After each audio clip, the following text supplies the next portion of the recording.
Hello everyone. We are pushing 2 videos a day with little to no budget. You can help with Buy Me a Coffee or Patreon. Link in the descriptions. Chapter 851 Discussion and Finalizations. It took Nyx several hours to sift through the vast amount of data collected before she was ready to deliver her findings. Using the asteroid field as a natural cosmic phenomenon to mask the wormhole's opening worked in our favor. As far as we can tell, no one in the vicinity detected it, Nyx stated as she began her report. A scientist in the room frowned. There were people where we opened the wormhole? What are the odds of that? Nyx responded immediately. While the natural occurrence of life in the galaxy is rare, remember that we are infiltrating conclave territory. Intelligent life is abundant here. Furthermore, asteroid fields serve as valuable resource hubs for spacefaring civilizations, which greatly increases the likelihood of encountering activity. As she spoke, the room's environment transformed, shifting into a massive asteroid field, a direct projection of the data collected. Nyx had opted to show rather than tell, planning to let the simulation play before diving into further explanations. Everyone fell silent, understanding what was about to happen. The replay began. The simulation started from the moment the object emerged from the wormhole on the other side. For the first 24 hours, nothing significant occurred, so the playback was accelerated. Occasionally, it slowed down to highlight key details, scan asteroids, mineral compositions, and other anomalies. After 20 minutes, the first clear image of the massive asteroid base appeared. A hushed breath spread through the room as the colossal mothership was revealed, docked against the asteroid, surrounded by thousands of smaller mining vessels. For the next hour, the simulation continued, methodically displaying each scanned ship, leading up to the mothership itself and the individuals detected during the scanning process. Finally, the playback looped back to the beginning and paused. A heavy silence filled the room as everyone absorbed what they had just seen. So, either we weren't detected at all, or the sensors that did detect us are located far enough away that it will take them some time to investigate, Dr. Musa Aminu, head of the Imperial Space Agency, remarked, offering a possible explanation for their apparent lack of discovery. Nyx responded immediately. That appears to be the case. The ships we observed were clearly purpose-built for mining, meaning their systems are most likely specialized for resource extraction rather than surveillance. There would be little reason for them to have sensors sensitive enough to detect a wormhole opening, especially considering that only the most powerful civilizations within the conclave possess the wormhole technology. Including such advanced sensors would be an unnecessary expense, one they likely can't afford, given the rugged state of their ships. She paused for a moment before continuing. As for the possibility that we were detected and an investigation is already underway that will take time to confirm. In the meantime, we will deploy more advanced reconnaissance ships to gather higher quality data. If a response force is en route, we will detect it soon enough. A scientist from the ISA leaned forward. Are we going to attempt to infiltrate their network, or will we simply monitor their actions and try to understand them from a distance? Nyx's response was immediate. The next reconnaissance ship we send will be equipped to infiltrate their systems covertly. Direct access to their data will provide us with a wealth of critical information about their operations and the surrounding space. A back-and-forth discussion followed, with scientists and specialists posing theories, asking questions, and offering insights. Nyx addressed the questions she had data for and meticulously noted those requiring further investigation. This exchange continued for 2 hours until the meeting finally concluded. The lower-level personnel departed, leaving only Aaron and John as the remaining humans in the room with Nyx, GIA, Nova, and Athena joining them. The next phase of the discussion was about to begin, one where the discussion pertaining to classified strategic planning would take place. When do you think would be the best time to send in our spies? Aaron asked, his gaze fixed on John. John took a moment before responding. I believe the optimal time would be during the next Mana Stone exchange period. That would provide us with a convenient explanation for any spatial disturbances, as they could be dismissed as mere anomalies. He continued, until then, we should focus on finalizing our preparations, conducting further tests, and gathering additional intelligence. This window also allows Nix's trainees to complete their training, ensuring they're fully operational. By that point, the absolute coordinate exploration ships will have traveled far enough to minimize any potential link between the operation and us. Aaron gave a firm nod, his silent approval of the plan. He then asked, "What's the timeline for infiltrating the other selected locations?" Today's test had been an initial experiment, an attempt to verify their absolute coordinate calculations and assess whether their presence would be detected. To minimize risk, they had chosen a target outside the top 30 most advanced civilizations. Nix, the head of the operation, responded promptly. "We won't attempt infiltration of the other locations until we've completed our mission at this certified safe site. The civilizations we've selected for future tests are significantly more advanced and possess superior technology. We can't afford unnecessary risks. Instead, we'll first extract as much information as possible from this location and, if possible, use their networks to update our map. Only after we've refined our data will we proceed with testing the more advanced locations." Hearing her explanation, Aaron smiled, satisfied. Her reasoning aligned closely with his own, differing only in minor details. Since they were thinking in the same direction, he chose to trust her judgment rather than impose additional thoughts. The meeting continued as they delved deeper into the intricacies of the infiltration operation. Nix provided updates on training progress, logistical preparations, and current intelligence efforts, ensuring that everyone had a clear understanding of their next steps. By the end of the meeting, all aspects of the infiltration plan had been discussed and finalized, leaving only the execution phase. If everything proceeded smoothly, no modifications would be necessary.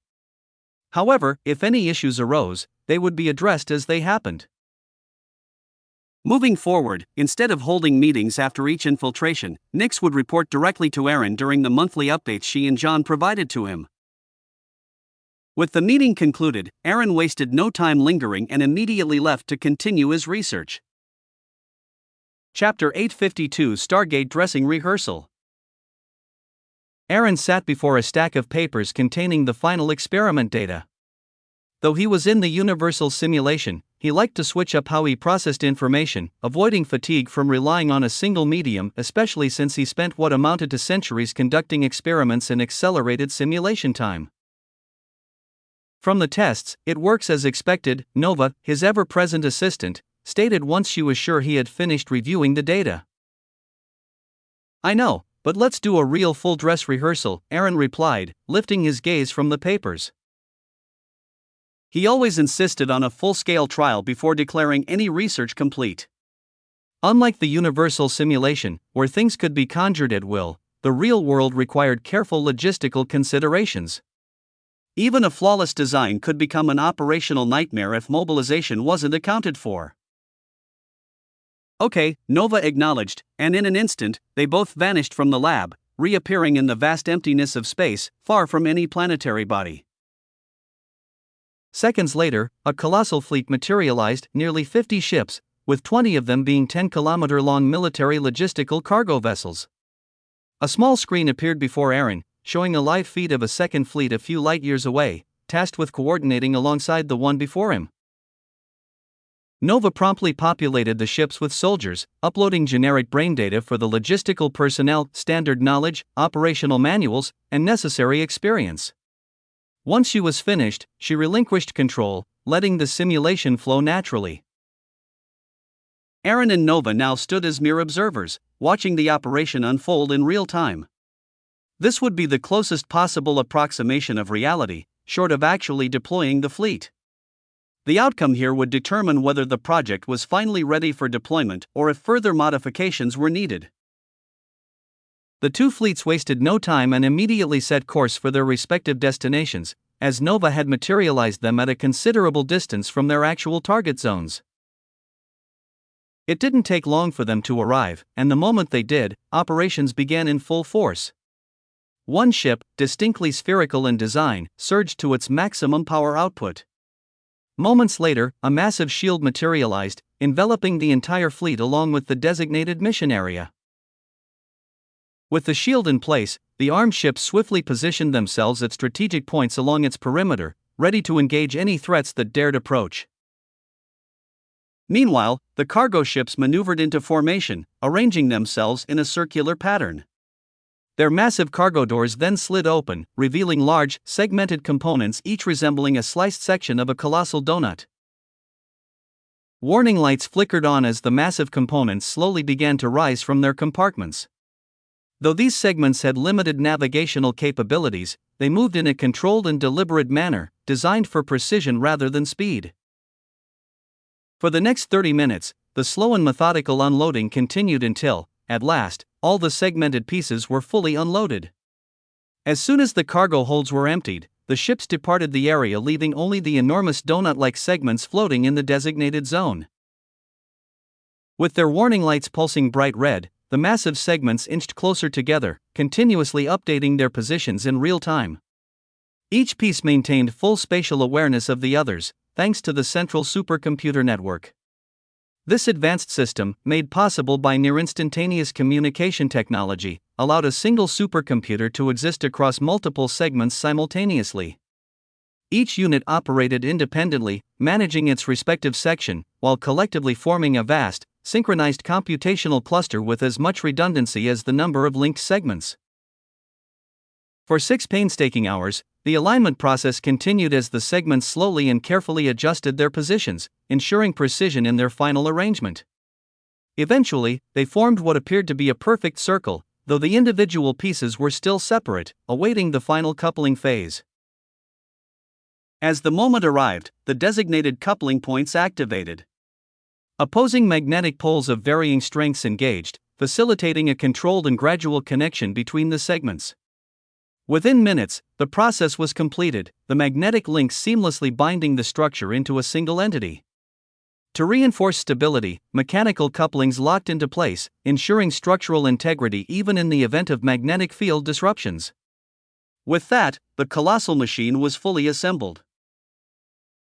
Following this, smaller ships carrying specialized crews began docking at various access points of the now fully formed structure, which spanned an immense 100 kilometers in diameter. For security reasons, the control systems of this massive gateway could not be operated from a single location or solely from within. Multiple approved access points were required for full control. Once on board, the personnel systematically began initializing the machine, running diagnostics on every interconnected component. Slowly but surely, the giant construct was coming to life. The next phase began as the massive, donut-shaped structure activated its own shielding system, enveloping itself entirely. The shielding system served multiple purposes beyond mere defense. It prevented unwanted intrusions, masked the gateway's signature from prying eyes, and, most importantly, allowed only authorized entities to pass through once the activation sequence was complete. However, before proceeding, communication was established with the second team working on the other end of the operation. Since the machine required synchronization between both locations to function properly, they needed confirmation that the counterpart was also ready. Moments later, the expected signal arrived, the other side was in position and fully operational. With that, the final authorization was given. From their observation point, Aaron and Nova watched as the massive ring-like construct, which had previously resembled an extravagant art installation, suddenly came to life. The inner edges of the structure began emitting a soft, milky-colored light, which slowly converged toward the center. As the illumination intensified, a ripple pulsed through the glowing core, signaling the formation of a stable passage.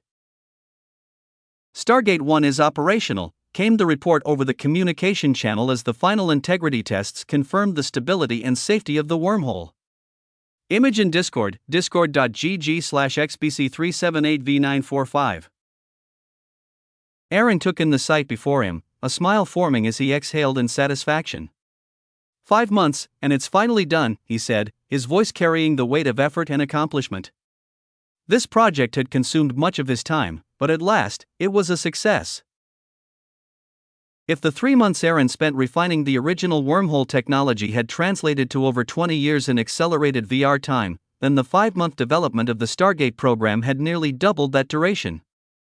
Without the logout process, which allowed Nova to help adjust his time perception and mental resilience, and the system's protective measures, he might have lost himself completely. His mind had endured almost a millennium of research within VR over the past decade. Fortunately, every time he logged out, only the accumulated experience remained, while the burden of prolonged time perception was suppressed, ensuring that he, along with the other researchers in Research City, retained their actual sense of self. You should rest until the next Mana Stone exchange is done and use this time to focus on being the Emperor, Nova said, effectively placing Aaron under a 4-month research embargo to ensure he could fully focus on the Empire and recover. Update John on the completion of the research and instruct him to prioritize implementing this technology. Restrict wormhole-capable ships to those approved by me, and ensure that all wormhole activations are conducted exclusively by machines within the solar system, Aaron ordered. He wanted to prevent any adversary from obtaining the wormhole opening technology, as it would pose a significant threat. While the Stargate program functioned similarly to the original wormhole tech, it was a more controlled version requiring a corresponding gate on the other end. This setup granted the military complete oversight of the exit location, unlike the unpredictable nature of standard wormhole travel. Understood, Nova acknowledged before they turned their attention back to the ongoing Stargate tests. At the moment, a simulated attack was underway to assess whether the contingency measures performed as expected or if potential vulnerabilities could be exploited by an enemy. Chapter 853 Trade Hub. Near Pluto's orbit, a massive space station was in the final stages of construction.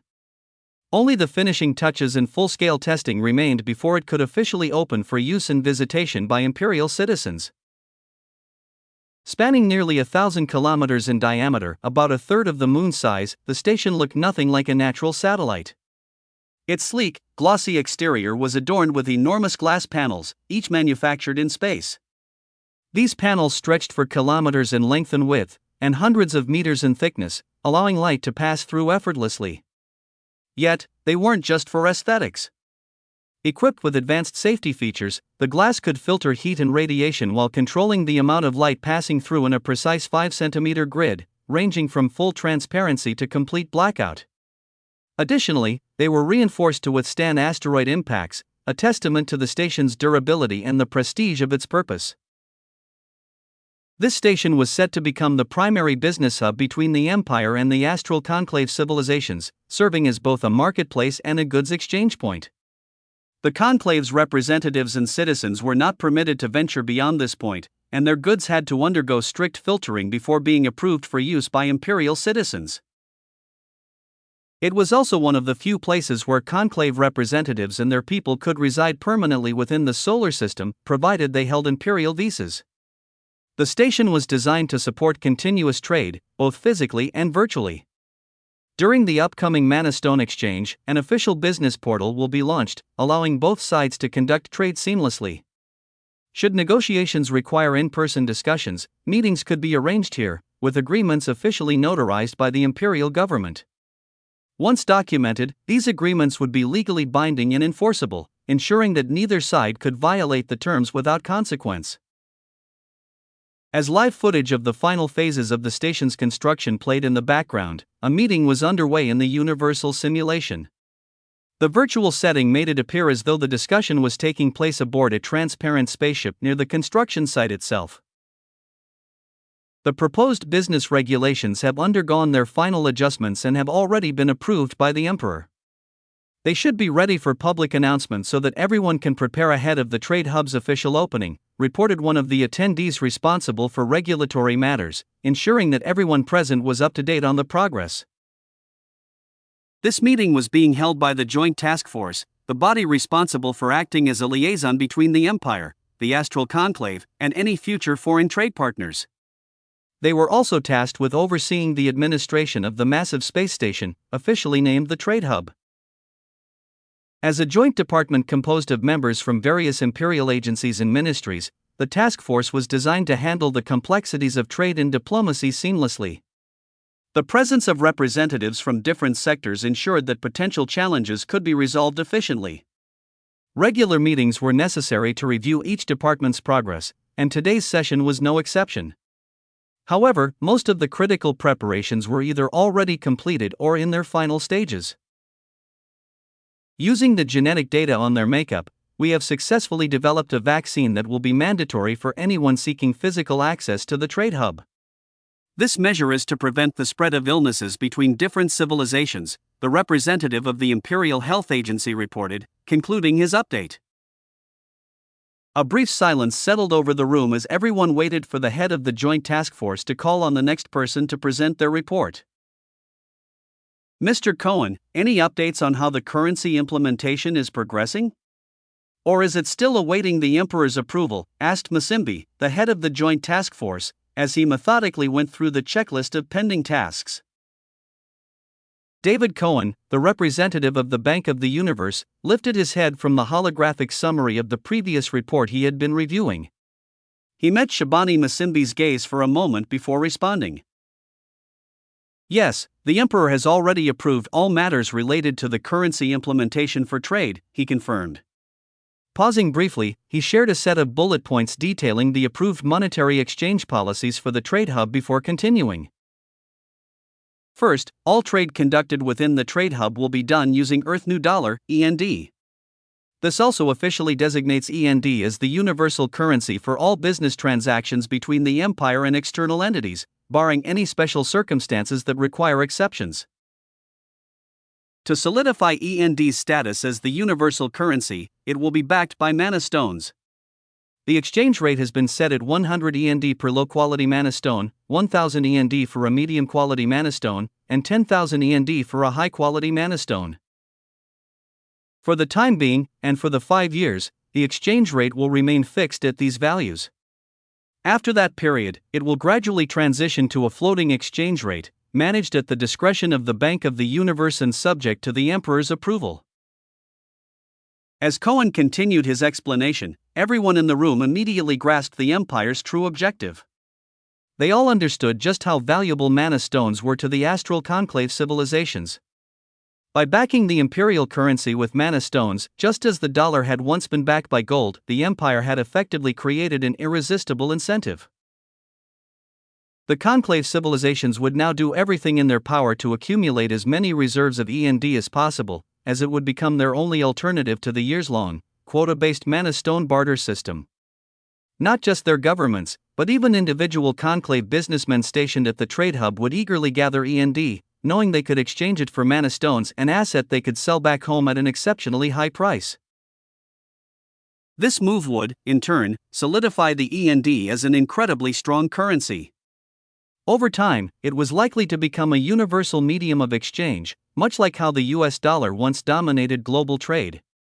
However, this time, its influence would extend far beyond a single planet, reaching across civilizations. As a result, the Empire's economic leverage, both in terms of soft and hard power, would grow significantly, giving it an even greater strategic advantage over these civilizations. Chapter 854 Gathering of Friends. It's been a while since we had a real outing instead of a virtual one, Felix remarked, taking a sip from a plain, unbranded can that look like it had just come off the assembly line. If not for the countermeasures put in place, you wouldn't even be able to tell the difference, Sarah replied, mirroring his actions as she drank from an identical can. She glanced toward Aaron, who was seated with them, his eyes fixed on the ceiling of the small open-roofed resting hut, lost in thought. Besides, he's been buried in his research for what seemed to be decades in VR time. With a mountain of discoveries still waiting for him, I doubt he even realizes how much time has passed. Noticing that Aaron remained unresponsive, seemingly unaware of their conversation, Sarah smirked. Without hesitation, she pressed her cold drink against his cheek. The sudden chill jolted him slightly, making him blink in surprise as she teased, "Your Highness, we're talking to you." Aaron exhaled sharply before straightening up, his sharp yet weary gaze shifting from Sarah to Felix. He reached for his own drink, a can identical to theirs, taking a slow sip before finally speaking. "You do realize you could just invite me, even when I'm busy with research, right?" Sarah arched an eyebrow. And have you actually shown up? Please. We'd be waiting another 20 VR years.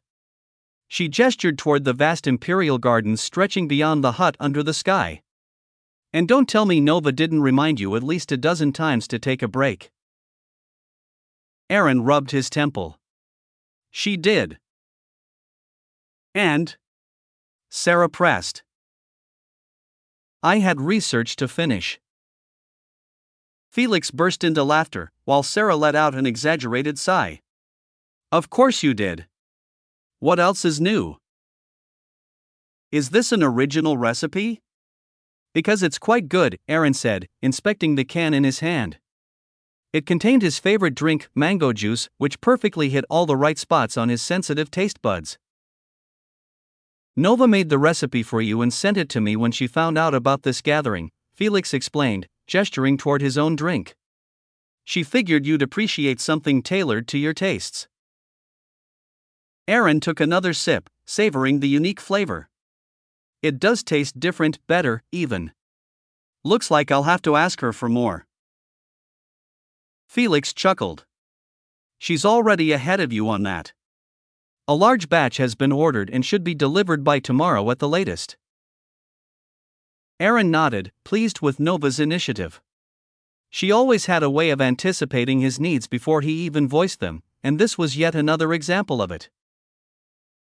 Then, as if suddenly remembering something, Sarah leaned forward. Speaking of which, I went through the updated files and finally got a look at what you've been working on. Her expression grew more serious. Why haven't you released it to the public yet?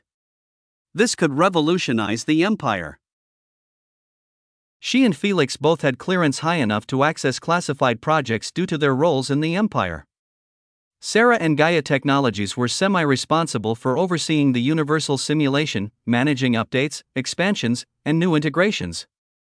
Felix, on the other hand, was the CEO of the company that was the Empire's primary producer of nearly all their needed technology, excluding military-grade products, which were handled by the military's production division. Their positions, combined with their deep ties to Aaron, granted them access to highly restricted information that few outside of Aaron's inner circle were privy to. It's not that I don't want the public to use it, Aaron replied, setting his can down. But right now, it's more beneficial for the Imperial Army to have sole access to it. He didn't elaborate further, knowing that the specifics weren't within their clearance. Sarah leaned back, chuckling as realization dawned on her. Looks like Nyx is about to put it to good use. Given their level of access, it didn't take much for them to connect the dots. They were aware of only fragments of the Empire's larger plans, but even those fragments were enough to see how this new technology fit into the grander strategy. Felix, however, had another concern. Are you sure you want to reveal the existence of the universal simulation to them during the next mana exchange? He tapped his fingers against the wooden table. Gaia Technologies just sent an order for over 1 billion VR units, all set to be delivered to the new Trade Hub store once they are completed.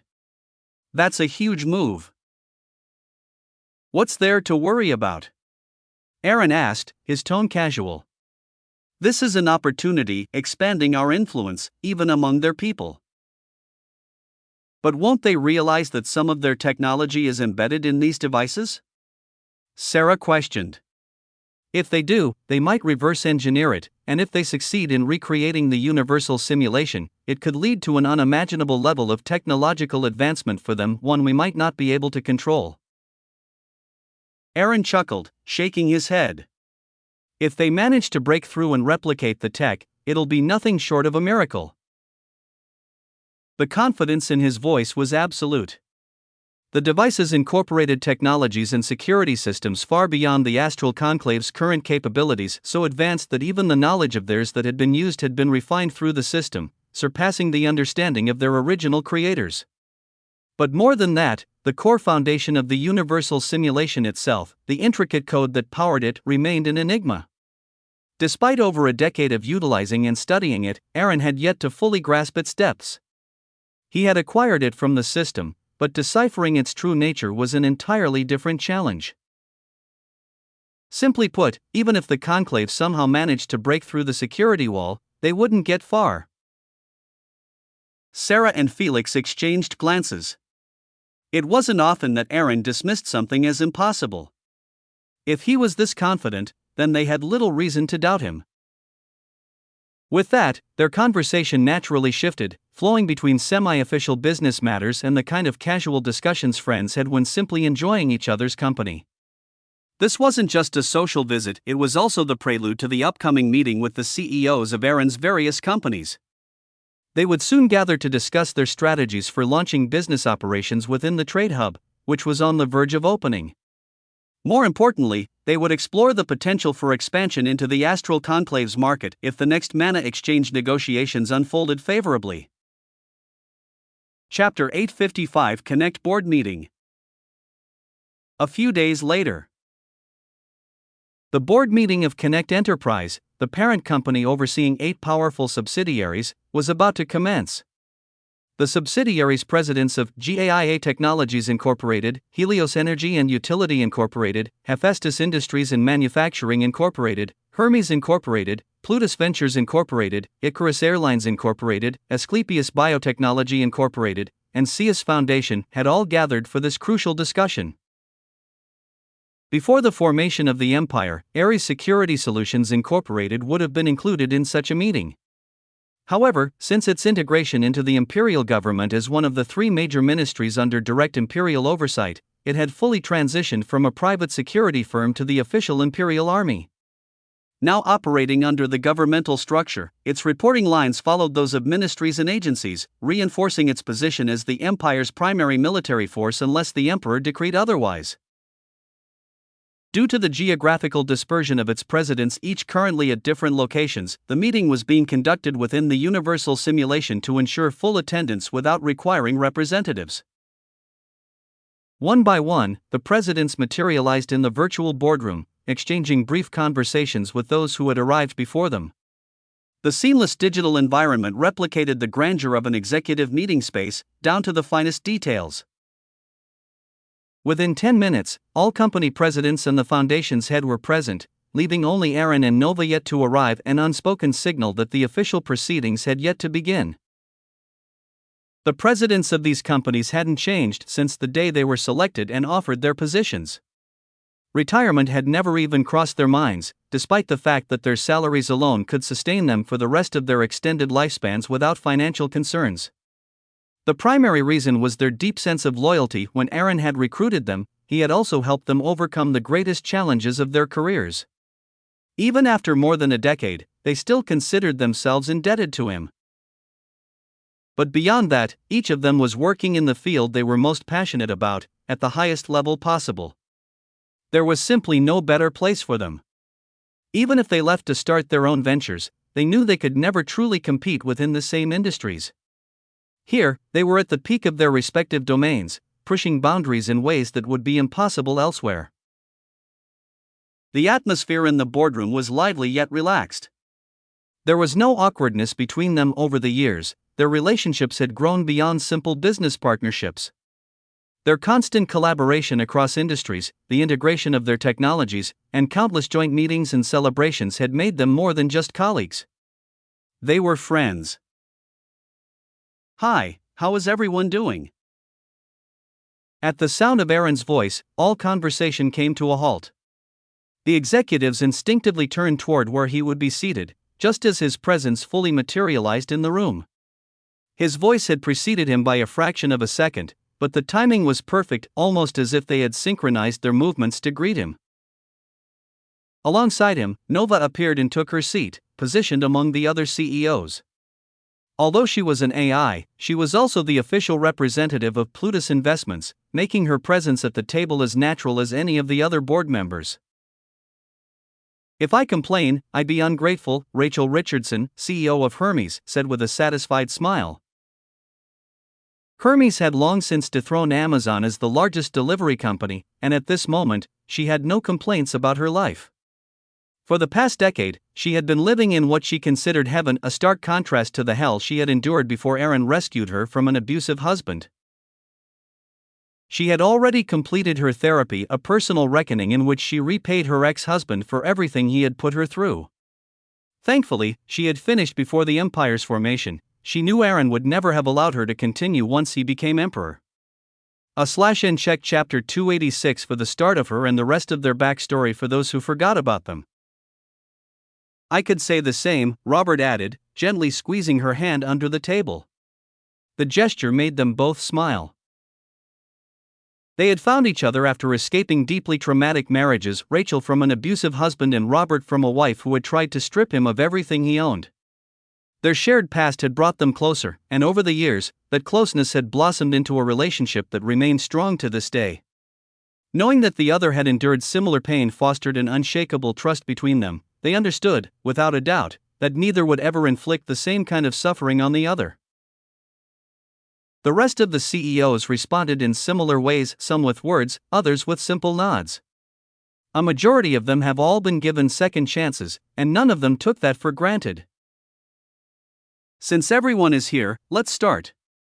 We can save the small talk and celebrations for after we're done, Aaron said, shifting the atmosphere in the room back to a more serious tone. This meeting is now in session. All CEOs are present. We will proceed immediately, Nova announced, taking over as the meeting's secretary. This summit has been convened to provide Chairman Aaron Michael with a comprehensive update on the operations, financial performance, and strategic initiatives of all subsidiaries under his ownership. Each CEO is expected to deliver a concise report, highlighting key developments, challenges, and opportunities. After each report, the chairman will have the opportunity to ask questions or provide directives. She made a deliberate effort to refer to Aaron as chairman rather than emperor to emphasize his role in this capacity. It was a small but significant distinction, one that ensured clear boundaries between his imperial authority and his corporate oversight. We will begin with Sarah of GAIA Technologies. You may proceed. As soon as Nova gave Sarah the go-ahead, a large holographic display appeared on the empty side of the long, oval-shaped meeting room. It would serve as the primary visual aid, displaying real-time data and projections relevant to Sarah's report. Sarah took a deep breath, ready to deliver her update. Chapter 856 Connect Board Meeting 2. Sarah began her report by presenting the financial performance of GAIA Technologies over the last fiscal year. As expected, revenues continued to grow, though at a slower pace compared to the early years following the empire's formation. The initial surge in demand had been followed by a second resurgence when the Proximians were integrated into the empire, but even that had now reached a saturation point. This was an anticipated trend. GAIA Technologies products were so widely adopted that nearly every citizen in the empire owned at least one. The VR device, in particular, was practically mandatory, given how deeply the universal simulation had been integrated into society, offering access to countless benefits and services. One key area of financial opportunity had been the universal simulation itself, where real-world currency was allowed for transactions. Many companies had capitalized on this, leading to substantial profit avenues. However, Sarah and Aaron had made a conscious decision not to exploit this system for maximum financial gain. Instead of enforcing aggressive monetization, GAIA Technologies function like Amazon Web Services for virtual reality, providing the infrastructure for other businesses to operate within the VR space. Companies could host their products in the virtual world, and GAIA Technologies would collect a small percentage from each real-world sale. This approach allowed them to regulate monetization practices and prevent the VR ecosystem from devolving into a predatory, pay-to-win economy, all without direct imperial intervention. As a result, this year's total profit stood at 12 trillion END, a staggering figure, but one achieved with sustainable growth and ethical monetization. Once she had finished updating them on operations and financial performance, she moved on to strategic initiatives, what they referred to as plans for the future. Typically, this section would focus on upcoming updates or new products slated for release next year. However, today's report marked a shift in priorities. With the imminent opening of the Trade Hub and the anticipated introduction of VR to the Astral Conclave's representatives and citizens, we are preparing to expand the VR network, aiming to integrate the Astral Conclave into our virtual reality system. If the next exchange meeting results in their agreement, we can accelerate the expansion significantly. However, if they decline, we will proceed using conventional methods, though this will take longer. The fastest route relies on their cooperation, which depends on whether the government's efforts yield the expected support. She continued outlining the different strategies depending on whether or not they received assistance from the other side. After about 10 minutes, she concluded and opened the floor for Aaron to ask any questions. Fortunately, he had none, so Nova immediately transitioned to Felix, the CEO of Hephaestus Industries in Manufacturing, for his report. As the Empire's primary producer of nearly all physical goods, regardless of which company designed them, Hephaestus Industries was one of the most profitable enterprises. It also ranks second only to the imperial government in terms of employment numbers. Their motto, "If you can design it, we can make it," was more than just a slogan. It was backed by their ability to manufacture anything from a student's passion project to a fully operational space station, all at an affordable price. Their vast scope of work and efficiency meant that they didn't need to release their own products, business naturally came to them. As long as they maintained their slogans, nothing seemed likely to change. With no competitors at the moment, and unless others managed to acquire an atomic printer, there was little chance of a rival emerging in the near future. As a result, Felix's report was relatively short. Their annual profit for this year stood at an astounding 10 trillion END. Once he was done reporting, Nova moved on to the next CEO. Elizabeth Opliger of Helios Energy and Utility took the floor. Following the formation of the Empire, the company initially suffered a setback when the government assumed responsibility for providing utilities to imperial citizens. However, with the expansion into space and the increasing number of ships and space stations, they quickly rebounded by supplying utilities to these vessels and selling complete energy solutions like mana batteries and fusion reactors. Due to the sensitivity of the technology, individuals couldn't produce their own reactors, making Helios the primary provider.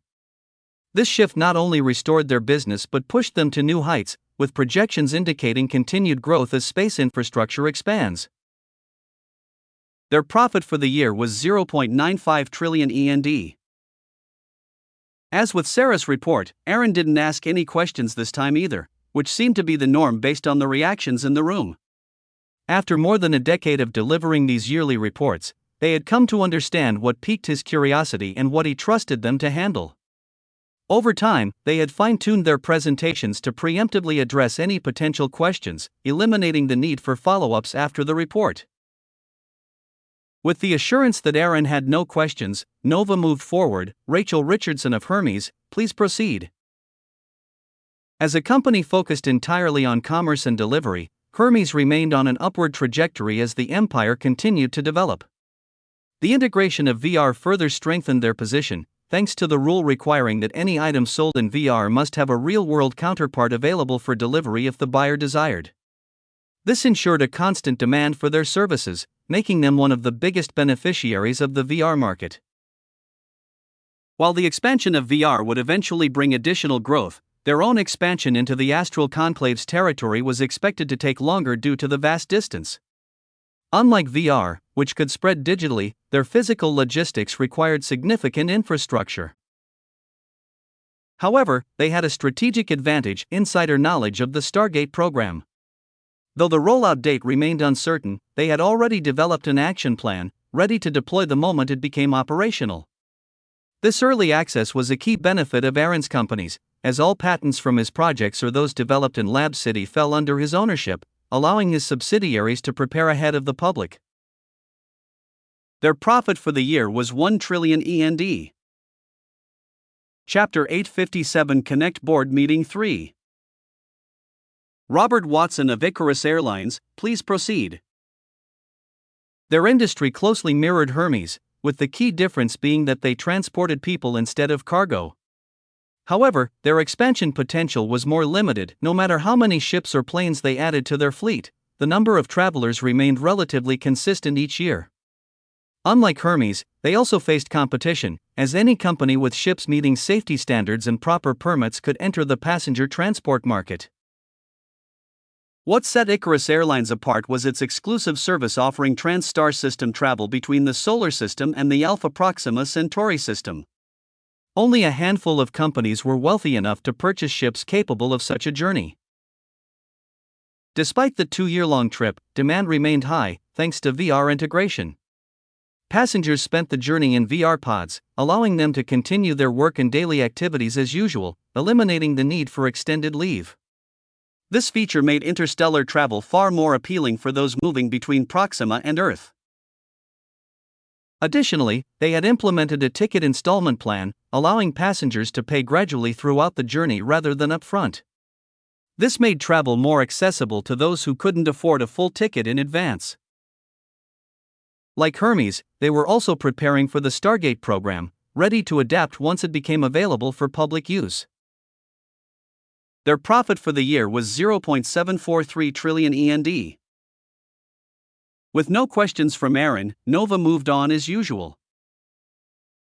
Ryan Walker of Asclepius Biotechnology, please proceed.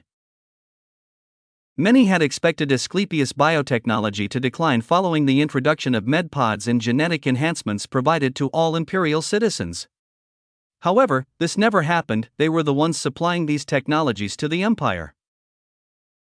Beyond that, they addressed persistent health concerns, such as obesity, which, while reduced due to genetic enhancements, remained an issue for some. They also provided the nutrient solution for long-term VR pod users, essential for anyone spending extended periods in virtual reality. Their research expanded into mana-based biotechnology, leading to the development of mana replenishment potions for awakeners, stamina restoration potions usable by both awakeners and regular individuals, and many other innovations made possible through the integration of mana with their advancements in genetics.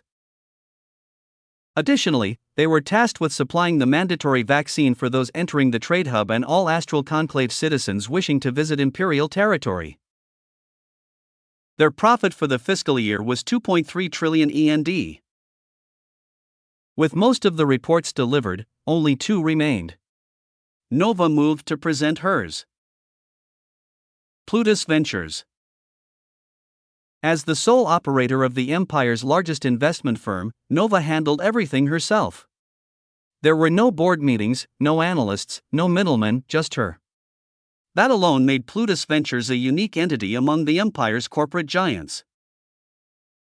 Unlike traditional corporations, Plutus Ventures didn't manufacture goods or provide services. It existed purely to invest, to seek out promising companies and give them the financial backing they needed to survive and grow. Many of the empire's most successful businesses owed their success, at least in part, to Nova's investments. But with that power came limitations. By its very nature, the firm operated on long timelines, with some investments not expected to yield returns for over a decade. Compared to others in the room, it was slow-moving, its impact felt over generations rather than fiscal years.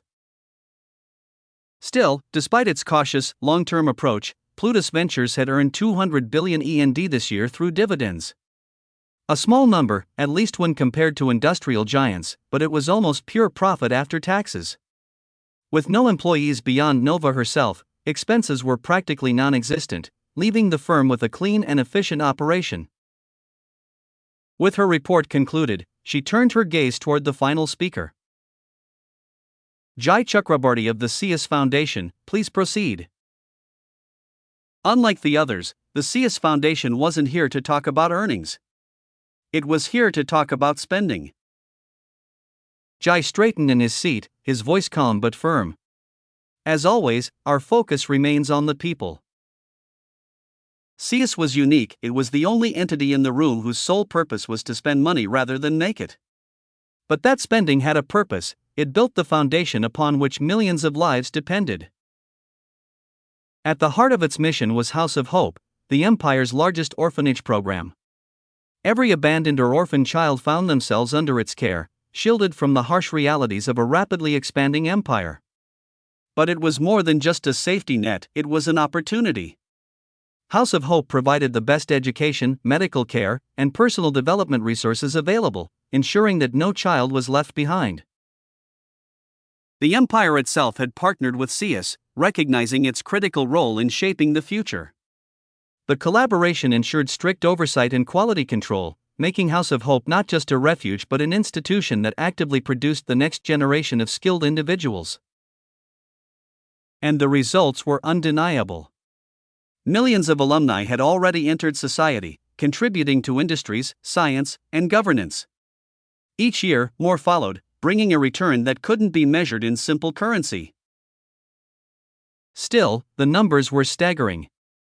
In this fiscal year alone, the CIUS Foundation had spent 2 trillion END, with the imperial government subsidizing an additional 1 trillion END.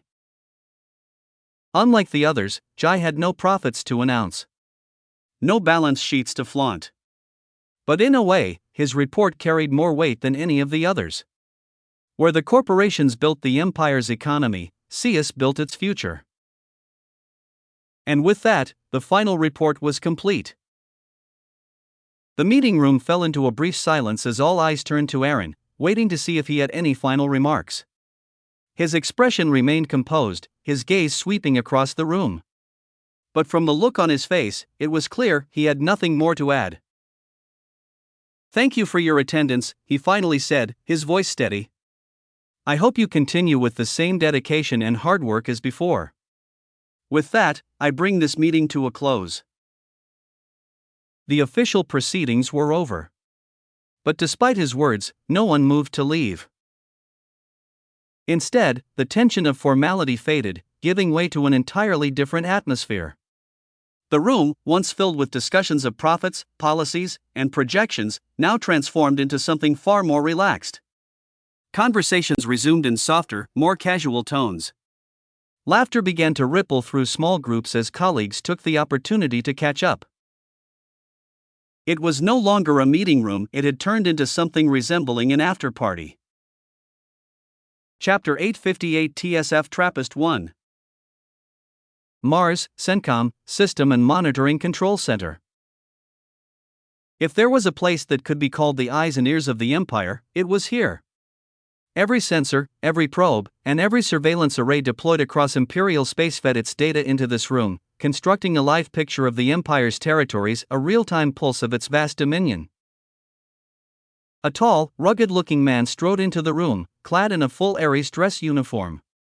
His secretary followed closely, carrying a tablet and wearing a pair of AR glasses. As he reached the railing that separated the entryway from the pit, where analysts worked at their stations, he wasted no time. "Any course changes or deviations from our calculations?" he asked. Under normal circumstances, such a question might have seemed odd. After all, over 1 million vessels were active across Imperial space at any given moment, each represented in the ever-changing data streams. But the analyst below the railing had expected it. Without hesitation, he responded, "None, sir.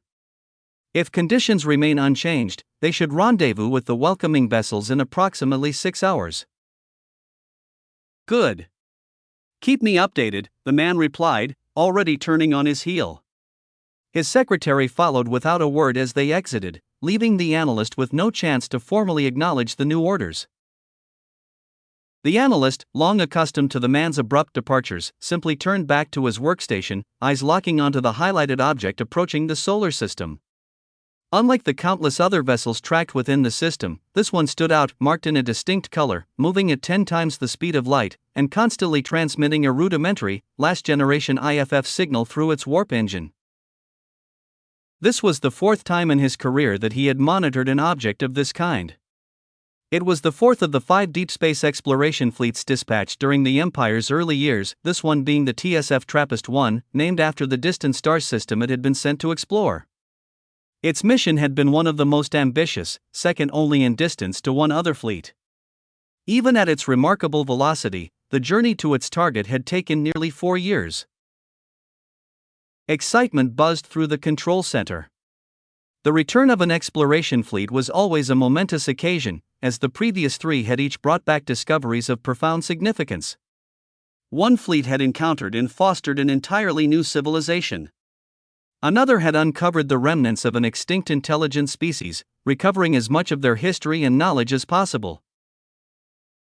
Only TSF Wolf 1061 had returned without finding evidence of life, breaking the Empire's streak of first contact successes. Yet, even its mission had yielded invaluable data. The materials and scientific insights it had gathered, though less sensational than the discovery of alien civilizations, had nonetheless fueled breakthroughs in material science and numerous other fields. Now, all eyes were on TSF TRAPPIST-1. Would it return with yet another revelation, or with something even more unexpected? While the analysts at CENTCOM kept a close watch on the approaching vessel, another division was working tirelessly to ensure a proper welcome. "We can consider ourselves ready, sir," a 6 reported to the head of the operation. The man exhaled, relieved to hear that preparations were on track. Their upcoming task was critical. Failure was simply not an option. Both the imperial government and the emperor himself placed immense importance on the returning exploration fleets. Everyone knew how highly the emperor regarded their crews, recognizing the sacrifices they had made, years spent away from their families, isolated from all contact, all in the pursuit of expanding the Empire's knowledge of the universe. "How long until they arrive and leave the warp bubble?" "Half an hour, sir," the 6 responded. The man nodded, stepping toward the large window of his office, which overlooked the vast expanse of space. From here, he could see the direction from which TSF TRAPPIST-1 would be arriving. "Let's hope the only interesting thing they bring back is information, or else," he murmured, leaving the thought unfinished. His station, one of the massive installations positioned along the outer edges of the Oort cloud, had a singular purpose: to screen and analyze anything approaching from beyond imperial space before it was allowed into the solar system. Their primary responsibility was to inspect every returning vessel and crew member, ensuring no foreign contaminants, biological, technological, or digital, breached the Empire's borders. Upon arrival, the entire TSF TRAPPIST-1 crew would undergo mandatory quarantine, their bodies and equipment meticulously examined for any unknown materials. Even the ship's software would be combed through, despite the unlikelihood of last-generation scanners missing anything. Only after clearing these rigorous inspections would they be transported into the solar system aboard secure escort vessels, while TSF TRAPPIST-1 itself remained in a holding orbit, its fate resting in the Emperor's hands. Half an hour later, a massive mothership emerged from its warp bubble, expelling a cascade of materials it had accumulated throughout its FTL journey. Each fragment was swiftly intercepted by the enormous shield curtain deployed in advance, a standard procedure for all FTL-capable ships returning to the solar system. The Empire had long since embedded strict safety protocols into its warp drives, ensuring that any vessel traveling faster than light would automatically exit warp at a designated safe distance from any Imperial star system. This precaution was crucial in preventing catastrophic incidents, particularly scenarios akin to a 9/11-style attack, which would be devastating on an interstellar scale. "This is Fleet Admiral of the Red, Marco Polo, of the TSF TRAPPIST-1. The Fleet Admiral transmitted his greeting the moment he received the AI's confirmation that communication had been established. "This is Montoya, Captain of the welcoming team. Welcome back. Please drop your shields for capture and tugging to the inspection station." Despite the name, the welcoming team had little to do with greetings or ceremonies. Their primary function was inspection, ensuring that nothing unexpected slipped through Imperial security. A brief silence followed before the TSF TRAPPIST-1's shields flickered, then gradually dissipated, leaving the enormous vessel fully exposed and ready for capture. One of the massive oval-shaped ships within the inspection fleet deployed a containment shield, enveloping the mothership entirely. Moments later, a soft yellow glow pulsed from the inspection vessel as it began carefully maneuvering TSF TRAPPIST-1 toward the inspection station. Once docked, the inspection process would commence. Both the ship and its crew would undergo thorough scrutiny. The crew would disembark for quarantine, their first step before gaining access to the Imperial network, where they would begin reporting on their exploration. Data offloading would proceed simultaneously but only after a comprehensive security check. Until then, all communications remained restricted to an isolated local network, ensuring that no unverified software or information could compromise Imperial systems. Nevertheless, they were approaching the final stages of their exploration mission, with only a few steps remaining before they could begin their long and well-deserved vacation. The crew aboard the mothership, now being carefully tugged to the inspection station, could feel the anticipation settling in. Chapter 859 Mental Evaluation. What is your name and rank? Inside a sparse room containing only a table and 2 chairs, a man in a suit posed the question to the individual seated across from him. I am Specialist First Class Amir Riza, Amir responded, clad in his TSF exploration uniform, its insignia and decorations reflecting his rank, despite the fact that this interaction was taking place within a virtual reality. How are you feeling?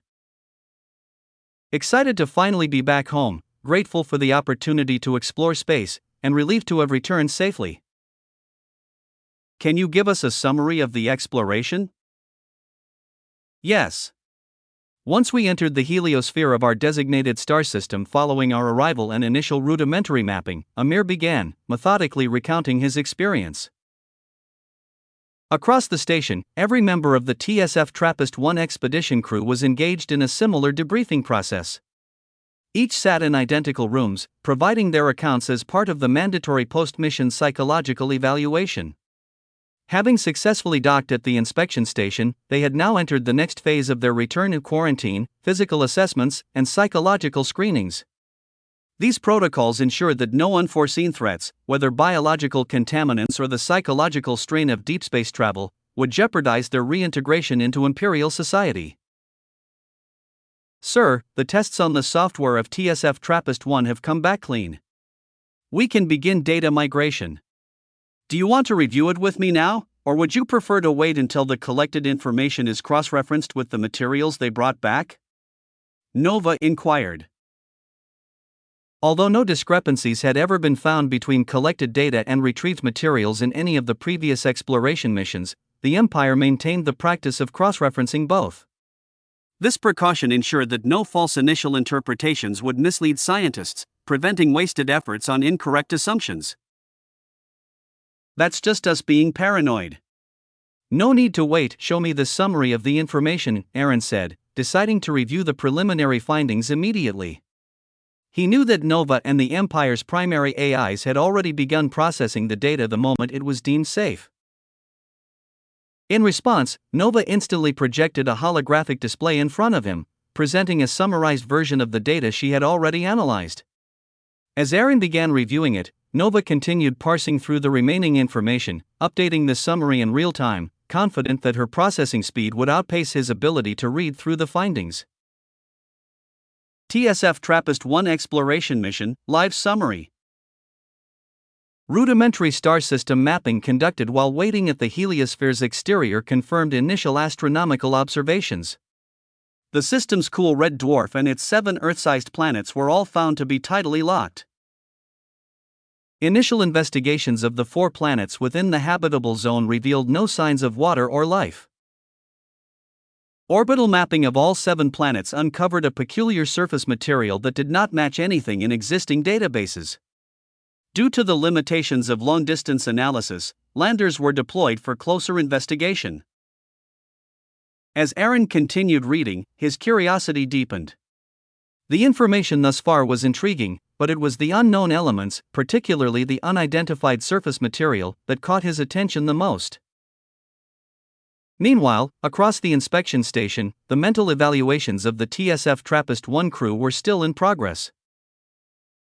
The man in the suit leaned forward, his gaze fixed on Amir, clearly intrigued.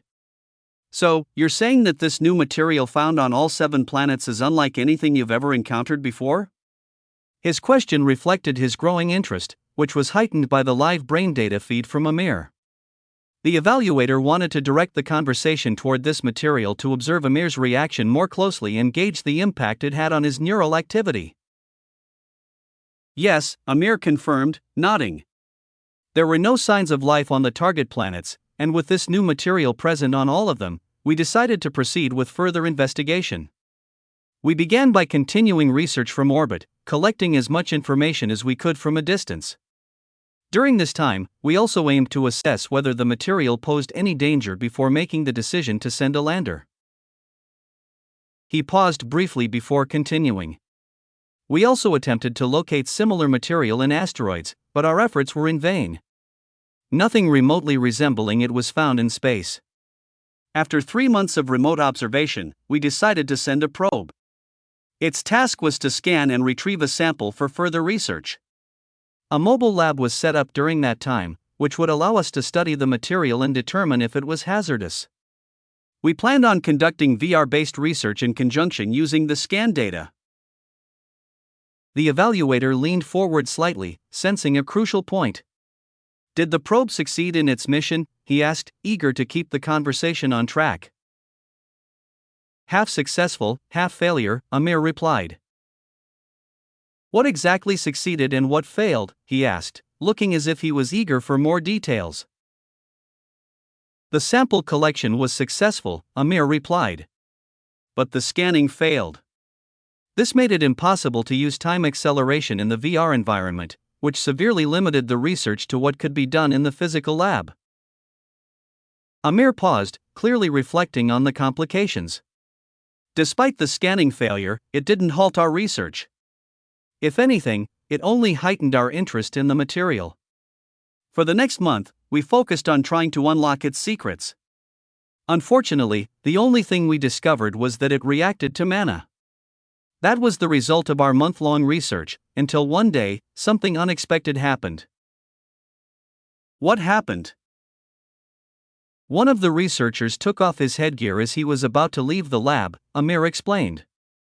That was when the material finally reacted. Aaron, now engrossed in the details of the material's reaction, muttered to himself, "What is this material?" His thoughts began to spiral as he considered the implications. The headgear, while seemingly just a protective layer against contamination, had far more advanced functions.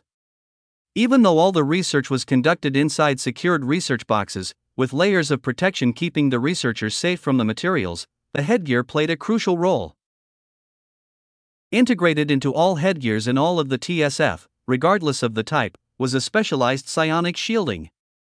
This technology was designed to protect the mind from anything that might attempt to breach it, whether to manipulate, take control, or inflict mental harm.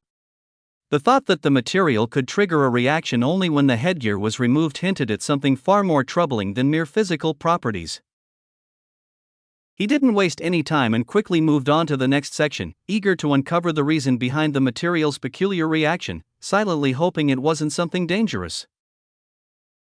Chapter 860 Mental Evaluation 2, Discovery. Mobile Lab, that day. Zhao Ming froze mid-step as he heard shouting behind him. From the direction of the sound, it was clear the commotion wasn't directed at him. His curiosity piqued, he quickly slipped his headgear back on. He had taken it off just moments ago, before making his way toward the experiment box, where the mysterious material was being studied. "What's going on?" he asked in a low voice as he approached. There was no need to raise his volume. The internal comms system ensured his words reached the intended recipient without him having to specify. The material just turned into a liquid for a few moments, but now it's back to its original solid form, one of the researchers responded. Almost immediately, Zhao's virtual assistant pulled up a recording of the phenomenon. As he watched the playback, a sense of unease settled over him. The transformation had happened in mere seconds, as if the material had a will of its own. The shift from solid to liquid was seamless, almost organic, only for it to revert back just as quickly. The reversal was so precise that, if not for the recording, it would have been easy to doubt that anything had happened at all. It was as if time had been rewound, the material appearing completely undisturbed, as though taunting them into questioning their perceptions. "But why now?" one of the researchers finally asked, having recovered from the initial shock. His mind raced, trying to make sense of why the material had reacted when, as far as they knew, nothing had been done to it at that moment. Maybe it was charging during the research and finally gathered enough energy to do that, another researcher suggested. It was a shot in the dark, but still a possibility. With so little understanding of the material's composition or nature, even the wildest guesses could contain a thread of truth. Sometimes, speculation led to breakthroughs. At his words, the entire room tensed. A few seconds passed in silence, each of them waiting to see if the material would react again. Their uncertainty was justified, after all. The only confirmed fact they had was that the material responded to mana. Beyond that, its behavior was a mystery. Who was to say this wasn't a form of attack? 5 seconds stretched into what felt like minutes, but nothing happened. The team, unwilling to waste time waiting indefinitely, resumed their discussion. Maybe it reacted to a specific action we did by accident, something that acted as a trigger, another researcher proposed. I think so too, Zhao said, his voice steady, though his mind was already running through every movement he had made. A gut feeling told him that something he had done was responsible for the material's reaction. Let's test that theory, said Dmitri, the head researcher of the current shift, his thick Russian accent adding weight to his words. Without missing a beat, he continued, show us each of our actions moments before and after the material reacted. The lab's virtual intelligence, responsible for monitoring and documenting everything, immediately projected a holographic display. Multiple camera feeds appeared, each focusing on a different researcher. The timestamps on the edges of the screens confirmed they were synchronized, all centered around the feed capturing the material itself. As the feeds played, each researcher instinctively focused on their own actions, unaware of what Zhao and Dmitri had just noticed. Replay, but this time, leave only Zhao's and the material's feed, Dmitri instructed. He needed to confirm that what he had seen wasn't just a trick of the eye. As the replay ran again, the entire room fell into silence. This time, they all saw it. The moment Zhao's headgear began lifting off his head, the material transitioned from solid to liquid, completing its transformation precisely as the headgear left him completely unprotected. When he put the headgear back on, the material reverted just as quickly, mirroring the speed of his movement. Dmitri wasted no time. His voice rang through the lab with unyielding authority. Stop all research immediately. Evacuate the lab and head to the designated containment zones. His tone left no room for hesitation or argument. The researchers exchanged uneasy glances but obeyed without question. This thing reacted the moment the psionic shielding stopped protecting Zhao's mind, Dmitri continued, his expression grave. Which means, whatever it's capable of, it was actively being blocked by the shielding. That alone is enough reason for concern. Until we confirm that Zhao hasn't been compromised or affected in any way, all research is on hold. As the team swiftly moved out, Zhao remained still for a moment before his virtual assistant directed him toward a separate containment zone. He was target zero in this unfolding mystery, and though his thoughts swirled with questions, he followed orders without protest, his face calm despite the weight of the situation. So, was his mind breached? Was the material dangerous? Asked the evaluator. No, Amir replied. After a series of tests, the results came back clear. Following deliberations and discussions with high command, the scientists were granted permission to continue their research. They volunteered despite knowing the risks, as their new approach required direct exposure because one of them had to be in the same room as the material without the protective headgear shielding their mind. Although the material would remain inside the containment box, it was still considered dangerous. The evaluator remained silent this time, letting Amir decide the direction of the narration. The next phase of testing only began after the mobile lab was moved a safe distance away from the nearest vessels. Ares forces were placed on high alert, ready to intervene the moment the virtual intelligence detected anything anomalous or potentially dangerous. Amir took a breath before continuing. Lo and behold, this new approach finally yielded results.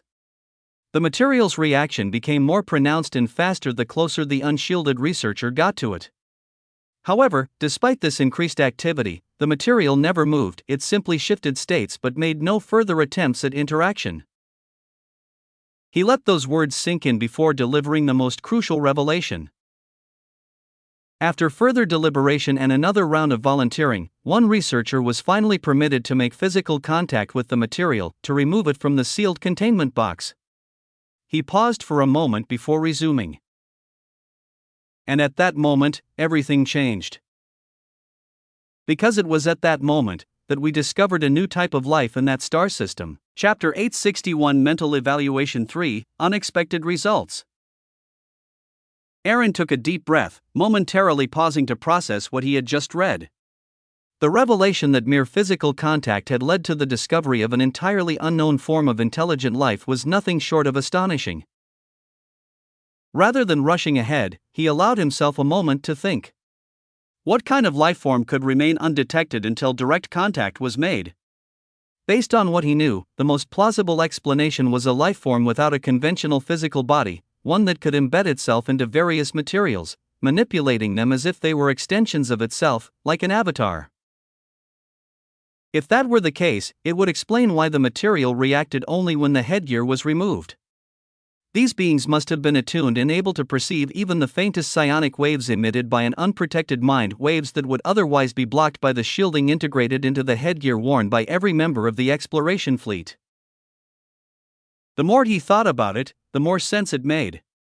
His theory accounted for all the oddities surrounding the material's behavior, and for a brief moment, he felt satisfied with his reasoning.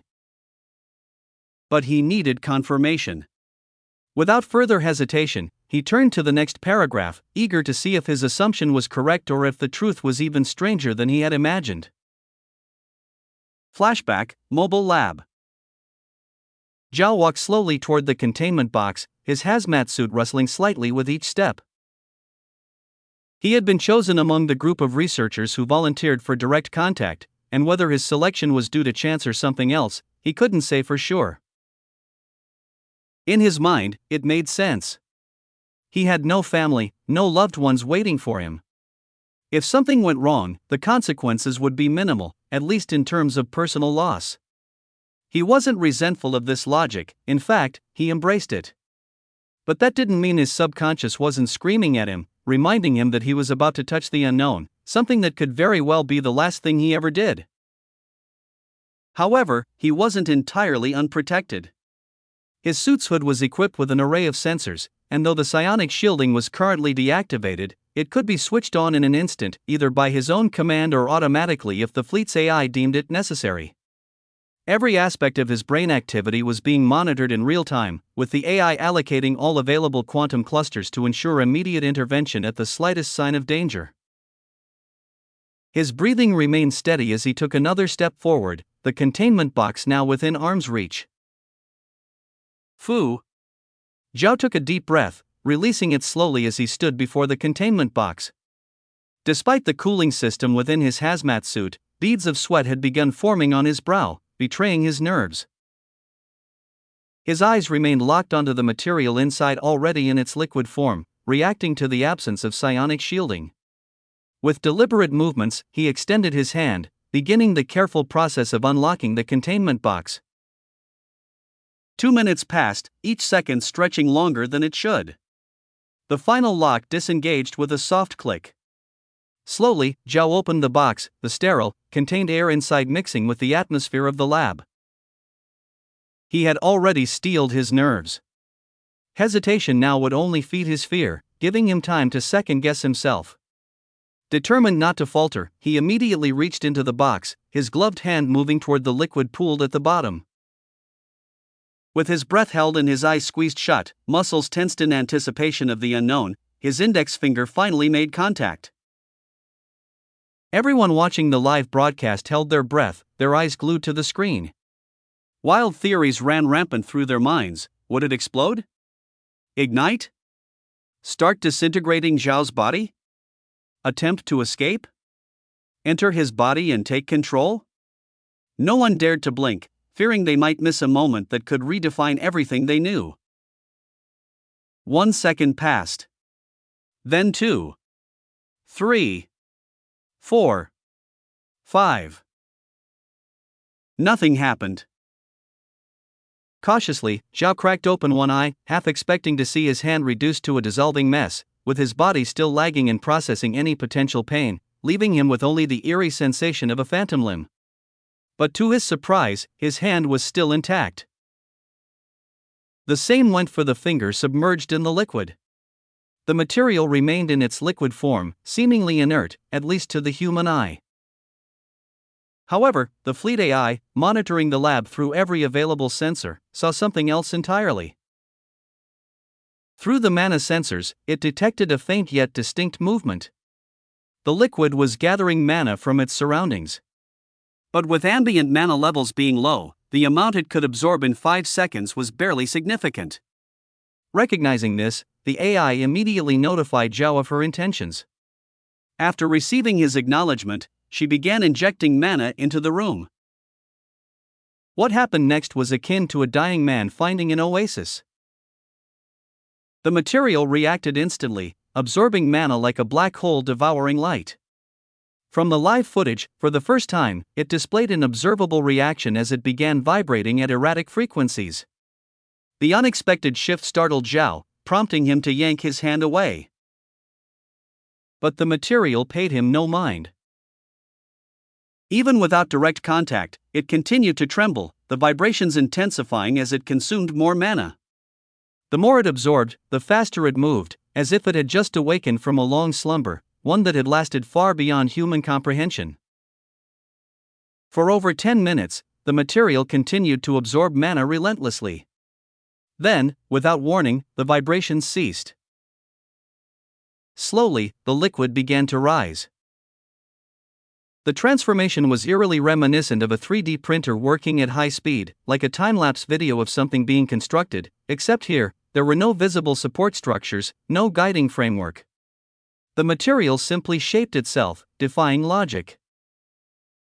20 seconds in, the realization hit. Everyone watching, whether in the lab or through the live broadcast, had the same reaction. Their eyes widened, breaths caught in their throats, and a chilling wave of disbelief settled over them. "What the fuck?" Zhao muttered, his voice filled with stunned bewilderment. He wasn't alone. The shape forming before their eyes was unmistakable. The bottom portion, now fully formed, looked exactly like an organ that every human recognized, a brain. A human brain. Due to the small volume of the recovered material, the completed brain wasn't full-sized. It resembled that of a 5-year-old child and looked anatomically correct in every visible way. The only difference was its color, which remained the same as the liquid's original hue. Silence engulfed the room. Across the fleet, every viewer of the live feed sat frozen, their minds struggling to process what they had just witnessed. This was something beyond anything they had ever imagined and beyond any scenario they had considered. It simply shouldn't have been possible. Yet, there it was. Logic and reality were at war, and reality was winning. Chapter 862 Mental Evaluation 4, Is he just making things out? For a full minute, researcher Zhao simply stood there, staring at the small brain in front of him, his mind racing to process the implications. Then, snapping back to reality, he issued his next command. Continue supplying mana. And can we create a containment box filled with liquid mana for storage? He instructed the fleet AI monitoring the situation. The moment he saw the brain-like structure, he knew he had to treat it as an actual brain. If it had mimicked his own, there was a high chance it lacked the ability to sustain itself independently. Instead of blood, it was most likely relying on mana to function. If they failed to meet its needs, the consequences could be unpredictable or worse, irreversible. The fleet AI instantly acknowledged the order. It, too, had deemed keeping the entity alive a priority, and for now, mana was the only viable solution. Also, Zhao continued, his mind racing ahead, integrate the containment box with VR capabilities. We need to see if the brain can log into VR or if it's just a hollow copy of my brain that does nothing.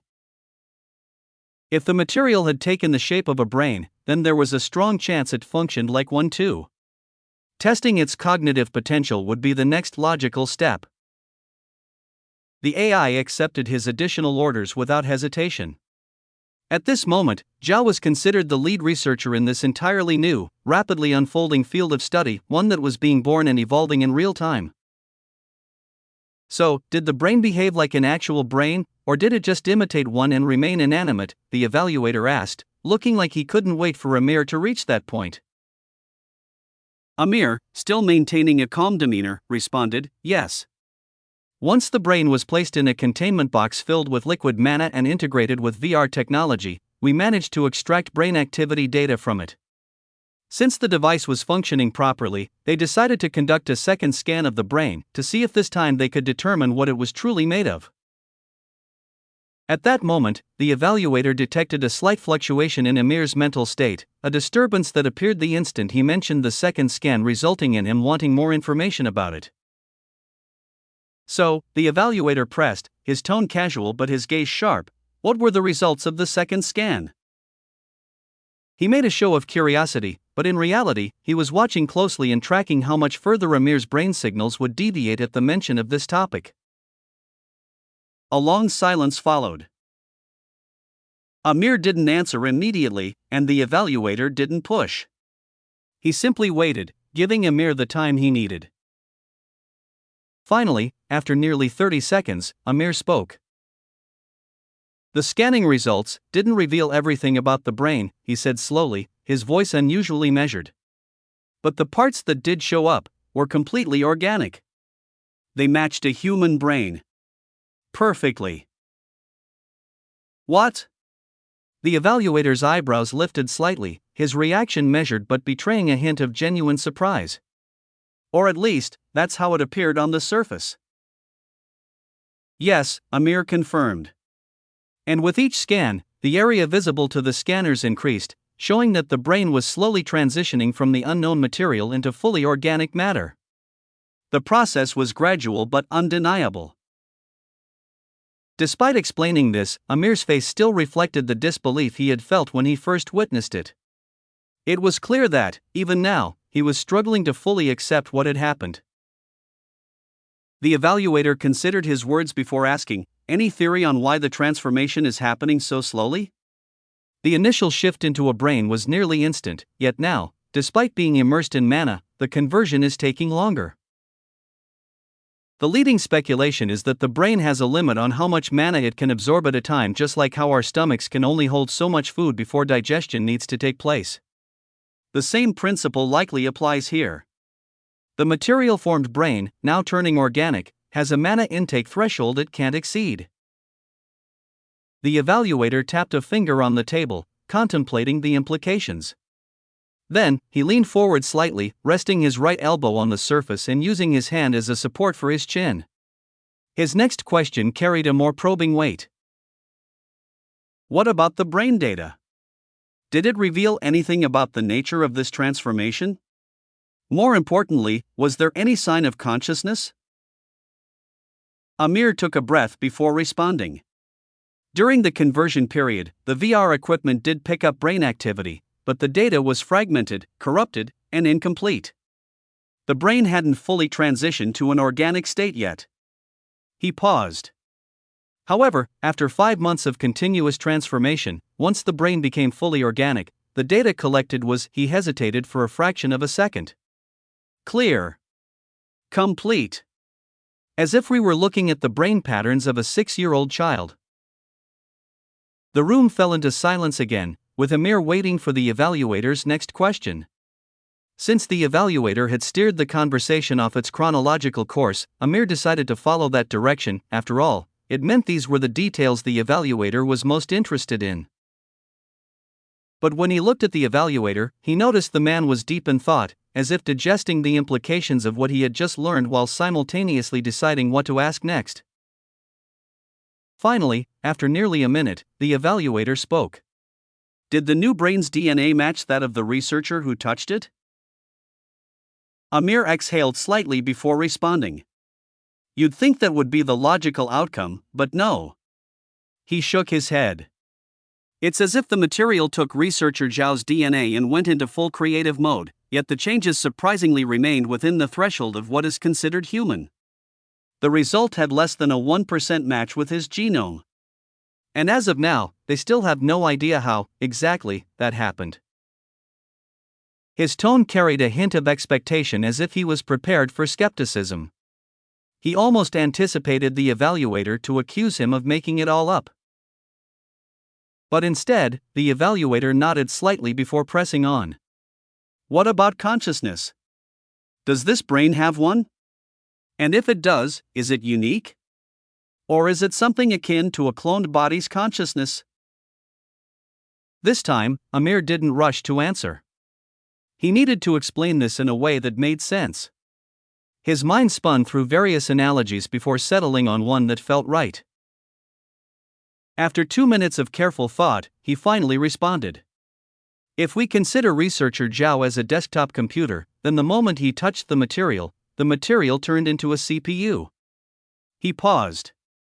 But that doesn't mean it copied every single piece of data from researcher Zhao's system. It only copied the firmware, the basic instructions on how a CPU operates. He leaned forward slightly, making sure his explanation landed. Everything else in the new CPU was native to it. And just because researcher Zhao's computer was built for gaming, that didn't mean the new CPU was limited to gaming. It was a blank slate, capable of doing anything a computer could do. He let that sink in before concluding. To put it simply, the new consciousness is a completely new human. Unique. Independent. Chapter 863 Mental Evaluation V. Was it luck? So, what happened to the brain after it fully transformed into an organic one? Did it continue to sustain itself with mana, or did it require normal human nutrition? Amir didn't hesitate this time. During the transformation process, it remained sustained by mana. But the moment the conversion was complete, the brain started showing signs of an energy crisis. Its cells began running out of energy, which triggered an emergency response from the monitoring AI. To prevent irreversible damage, neuron death, brain cell degradation, the AI immediately put the brain into stasis. The evaluator's eyes narrowed slightly. And after that? After that, the team placed it in a medipod and used the DNA extracted from its cells to construct a body for it. Amir exhaled. Once the body was completed, they removed the stasis and immediately logged the consciousness into VR for evaluation. The evaluator leaned back slightly, digesting the information. And what did they find? There was no detectable difference between its behavior and that of a normal human. Amir's lips pressed into a thin line. Except, he lacked the knowledge that a human typically accumulates as they grow. That meant we had to raise him ourselves, as if he were our own child. Because, in every way that mattered, he was. The evaluator stared at him for a long moment. Then, finally, he asked, "What is his name?" Amir's expression softened slightly. Adam T. Ilksoy. The evaluator chuckled, clearly amused by the naming choice. The name Adam was fitting, referencing the first human. His middle initial, T, stood for Trappist, the star system where he had originated. His surname, Ilksoy, a Turkish name meaning first lineage or first ancestry, reflected his unique status as the first of his kind, despite being indistinguishable from a regular human. Interesting name, the evaluator remarked before asking. He should be about 5 years old now, right? Yes and no, Amir replied. Technically, he was designated as 11 this year. He spent 5 years in VR, growing up in a simulated family environment until his cognitive and developmental age matched that of his organic brain. Only then was he logged out and integrated into our society. The evaluator nodded before posing another question. I assume he returned with you? Amir looked slightly incredulous at the question, as if the very idea of leaving Adam behind was absurd. Yes, of course, we brought them back with us. Them? The evaluator caught onto the plural and raised an eyebrow.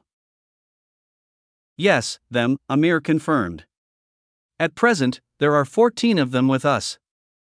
Further research was necessary to determine various factors, whether the process could be repeated by different individuals, whether using the same person multiple times would result in genetic similarities, and how variables such as the amount of material, an individual's awakened status, or even the origin of the material from different planets affected the outcome. They also tested whether Adam himself could trigger the process. The evaluator leaned forward, intrigued. And what were the results? Aaron's face was alight with excitement, his expression unguarded as his eyes scanned the summary of the research. The sheer anticipation of uncovering the results of the various experimental conditions had him completely absorbed. For once, he didn't even consider speculating on the outcomes beforehand, he was too eager to see the data immediately. Research summary: experimental variations. Repeatability test: the experiment was replicated under identical conditions with a different gendered researcher, yielding the same results. The only notable difference was a slight variation in brain structure, which had a minor impact on intelligence compared to Adam. However, this issue was resolved through neuroplasticity during the VR growth period. Recommendation: implement strict candidate selection before initiating contact to ensure optimal results and prevent unnecessary complications. Same person repeatability test: researcher Zhao conducted the experiment again to determine whether the newly created individual would have identical DNA to Adam. The results showed a less than 1% genetic variance, confirming that the process could be reliably used to generate individuals of consistently high quality. Although, using increased material volume, an experiment using 10 times the original material amount resulted in a successful creation. The brain's developmental age matched Adam's, but due to the larger volume, a fully developed body formed naturally, and the organification process occurred at an accelerated rate, likely due to the greater available mass for mana absorption. Recommendation: the standard material volume used for Adam is more efficient, as the Empire already has the capability to generate bodies separately. Using reduced material volume, when only half the material volume was used, the experiment failed to produce a fully formed brain. The conversion process was incomplete, leading to signs of brain death. However, when additional materials were introduced to the area, the brain absorbed them and successfully completed its development, ultimately matching Adam's growth pattern. It is not Rico. Testing with an awakened individual: despite using an awakened researcher, the created individual was an ordinary human, though they retained the same potential to awaken as any other human. This partially removed the possibility of mass-producing pre-awakened elites. Further tests are needed to see if it is possible to. Material source test: samples from all 7 planets were used to determine if the process depended on planetary origin. The results showed no variance, confirming that any of the planet's materials could be used interchangeably. The amount of matter.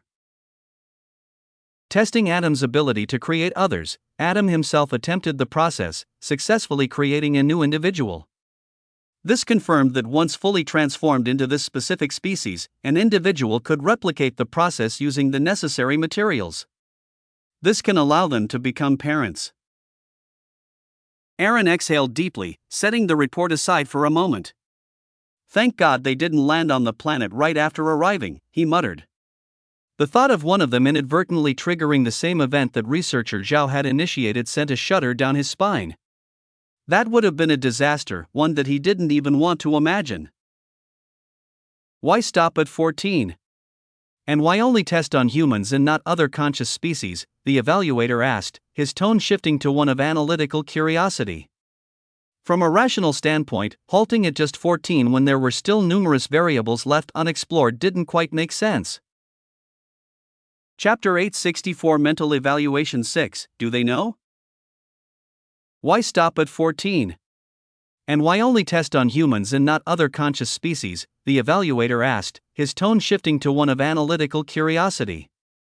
From a rational standpoint, halting at just 14 when there were still numerous variables left unexplored didn't quite make sense. While Adam's brain was undergoing the organification process, an ethical meeting was convened to revise the Empire's research ethics code to address this unprecedented situation. Although we suspected that the material itself either lacked consciousness or contained a blank consciousness that could be molded by the first species it came into contact with, it technically fell outside the original ethics code. However, upon realizing that Adam's brain would develop a fully unique and independent consciousness once it became completely organic, restrictions were placed on further experimentation. The researchers were only permitted to answer the most pressing questions before the return journey, which in turn prevented them from testing whether the material could convert into other species.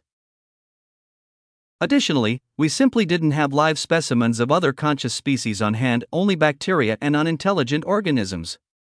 It would have been foolish to waste material with the potential to become a human and instead condemn it to be, say, a dog. Ultimately, it was decided that any deeper research would need to be conducted back home after the ethics code was further refined and formally ratified. A brief pause followed Amir's explanation, an understandable one, given the weight of what had been said. Do they know that they came from a material and were not born like normal humans? No, the evaluator responded. That decision will be made by the imperial government. Their ruling will determine how all individuals created from the material will be treated. Age is also a key factor, after all, the oldest among them is only 11. How much of the material have you brought back? Asked the evaluator, changing the line of questioning and refocusing back on the material itself. I don't know the exact quantity since that's not my responsibility, Amir admitted. But the amount we brought back is relatively small compared to the total available in the star system. The evaluator frowned. Why so? Isn't it important enough to warrant bringing back as much as possible? It seemed foolish to leave behind something that might be the most valuable material the Empire had ever encountered. That's because not all of the exploration fleet returned with us, Amir explained. Nearly all combat-capable TSF members remained behind to protect and monitor the material, ensure no one else discovers it, and, if someone does, make sure they don't enter the star system or gain access to it. The evaluator nodded. It was the most logical course of action. Bringing back all of the material would have been impossible, even if they had wanted to. Besides, several factors justified keeping a presence in the star system, including the possibility that the material's properties could only be maintained within that specific environment. But how did you get access to this much information when it isn't really your area of expertise? All members of the exploration fleet have keyword clearance, which grants them access to all research conducted within their fleet, Amir explained. Since nearly everything in that star system, aside from the planets and the material itself, was known to us, the exploration process for other sectors was completed relatively quickly. That gave us plenty of time to review the research and develop at least a basic understanding of the discoveries. And with this particular research being the most interesting thing to come out of the expedition, nearly everyone in the fleet knows at least something about it. Satisfied, the evaluator moved on, finally shifting to a different topic as he neared the end of the evaluation. Classify all information regarding the material and notify everyone with knowledge of it that it has been classified. Make sure they don't speak about it, Aaron ordered, his gaze still fixed on the report. Now that they were approaching the possibility of having foreigners within the star system and VR, he wasn't willing to let this information spread, not yet. Understood. But are you still proceeding with the launch of VR despite this new discovery? Nova asked. The material's significance was enough to justify canceling some major plans if moving forward risked the Conclave members gaining knowledge of it. There's no need to go that far, Aaron replied. Just inform the exploration fleet members that, due to the critical need for secrecy, a temporary mental inhibitor related to this topic will be applied.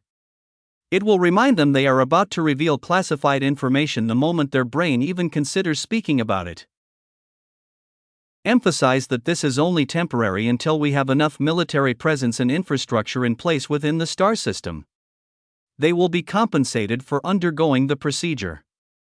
Besides, everyone already expects certain aspects of this operation to be classified since part of it falls under military jurisdiction. Even if people become aware that something is being hidden, no one would ever guess the actual truth. He chuckled at the thought. Understood, Nova confirmed, already updating the procedures the TSF TRAPPIST-1 crew would need to complete before being allowed to exit their pods. Print out the fastest and most powerful wormhole-capable ship we can and send it to the TRAPPIST-1 star system immediately. The ship should be ready to begin its journey in 30 minutes, Nova confirmed. While it's traveling, use the simulation to see if we can generate a wormhole with absolute coordinates as close to TRAPPIST-1 as possible. We need to shorten this journey further, 4 years is too long given our current situation. We can attempt it, but since we don't have absolute coordinates anywhere near that region, there's a chance this won't yield usable results, Nova cautioned, reminding Aaron of the limitations. The further the distance, the greater the discrepancy between simulation and reality. I know. But there's no harm in trying, Aaron replied, pausing for a moment. His eyes drifted back to the section detailing the material and the potential creation of new life. His thoughts wandered, recalling the other strange discoveries and anomalies encountered by different exploration fleets. Then, almost as if speaking to himself, he muttered, either there's life in nearly every star system around us, we're ridiculously lucky, or someone is pulling strings behind the scenes. And I don't think it's the first one, it's way too blatant to be a coincidence. Chapter 865, Giving it a name. But didn't they give the material a name? Aaron asked, realizing that throughout the report, it had only been referred to as the material. Due to its significance, they decided it would be best if the Emperor named it, Nova replied, materializing another hologram displaying the meeting notes where the decision had been made. Aaron hummed thoughtfully, considering possible names. A smile spread across his face as he settled on one. How about Fountain of Life? Since the material turns into a liquid state when near life, and it needs to be in liquid form for the conversion process, I think it fits quite well. Don't you think so? He glanced at Nova, curious about her thoughts. Nova stared at him, speechless. Her expression practically screamed, is this really the best you could come up with, given that brain of yours? After a brief silence, she finally responded. Then, I will designate the name as Fountain of Life, or FOL for short. Deciding there was no harm in it, she accepted the name. After all, in some small way, it did fit. Also, since this is the second time someone has caused new life to be born, I think we should establish a specific reward for those who achieve it, along with the prestige that comes with doing something so beneficial for the Empire. What do you think? Aaron suggested. Once could be chalked up to luck, but twice? That hinted at a pattern, possibly even a third occurrence in the future. I'll notify Gaia of your suggestion and have her come up with a plan, Nova replied, immediately offloading the responsibility to GAIA, the AI overseeing government affairs and the one who would ultimately enforce it anyway. What should the award and medal be called? Do you have a specific name in mind? Aaron took a moment to think before answering, the Genesis Medal and the Genesis Award. The medal is formal recognition and the award to reflect the achievement itself. It should have different levels, with those directly responsible for the creation of life receiving the highest ranked honor, and the levels descending to include everyone involved in the exploration fleet. Gaia says she will start working on it and will report back once she has coordinated with the relevant agencies, Nova informed him after updating Gaia with the details. Okay, good, Aaron nodded in acknowledgement before asking, so, what other matters related to the exploration fleet do I need to address? He wanted to deal with all the necessary tasks concerning the returnees. There are a few key decisions that need to be made, Nova listed. First, what should be done with the 14 individuals created as a result of the FOL? Second, what should be done with the FOL material they brought back? Third, when should the Empire be informed about their return? Fourth, what should be done with the exploration ships they brought back? And lastly, how should we inform the families of those who remained at TRAPPIST-1 to continue guarding the system? There are additional considerations, but those can be addressed as the situation evolves. Okay, good, Aaron nodded in acknowledgement before asking, so, what other matters related to the exploration fleet do I need to address? He wanted to deal with all the necessary tasks concerning the returnees. There are a few key decisions that need to be made, Nova listed. First, what should be done with the 14 individuals created as a result of the FOL? Second, what should be done with the FOL material they brought back? Third, when should the Empire be informed about their return? Fourth, what should be done with the exploration ships they brought back?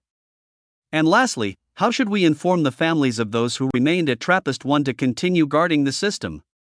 There are additional considerations, but those can be addressed as the situation evolves.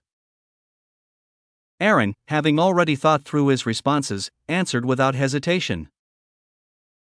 The 14 individuals should be sent to the House of Hope. They and anyone else created as a result of FOL under imperial control will be considered imperial citizens and treated the same as any other citizen. The fountain of life they brought back will be sent to Mars for initial storage while a dedicated research lab is constructed to handle all research related to the material. Now that we are sure nothing harmful has occurred, we can announce to the public that the exploration fleet has officially returned. As for the families of those who remained at TRAPPIST-1, inform them that their loved ones are on a delayed return schedule due to operational requirements. They should expect their return in, at most, 4 years. We will bring them back sooner using the wormhole technology, but they don't need to know that yet. The exploration fleet should remain where it is for now.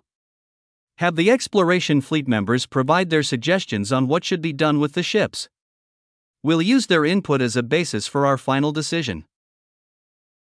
Finally, regarding the meeting to update the ethics of Imperial research on intelligent life, it should be scheduled as soon as the returning crew completes their mental evaluations. Once they are cleared, they will be going on an extended vacation, and we need their first-hand input before that happens. Their experience is invaluable. Nova immediately took Aaron's responses, making a few modifications for clarity and to align them with the authority of the Emperor. Once refined, she forwarded them to GAIA, who would ensure that all relevant departments received their directives and executed them accordingly. Within moments, the orders were set in motion, each department beginning preparations to implement the necessary steps, whether it was the integration of the 14 new individuals, the secure transport and storage of the Fountain of Life, or the careful coordination of public announcements. Everything was progressing smoothly, but as always, Nova kept a watchful eye, ready to adapt should unforeseen complications arise. The Empire buzzed with excitement as the news spread, with curiosity reaching a fever pitch. Every exploration fleet's return had historically brought back something of great significance, and this one was no exception. Speculation ran wild. What had they discovered? What new knowledge or advancements would they contribute? For the families of the returning crew, the announcement was a moment of joy and relief. They had been informed just minutes before the public, allowing them a brief moment of privacy before the Empire erupted with discussions. Those whose loved ones remained at TRAPPIST-1 received detailed updates, including expected return dates and personal messages carried back by the fleet. Many eagerly awaited the physical goods sent by their family members, small but cherished tokens from across the stars.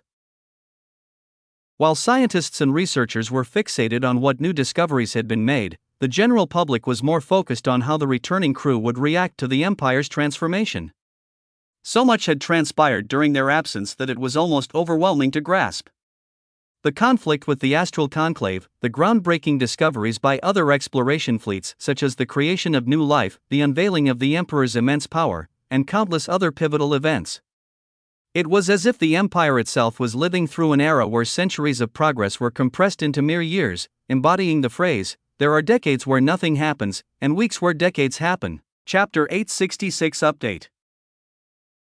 How was your evaluation?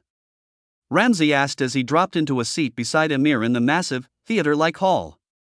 The room was slowly filling up, with more individuals materializing every few moments, greeting friends nearby before settling into their designated seats. A low hum of conversation spread through the space, resembling the anticipation before a movie screening. Mine was fixated on an asteroid I was exploring, Ramsey continued, shaking his head. They kept pressing for details and I had to talk about it for over half an hour. Amir glanced around, scanning the crowd for familiar faces. Mine focused on Adam and the material. That's what I spent most of my time discussing. Ramsey frowned. What do you think they were really evaluating us on? If they kept steering the conversation towards specific topics, it feels like they were looking for something beyond just our mental state. Before Amir could respond, a figure materialized nearby. Recognizing her instantly, Ramsey reached out to dap their friend, Kate, as she slid into the seat between them. Do you think the evaluator was human or AI? Amir asked instead of addressing Ramsey's question directly. Most likely AI, Kate replied without hesitation. There's no way they could have lined up 1 million human evaluators on such short notice.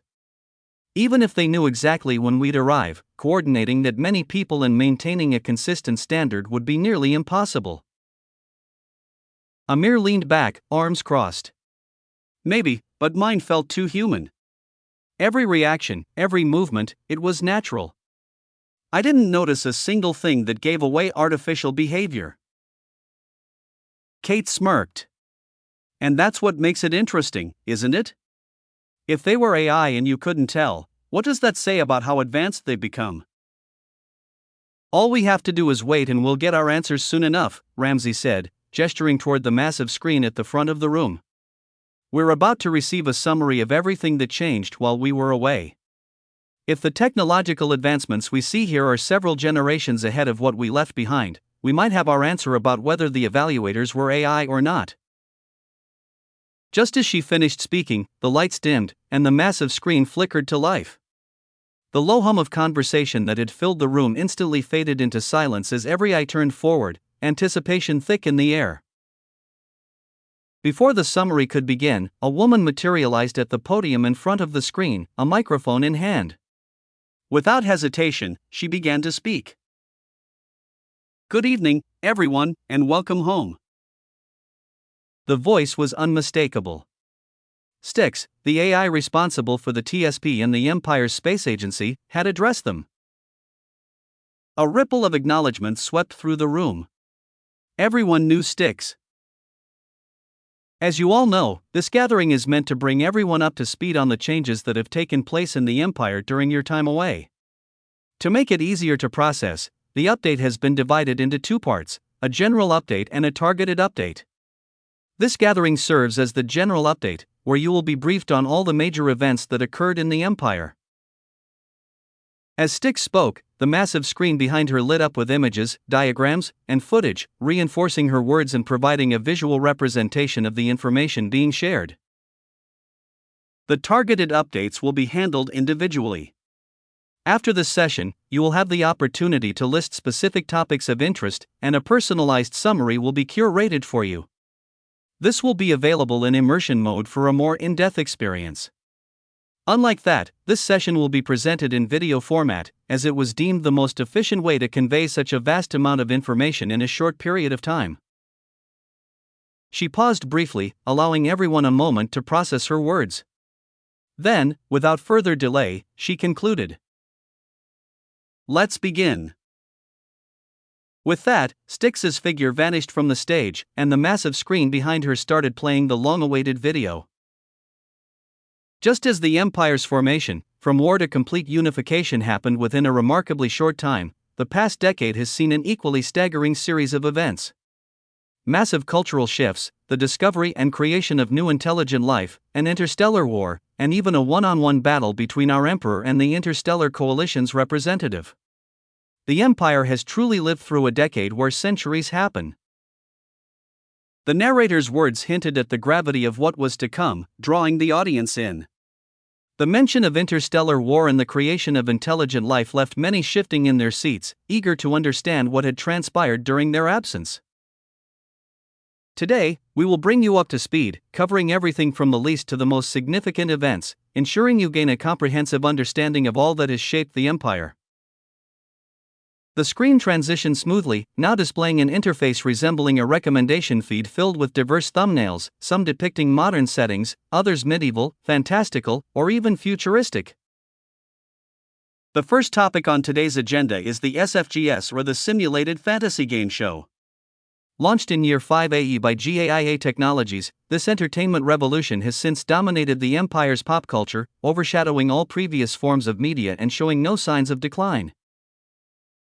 Have you ever dreamed of waking up in a medieval world where you could change the course of the Roman Empire with your modern knowledge?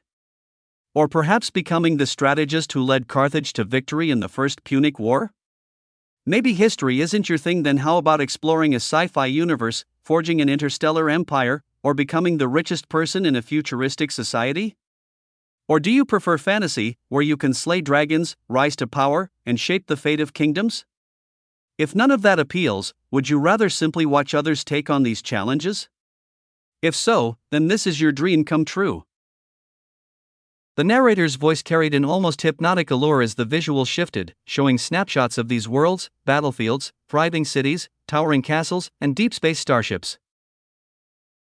These worlds are generated at the start of each year, with contestants applying and being selected to participate. Once chosen, they enter deep state VR pods for 2 real-world months, fully immersed in these simulated environments. Thanks to a 24 times time acceleration, they experience the equivalent of 4 years inside these worlds. During their time there, episodes documenting their struggles, triumphs, and the impact they leave behind are released weekly to the general public. Unlike traditional scripted television, these experiences unfold in real time, making them unpredictable and filled with unexpected situations. Viewers are not just watching a story, they are witnessing real people navigating entirely new worlds, facing challenges with no predetermined outcomes.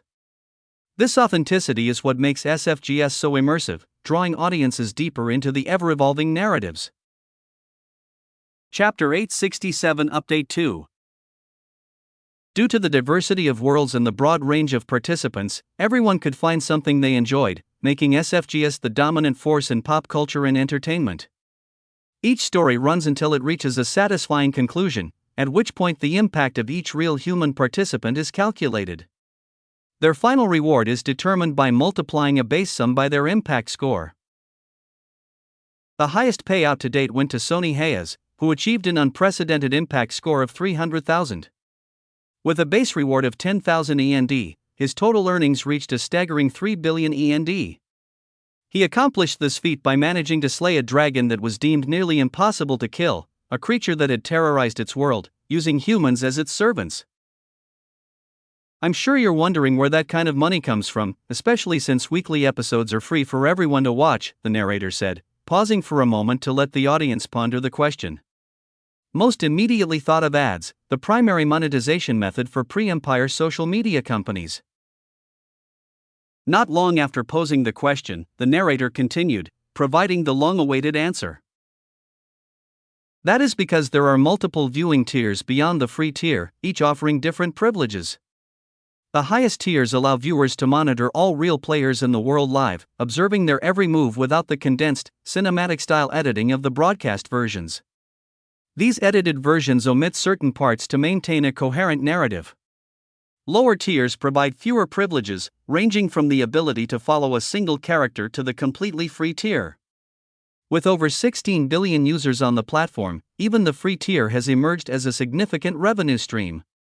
Corporations sponsor the platform, seamlessly embedding their real-world product into these simulated worlds, allowing the GAIA technologies to offer life-changing rewards to top participants. As the narrator concluded this explanation, a murmur of discussion spread throughout the room, with many questioning whether they had misheard something. Did the narrator say 16 billion? Or 6 billion? Ramsey turned to Kate and Amir, seeking confirmation. I heard the same thing, Kate replied. Either it's a mistake, or the Empire has absorbed a new civilization, probably the one hinted at in the introduction when they mentioned an interstellar war.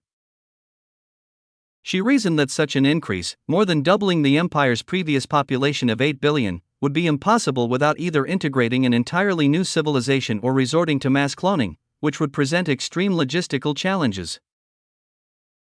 I'm sure we'll get answers soon, but for now, let's focus on the explanation, Amir reminded them, shifting their attention back to the screen to avoid missing any crucial details. As Kate and Amir refocused on the screen, they realized they had already missed part of the explanation.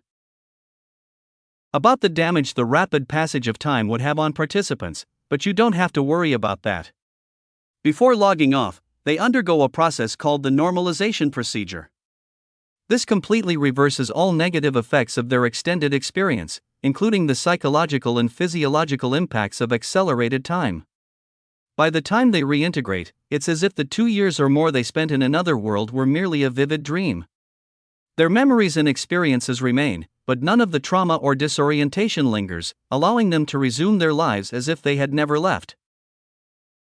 A wave of hushed conversation rippled through the audience.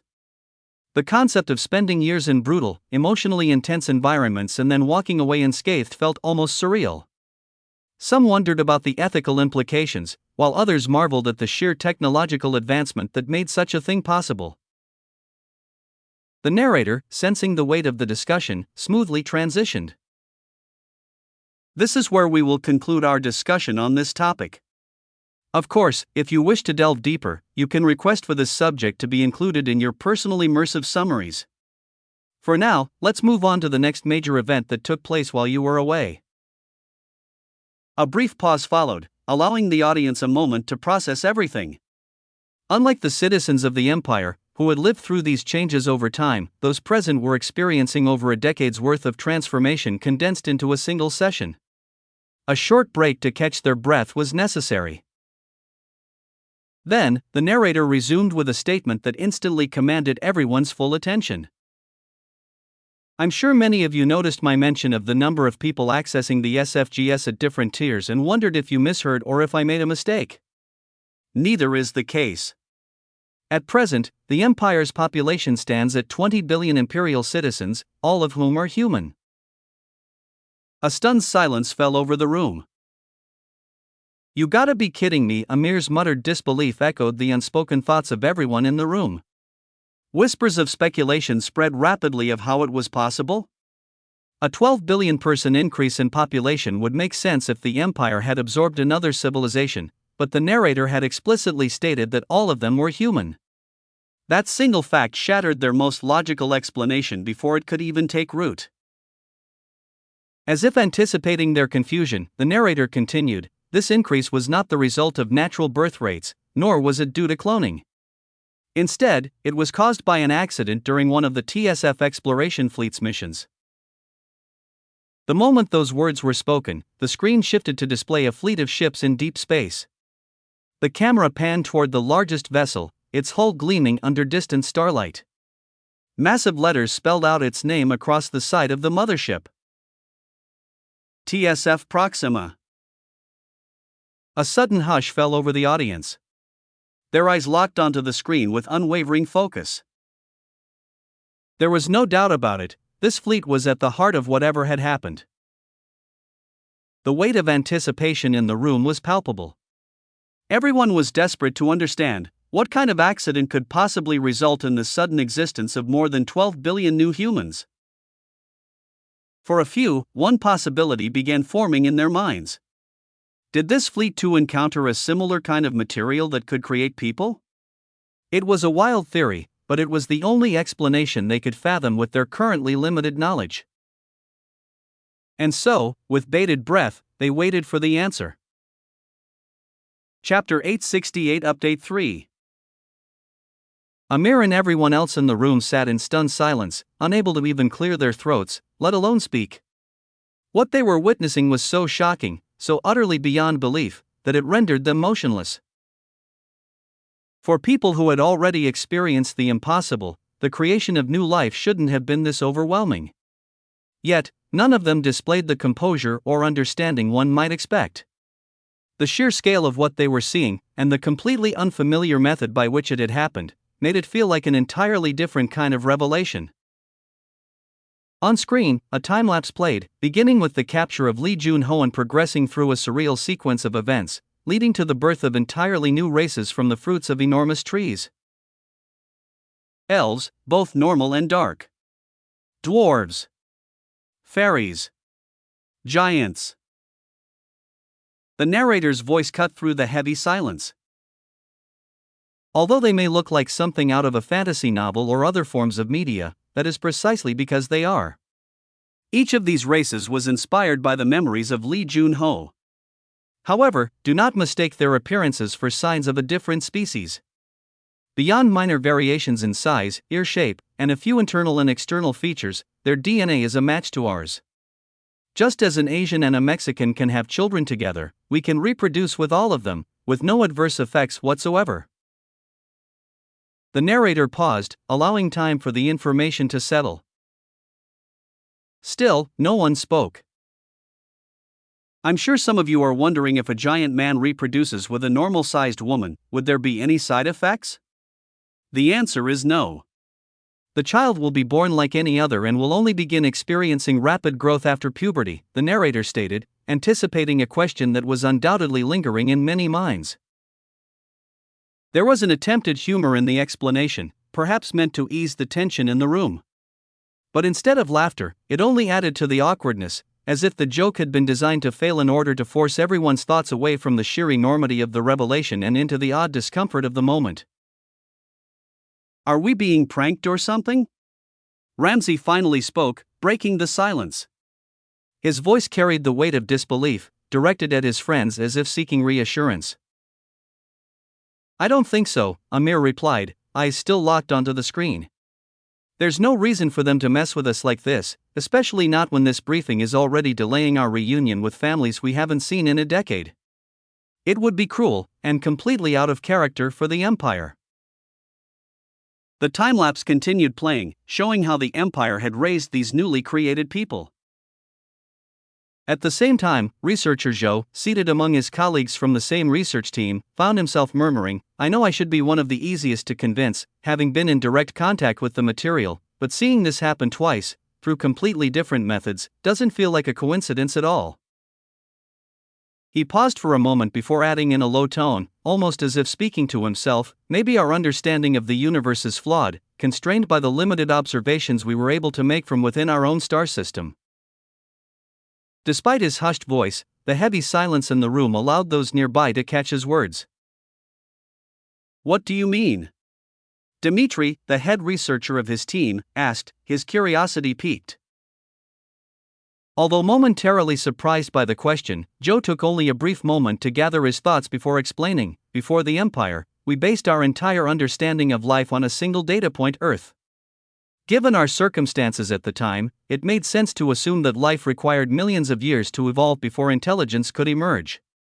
But now, we've witnessed two documented cases of life forming from mere materials, one through a simple touch, creating a fully realized human, and another through inspiration alone, resulting in the birth of 5 new intelligent races." He glanced at Dmitri before concluding, "With a 2-to-1 ratio contradicting our initial assumptions, who's to say that we, too, didn't come into existence in a similar way?" Following Joe's explanation, another round of contemplative silence filled the room. But it didn't last long before another researcher spoke up. "But we have extensive evidence of evolution, detailed records of how life on Earth developed. While there are some gaps, the available information should be more than enough to validate the theory." Joe didn't hesitate. "That's not an argument against my theory," he replied, his confidence unwavering. "If anything, evolution actually strengthens my point." It was clear that Joe had been pondering this for quite some time, and the recent revelations about the newly formed races had only solidified his thoughts, filling in the gaps he knew still existed in the evolutionary record. "What part exactly?" the researcher asked, intrigued by how his own counterpoint could support Joe's hypothesis. Joe leaned forward slightly. "The initial catalyst of life," he said, pausing for emphasis before continuing. "Evolution explains how life diversified and adapted over time, but it doesn't fully account for how the first single-celled organisms emerged. Yes, we have theories suggesting they formed under specific conditions, but despite our best efforts, we've never been able to replicate those conditions in a way that produces actual life. The furthest we've gotten is creating amino acids, the building blocks of proteins, but not life itself. And since then, no further progress has been made." He let that thought settle before posing a question that reframed the discussion. "Now, what if, during Earth's early history, there was a material similar to the one found in the TRAPPIST-1 system or around Proxima? What if someone or something triggered the conversion of that material into a single-celled organism, and then simply left it to take its course?" Instead of receiving a response, he was met with silence. However, no one nearby questioned whether it was due to deep contemplation or simply a lack of a plausible counter-argument, not even researcher Joe himself. His attention, like everyone else's, was now locked onto the screen. The display showed the castle where the Emperor was meeting with the 5 Proxima elders. Thick roots coiled around the structure, forming a cocoon-like barrier. Then, without warning, an explosion erupted. Chapter 869 Update 4. "Looks like he's a monster in combat as well," fought an awakener among the select few combat personnel who returned with the fleet. This level of strength wasn't even in the training simulations, he added, watching in disbelief as Aaron moved at an inhuman speed toward a specific location. Every awakener in Ares, now called the Imperial Military, had undergone rigorous combat evaluations, much like the infamous Reaper's evaluation. Their tests simulated battles against a wide range of awakened opponents, each with different abilities and strengths. Yet, even in those scenarios, he had never seen anyone exhibit the kind of raw power and speed that Aaron was demonstrating. The Awakener himself was no weakling. His ability granted him control over wind, making him one of the deadliest combatants due to the range and force of his attacks. It also allowed him to achieve unparalleled speed. However, even with that advantage, he knew he couldn't match Aaron's current velocity. And it wasn't because of his ability's limitations, it was because his body simply wouldn't survive the forces he would endure at that speed. But what kind of ability is that, he wondered, watching the Emperor seamlessly wield different abilities across multiple affinities. His shield alone seemed absurdly overpowered. It had withstood numerous explosions, each rivaling hundreds, if not thousands, of tons of TNT, without showing a single crack. Looks like I need to challenge his avatar in VR, he thought, his competitive spirit igniting. I need to see the gap in our strength firsthand, and find out if I can even put a dent in that shield. The challenge feature was a vital tool for Imperial military combat personnel, allowing them to test their skills against avatars of powerful awakeners and individuals. These simulations provided invaluable combat practice, helping soldiers gauge their abilities in comparison to the elites. However, access to these avatars was restricted because only those who had granted permission for the use of their likeness could be challenged. As he hoped that the Emperor had made his avatar available for combat trials, he refocused on the video, watching in silence as the narrator smoothly transitioned from one topic to the next. A few hours later. Let's delay our attempt to face his avatar for now. He silently withdrew the challenge he had previously set in his mind. After finishing the recordings of the Emperor's battles against the Conclave civilization's representatives, he realized just how overwhelming the Emperor's power truly was. Some fights ended in mere seconds, while others demonstrated the sheer scale of destruction he could unleash. Compared to these, his battle against the Proxima Elders seemed almost restrained, as if he had been holding back to avoid unnecessary casualties. He silently withdrew the challenge he had previously set in his mind. After finishing the recordings of the Emperor's battles against the Conclave civilization's representatives, he realized just how overwhelming the Emperor's power truly was. Some fights ended in mere seconds, while others demonstrated the sheer scale of destruction he could unleash. Compared to these, his battle against the Proxima Elders seemed almost restrained, as if he had been holding back to avoid unnecessary casualties. The moment that stood out the most was when the Emperor had nearly obliterated the entire arena with a single explosion, an attack so devastating that he had to redirect it into space. The thought of facing such overwhelming power in VR now felt premature. While some were fixated on the Emperor's overwhelming strength, others found themselves captivated by different aspects of what they had just witnessed. The sheer amount of groundbreaking revelations ensured that there was something for everyone to focus on. Since when could we make black holes? What the fuck is that weapon? A physicist blurted out, on the verge of a meltdown as he tried to calculate the energy required to create even the smallest black hole. If not for the detachment between body and mind in VR, his MedIPod might have had to intervene before he gave himself a heart attack. So that's what aliens look like, but why are they all bipedal? A biology researcher muttered, his mind already racing with thoughts of anatomical differences and what he might discover if he ever had the chance to dissect one. So now we can communicate across any distance? Holy hell!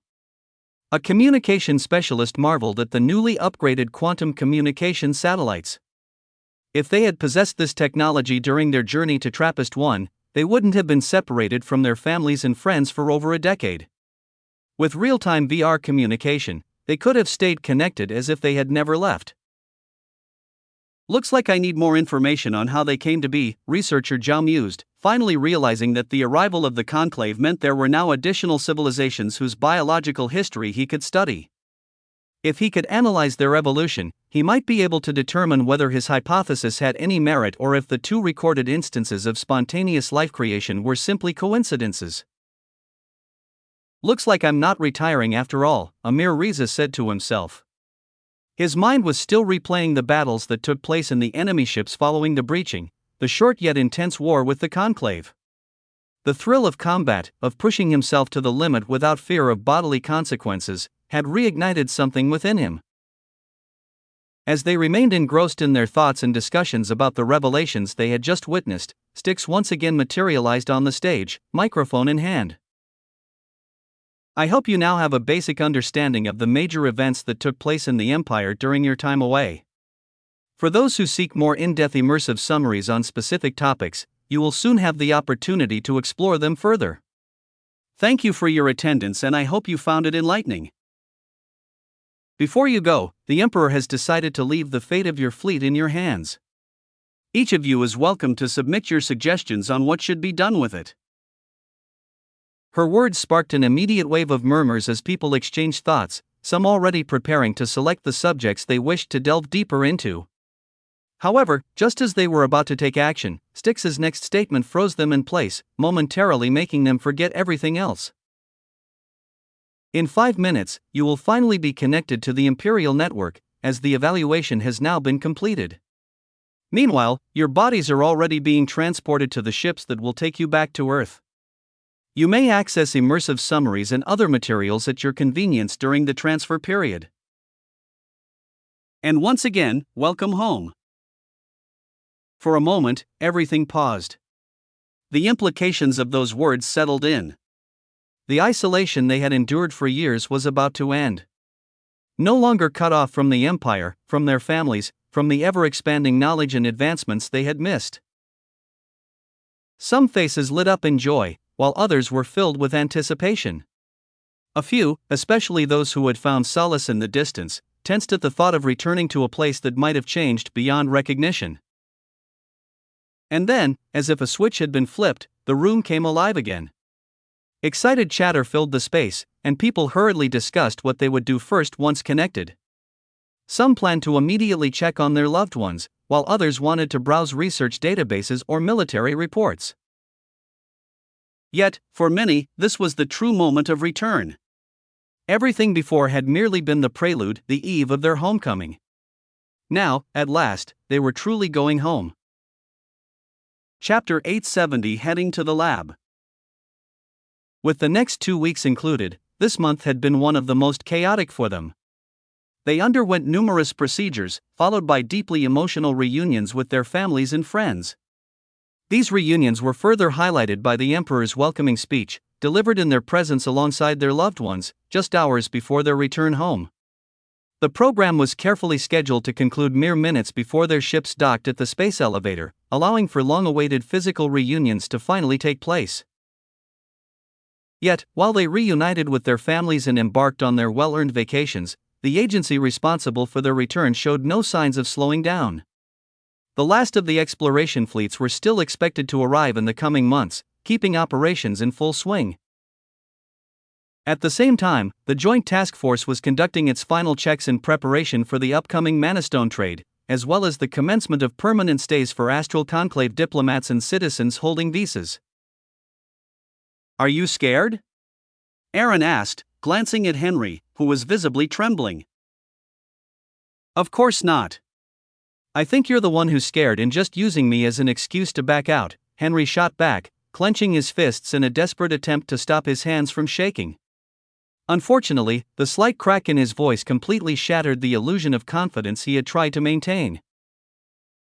"Oh, looks like I've been found out," Aaron said with an exaggerated sigh. "Well then, my brave brother, why don't you go first? Since, it hasn't been tested by humans yet." Before Henry could react, Aaron stepped behind him, gently maneuvering him between himself and the open wormhole gate. Instead of responding, Henry bolted. He had a sinking suspicion that Aaron standing behind him meant one thing: he was about to be pushed through that thing. And he definitely wasn't ready for that. "You're the one who wanted to follow me for research, remember?" Aaron said as he effortlessly caught Henry mid-sprint. Lifting him onto his shoulder like a sack of flour, he secured his grip with no intention of letting go as Henry flailed wildly, trying to break free. I thought we'd be using one of your ships. You know, FTL travel in the solar system through your special privileges. Who the heck would think we were going through a wormhole gate? I didn't even know this thing existed until a few minutes ago. Henry's desperate plea echoed as Aaron carried him closer to the shimmering, ominous gate. The swirling energy made it look as if it would disintegrate them the moment they touched it. But instead of stopping them, their mother simply smiled and waved. Return safely and be careful, she said gently. Their father, standing beside her, looked at them with nothing but pride as the two brothers vanished into the wormhole gate, disappearing from the basement of the cube. Ah! Henry screamed, his brain convinced his body was being torn apart at the molecular level. And then, thud. The sensation of solid ground beneath him was so unexpected that his screaming cut off abruptly. After a few seconds of feeling nothing, he hesitantly cracked one eye open, half expecting to see the afterlife. Instead, he was met with Aaron's face, filled with poorly restrained amusement, as if he were moments away from bursting into laughter. Bathrooms that way, Aaron said, casually pointing. It was only then that Henry snapped back to reality, his senses catching up to his surroundings. They were inside an enormous room, larger than even the massive chambers in the cube's basement. The only active gate in sight was the one they had just come through, but all around them were evenly spaced, oval-shaped devices resembling inactive versions of it. The layout made it easy to deduce this was a gate station, likely used by the Empire to transport people and supplies over vast distances in an instant. And from its sheer size, it was clear that the facility could accommodate well over 1 million people, suggesting that logistics were just one of its many intended functions. I'm not that scared, Henry grumbled, brushing off the remark. No matter how freaked out I get, I do have good muscle control. He took the embarrassment on the chin. Aaron had definitely called his bluff. Good, Aaron replied, offering him a hand. We have a ship waiting to take us to the temporary lab. Henry took the hand and pulled himself up, still shaking off the experience. I even bragged to my friends that I'd be traveling faster than light. I thought for a moment I'd become the fastest man alive. Aaron smirked as they began walking toward the nearest exit. We can do that when we return, if you want. Henry huffed, dusting off his clothes, despite there being no visible dust in the immaculately clean facility. Damn right we will. While the brothers made their way to the temporary lab to examine the material firsthand, since only images were available from the data they had brought back due to the scanner's inability to properly analyze it, another operation was in its final stages, far from the Empire. Drifting in the vast emptiness of space, a station gleamed faintly under the dim starlight that managed to reach it. This station had been constructed specifically for the upcoming infiltration into the Astral Conclave during the Mana Stones exchange meeting. Recently relocated once again to further distance it from Earth, it had arrived at newly mapped coordinates provided by the Empire's survey ships. Inside, mechanical figures moved methodically, performing what appeared to be final manual inspections on the ships docked within. These vessels had been carefully designed to resemble those of various conclave civilizations that had participated in the war, offering an alternative means of stealth blending in should invisibility-based cloaking prove ineffective. With the last checks nearly complete, the operation stood ready, awaiting the Emperor's final approval before executing the plan at the scheduled time. Things within the Empire were shifting into high gear as various agencies operated with a sense of anticipation, preparing for the imminent changes set to unfold in the upcoming meeting. Chapter 871, A Quest. Anything you're seeing that I'm not? Aaron asked, turning to Henry, who was closely examining a piece of the FOL material inside a transparent box. Henry, having already discovered some of his ocular abilities, focused on the material, his enhanced vision revealing details beyond normal perception. Even with his abilities, the most distinct feature he observed was the presence of ultra-thin mana threads weaving through the FOL material, holding it together. I don't know what you're seeing, but from my perspective, I can say with certainty that the reason the FOL material shifts between liquid and solid states is due to the mana threads binding it, Henry said, his voice filled with intrigue. As he spoke, a holographic projection appeared, sharing his vision with Aaron. Through Henry's eyes, the mana threads pulsed subtly, shifting from a neutral yellow to a vivid green, the color representing the esoteric mana of life, whenever they detected an unshielded person nearby.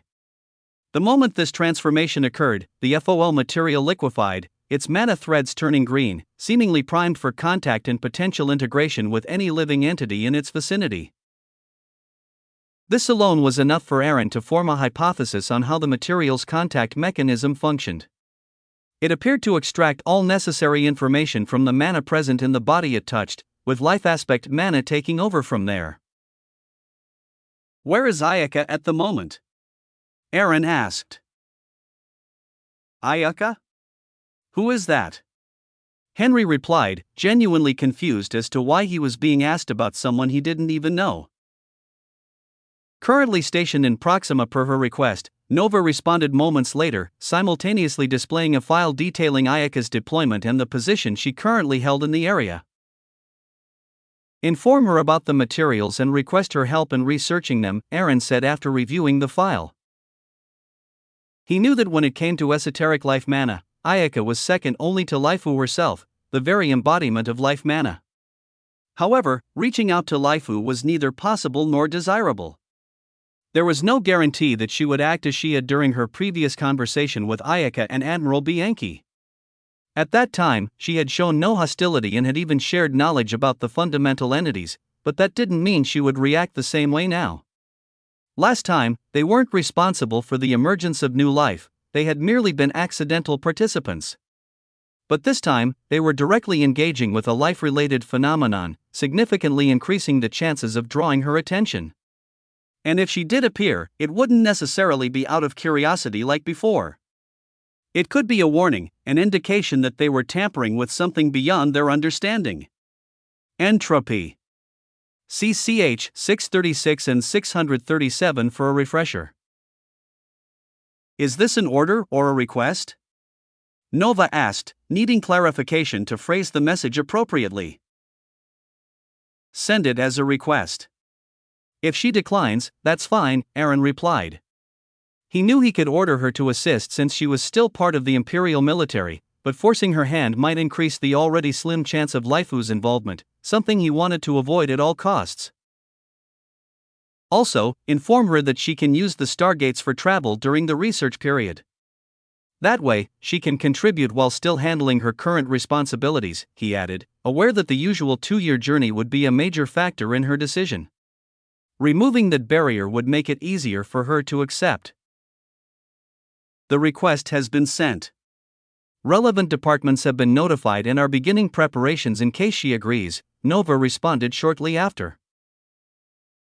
Thanks, Aaron said. Can't I have an assistant like Nova too? Henry asked, finally calming his heart after the sudden appearance of yet another hologram. It took him a moment to realize Aaron had been speaking to Nova, not him. Don't you already have one from Gaia Tech? Aaron responded. Yeah, but it's nowhere near as advanced as Nova. For what exactly? I'm pretty sure your current one can handle everything you need it to do. You don't understand, Henry argued. It's better to have it and not need it than to find myself in a situation where I need it but don't have it. His voice carried the unmistakable tone of someone making up justifications on the fly. He averted his gaze, knowing full well he was acting like a kid begging for the latest high-end gadget when his current one was still perfectly fine. Aaron chuckled, recognizing the plea for what it was. How about this? I'll give you one if you graduate in the top 100 in the Empire, he said, laying out a difficult but achievable challenge. Running an AI as advanced as Nova wasn't cheap, after all. Plus, Henry had every resource at his disposal, except knowledge assimilation or abusing his position as the Crown Prince to cheat his way through the exams. A hologram materialized in front of Henry, displaying the challenge like a game quest. Henry laughed and immediately hit accept before turning to Aaron with a smirk. The contract is recorded in the Akashic records. You better keep your word. He extended a hand to seal the deal. I'm looking forward to your results, Aaron replied, shaking Henry's hand as holographic fireworks erupted around them. With that settled, they resumed their research, using Henry's ocular abilities to examine the FOL material further while waiting for Ayaka to read and respond to the request. What are you looking at? Lee Junho asked as he stepped into Ayaka's office. The man, once an anime addict who had only joined the exploration fleet for the promise of early retirement and the hefty payout for risking his life, was still in the military, something no one, including himself, had expected. After a long period of rest, he had ultimately decided to continue his service. A request from the Emperor, Ayaka replied without looking up. Without waiting for permission, Lee dropped himself into one of the comfortable chairs in her office. A request, not an order? What's it about? Are they finally trying to make you retire or something? He asked, his curiosity piqued. Despite his interest, he didn't try to sneak a peek at the screen. For research, Ayaka answered flatly. That's all I can say. The rest is classified. She continued reading through the request, scanning the details carefully. It contained everything she needed to know about the research and a vague mention of a new technology that would allow her to travel to the Empire and back almost instantly. The explanation wasn't too detailed, just enough to let her know it was possible, should she choose to accept. Will you accept it? Lee asked, leaning back in his chair. I'm not done reading, Ayaka replied, her eyes still fixed on the screen. But at the moment, I'm still on the fence. Chapter 872 The Second Coming. Time waited for no one, moving forward unbound by the events of the universe. Finally, the day of the second Mana Stone exchange arrived. A welcoming fleet stood ready in an empty patch of space, patiently awaiting the arrival of the representatives. This was both a customary gesture and a security measure, though this time, the fleet was more than 4 times larger than at the last exchange. The reason was simple: the exact number of arriving ships remained unknown, but the Empire was certain it would be at least triple the previous turnout. The increased Mana Stone quotas required a greater volume of materials for exchange, and, in addition, the Conclave representatives were expected to bring their own products to sell to the Empire. As the agreed time for arrival approached, the crew aboard the welcoming fleet remained on high alert. There was always the possibility that the Conclave forces would emerge from the wormholes with weapons blazing, and until both sides knew each other well enough to establish true trust, such precautions were necessary. The countdown ticked away 5 seconds, then 4, then 3, 2 tick. The moment arrived. Without even a second's delay, the ship's sensors detected a spatial fissure, the telltale precursor to a wormhole opening. Moments later, multiple wormholes materialized, revealing the fleets beyond them before sealing shut just as quickly. As the Empire's system-wide sensor grid and the fleet's onboard scanners went to work identifying and categorizing the incoming vessels, it became immediately clear that their estimates had been far too conservative. Rather than the expected 3-fold increase, the number of Conclave ships had multiplied 10-fold. At the same time, in an unidentified location in space. Bon voyage. Nix's voice echoed in John's mind as he watched the wormholes open in front of the station. Their timing was flawless, closing at the exact millisecond as the Conclave's wormholes. Should any anomalies be detected, the spatial disturbances would be easily attributed to the Conclave's arrival, neatly camouflaging their own actions. Now, we wait, John muttered as he logged out of the simulation. Though the station was operational in real time, he could only interact with it remotely. It was built exclusively for machines, humans had no place aboard it. Now, let's do it as planned. Nix's tone carried an edge of anticipation as she activated the station once more. A massive wormhole erupted in front of it, swallowing the entire structure as it slowly drifted forward and vanished. All that remained was a small, seemingly insignificant spherical object. But only for a moment. Poof! Instead of an explosion of fire and destruction, the sphere burst into a fine, yellowish liquid that spread across a vast area before dissipating. With her task complete, Nyx also exited the simulation. A grin played across her lips, one that would be unmistakable to anyone watching. This was her moment, and she would not waste it. Aside from the sheer increase in the number of ships participating, the process remained largely the same as the previous Mana Stone exchange. The Conclave ships powered down their shields for scanning, and once cleared, they were immediately instructed to follow the welcoming fleet toward the trade hub, which was now fully operational for the first time. Send them the docking procedures along with all relevant requirements, the fleet commander ordered, his eyes scanning the real-time data of the incoming ships. Also, assess whether any modifications are necessary to accommodate their vessels during this period. At their current speed, it would take roughly 2 hours to reach the trade hub. Its location had been carefully chosen, positioned near the outer edges of the solar system to keep it isolated from the Empire's core territories, yet still within the spatial lock grid. This ensured that no unauthorized wormholes could be opened near the station while also preventing it from being too close to any potential entry points. "It's uncomfortable," an older-looking Trinarian muttered, his expression darkening as an unfamiliar sensation crept over him. It felt as if invisible chains were wrapping around him, restricting his very being. At the same time, his senses felt dulled, like something was suppressing his perception of the surrounding space. A deep dislike for this place settled within him almost immediately. "Are they attacking us?" "Isn't that against the agreement?" a younger Trinarian asked, his voice sharp with alarm. He was feeling the same stifling sensation, and his instincts immediately categorized it as a hostile action. His hands moved swiftly over the controls, pulling up sensor data to locate the source of the attack. The older Trinarian, instead of reacting hastily, closed his eyes. He focused inward, trying to analyze the sensation objectively.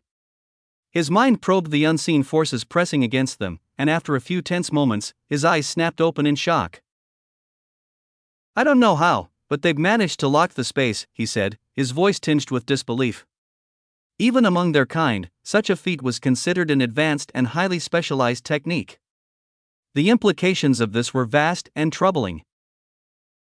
"Did they manage to get their hands on an encryption key and use our own knowledge to create this?" the young Trinarian asked, his voice laced with disbelief. The idea that the Terrans had somehow deciphered their methods and replicated such an advanced technique was unsettling. "I don't think so, Prince," the older Trinarian responded, his expression serious, the weight of experience evident in his gaze. "The way they're doing it is completely different from how we would. This method, it isn't just stopping wormholes, it's doing something more."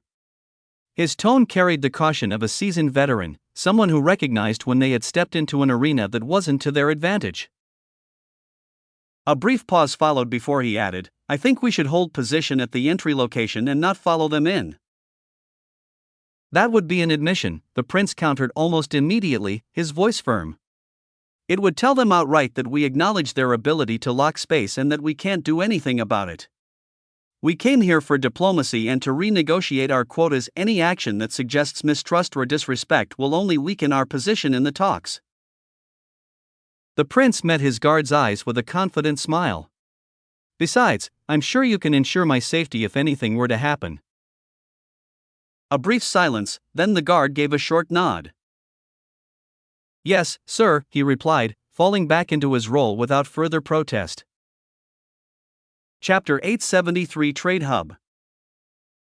"Now that's strange," the Vrol Coalition representative thought as he reviewed the basic information about the trade hub, which had been included alongside the docking details shared moments ago. He was certain that the Empire hadn't possessed this space station during their last Mana Stones exchange.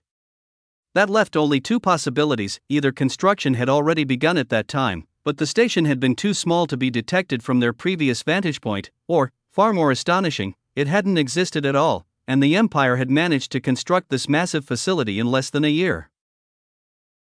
Although the Vrol Coalition had the capability to achieve such rapid construction, it was far from cost-effective.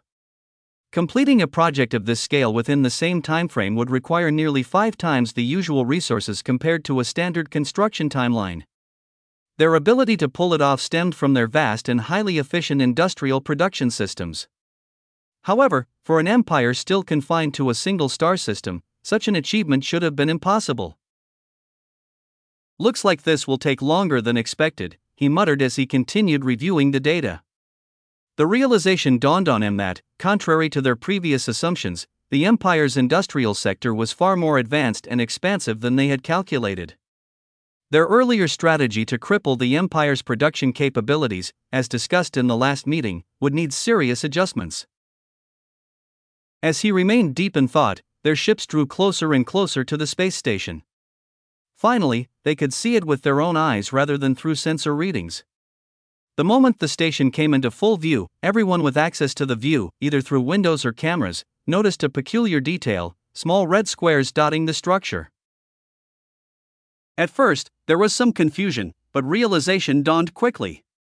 These red squares were hangars, designated docking zones for incoming ships. The mystery resolved itself moments later as each civilization received their assigned docking locations. As soon as their docking zones were allocated, the corresponding hangars shifted from red to green, signaling that they were ready for approach. Expecting the hangar doors to open upon arrival, many on board speculated that the station might be delaying the opening until the last moment to minimize air loss. However, as they closed in, mere meters away from the designated entrances, nothing retracted. The green-lit entryways remained sealed, causing brief concern. Yet, to their surprise, the pilots maneuvered through the barriers with complete ease, as if they were passing through nothing more than a hologram. The moment their ships passed through, they landed on what appeared to be a liquid surface, which slowly solidified beneath them once the entire underside of the ship made contact. This adaptive landing system ensured that ships of all sizes and designs could land without the risk of concentrated weight stressing a few points, which was something that would have been a concern had the surface been a rigid platform. To the crew's surprise, they could immediately disembark without waiting for the hangar to be pressurized. This confirmed their earlier suspicions. The green-lit barrier they had mistaken for a simple hologram was, in fact, a highly advanced one-way shield. It allowed ships to enter freely while completely preventing anything from escaping, leaving all of them astonished as it was a tech that was far beyond what they had anticipated. "They really are good at production," Akasar remarked as he walked through the corridor connected to their docking bay, his eyes scanning the craftsmanship of the station. As a member of a race renowned for blacksmithing, enhancing themselves with mechanical augmentations and crafting adaptive, semi-sentient weapons that evolved alongside their wielders, he had a keen eye for build quality. And what he saw here impressed him. Even after being escorted to his quarters, he had yet to spot a single weld line or connection joint. It was as if the entire station had been forged from a single, seamless piece of material. That level of precision and structural integrity was not just rare, it was a statement of mastery. "Sir, they have informed us that the joint exchange meeting will take place in 3 days, giving us time to acclimate to the space station and ensure everything is in order," the Trinarian prince's assistant reported. "What about our request for a meeting with their emperor?" the prince asked, uninterested in the details of the joint meeting. "They are open to it, but we have yet to determine the medium," the assistant replied. "Why?" the prince questioned, surprised by the response. "The emperor is on their home planet, and at legal speeds, it takes a week to travel there. They have a strict ban on FTL travel within their solar system. When we requested a face-to-face meeting, that was the reason given for the delay. However, they are open to a video conference, but suggested we wait until after the joint meeting. During that event, they plan to reveal a product that will resolve this issue for us." The prince's expression became unreadable as he processed the information. "Tell them that's acceptable," he said after a brief pause. "Yes, sir," the assistant acknowledged before leaving the room. "What's on your mind, Prince?" his guard asked, noticing his contemplative expression. "I'm thinking about what they plan to introduce during the joint meeting," the prince admitted. "But I'm also wondering, are they looking down on us?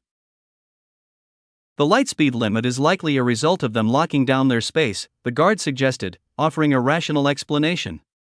"It's probably a security measure that prevents FTL travel unless they lift it," and I doubt that's something they're willing to do. He chose his words carefully, hoping to prevent the prince from taking the situation as an insult. If that happened, he knew the prince would react in a way that would strain their relations with the empire, jeopardizing not only their diplomatic standing but also his own chances in the struggle for the throne. Chapter 874: A Dilemma. Over the next 2 days, the Astral Conclave representative and their entourage found little excitement, spending most of their time within the space station. Workers meticulously organized their inventory, transferring cargo from their ships to storage, while those with free time explored the station, some out of curiosity, others to analyze the Empire's design philosophy and compare it to their own. Concerns about being spied on had been dismissed early. Upon arrival, their security personnel conducted thorough scans for surveillance devices, only to discover that the Empire had taken extreme measures to ensure privacy. The station's walls had a unique structure, 2 parallel layers filled with mana in its gaseous form, separated by a mana-free void. This design effectively blocked both conventional surveillance methods and mana-based detection techniques. The sheer level of effort and resources invested into guaranteeing privacy was almost unsettling, signaling just how far the Empire was willing to go to earn the trust of its allies. While surveillance cameras were present in public areas, this was openly disclosed in the provided documentation. Still, despite the Empire's transparent security policies, the Conclave's delegation took additional precautions, modifying their quarters to reinforce security, not because they doubted the Empire's assurances, but simply for their own peace of mind. Despite their time on the station, the representatives and their entourage had yet to interact with any Imperial citizens, even though the trade hub was designed to facilitate exchanges not just between the Empire and its guests but also between individuals. This separation was intentional, as they had been informed beforehand that, for security reasons, they would not be permitted to mingle with the station's regular inhabitants. Their designated areas kept them apart, ensuring that any interactions would only take place under controlled circumstances. Soon, the third day arrived, and all representatives made their way to the meeting location. Thanks to the station's efficient transportation system, including elevators and other rapid transit methods, they all arrived well ahead of schedule. Without delay, they entered the designated meeting room, settling in as they waited for the proceedings to begin. The moment Masimbi, the head of the Joint Task Force, entered the room and greeted everyone, he wasted no time. "Thank you for your attendance. Since everyone is already here, let's not waste time and immediately start the meeting," he announced as he took his seat, despite there still being 10 minutes before the official start time. He wasn't the only human in the room. Seated beside him was Lanesra, the second in command of the Joint Task Force and the head of the Imperial Mana Agency. Her position in the task force was a direct result of the agency's critical role in managing mana-related affairs with the Conclave civilizations. While the Joint Task Force handled all external trade, both between states and private enterprises, Lanesra and her agency currently focused exclusively on dealings with the Conclave. Accompanying her was Aragon, the second in command of the Imperial Mana Agency. With their presence, there were a total of 3 humans in the meeting room, each representing key aspects of the Empire's interactions with the Conclave. With no objections to his proposal, Masimbi immediately began the meeting by outlining the main topics. Today, we have 5 main topics to discuss. First, immigration requirements. Second, business regulations and requirements. Third, the introduction of a trade currency. Fourth, a proposal for the expansion of virtual reality. And lastly, the Mana Stone exchange. Once we have covered these key points, you are welcome to propose any additional topics for discussion. Masimbi paused momentarily, scanning the faces around the circular table. Most representatives appeared focused, while a few seemed indifferent. The only one who stood out was the ex-Orvac representative, who looked completely disinterested, as if he would rather be anywhere else but here. Adjusting his glasses, Masimbi continued. Let's begin with immigration. To ensure a lawful and controlled entry of citizens from Conclave territories into the Empire, we will be implementing a visa system. This permit will allow individuals to enter and stay within Imperial territory, granting them access to the resources and opportunities available for the duration specified by the permit. To facilitate this process, we request permission to establish embassies within each of your territories. These embassies will serve as both diplomatic channels and processing centers where interested citizens and businesses can apply for the necessary permits to visit, work, or conduct business within imperial space. Should you agree to this arrangement, we will also extend the same courtesy, allowing you to establish your own embassies within imperial territory. As Masimbi continued presenting the topic, the atmosphere in the room shifted. Those who had appeared disinterested suddenly focused, and those already paying attention adopted serious expressions the moment they heard the word embassy and fully grasped its implications. While the explanation itself was logical, ensuring controlled entry into the empire, allowing lawful access to its benefits, and distinguishing legal traders from pirates, none of that was their primary concern. Their focus was solely on the embassies. The proposal directly undermined their previous strategy of delaying the empire's presence in their territories for as long as possible to keep mana stone prices low. Even though Masimbi hadn't explicitly mentioned the empire using the return wormholes to hitch a ride back into conclave territories, everyone in the room understood that was the inevitable next step. Conventional travel would take decades, and the empire could easily argue that business and travel into their territory would only be permitted after the embassies were fully established. A quiet tension settled over the room. The representatives knew they had to tread carefully. Rejecting the proposal outright could sour relations, but accepting it could mean losing control over the empire's expansion into their domain. From the very first topic, they found themselves in a dilemma. If they denied the empire's request, it would inevitably delay their plans to cripple the empire's economy and production capabilities. The empire could use their refusal as justification to halt all trade except for mana stones, limiting their influence and leverage. On the other hand, allowing the empire to establish embassies would effectively turn them into carriers, accelerating the timeframe in which the empire would fully grasp the true value of mana stones. Chapter 875 An Offer.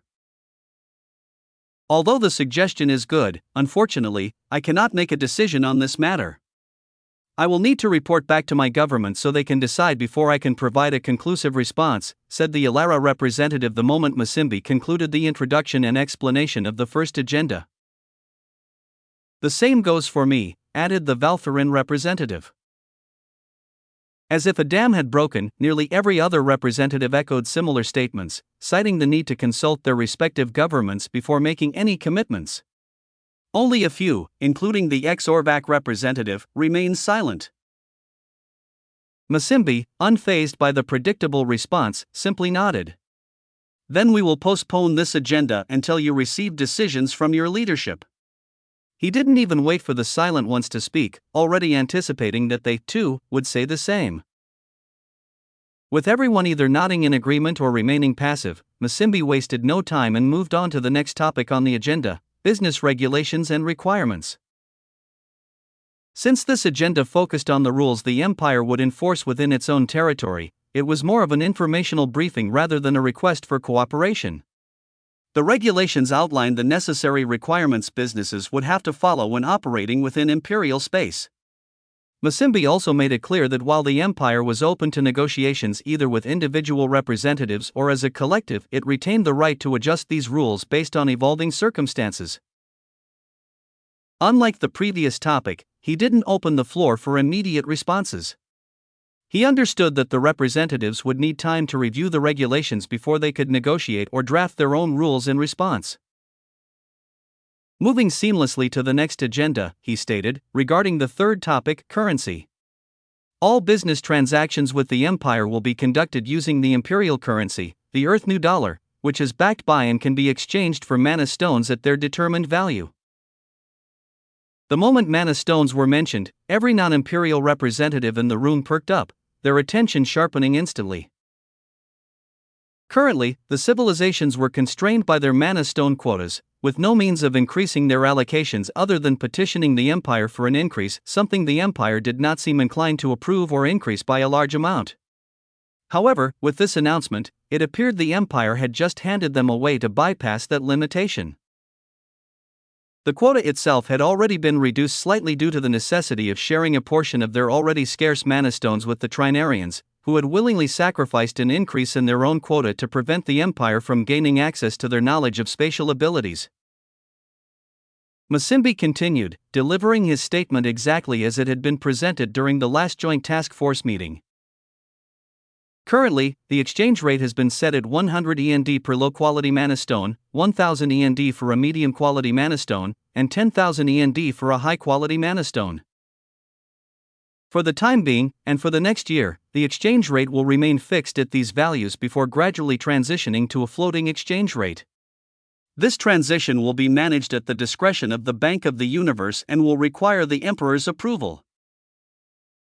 Masimbi then paused, allowing the representatives time to digest what had just been said. In that moment, the perceived value of the Earth New Dollar, END, shifted dramatically in the minds of every representative present. What had once seemed like a desperate attempt by the Empire to prop up the worth of its currency was now, in their eyes, an opportunity. Every faction in the room now wanted to accumulate as much END as possible. Their unified strategy to exploit the Empire was now in limbo, as each faction had discovered an alternative way to secure more mana stones without relying on collective action. The Empire had effectively opened a path for anyone with enough wealth to acquire as many mana stones as they could afford. A dim light flickered on and off, casting erratic shadows across the room. Stray wires twisted and swayed, sending out bursts of sparks each time they brushed against the jagged metal panel jutting from the surface, evidence of an explosion that had torn through from the other side, warping its edges outward. Footsteps had left dark imprints in the pools of blood staining the floor, marking a path through the lifeless bodies strewn across what appeared to be a storage bay of a ship. Aside from the occasional sparks and the flickering light, the only other sound was the sporadic blare of an alarm crackling through the overhead speakers. Otherwise, the room was eerily silent, unless one listened very, very carefully.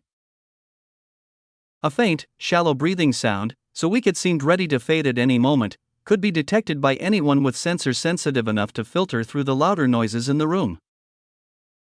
But it didn't remain that way for long.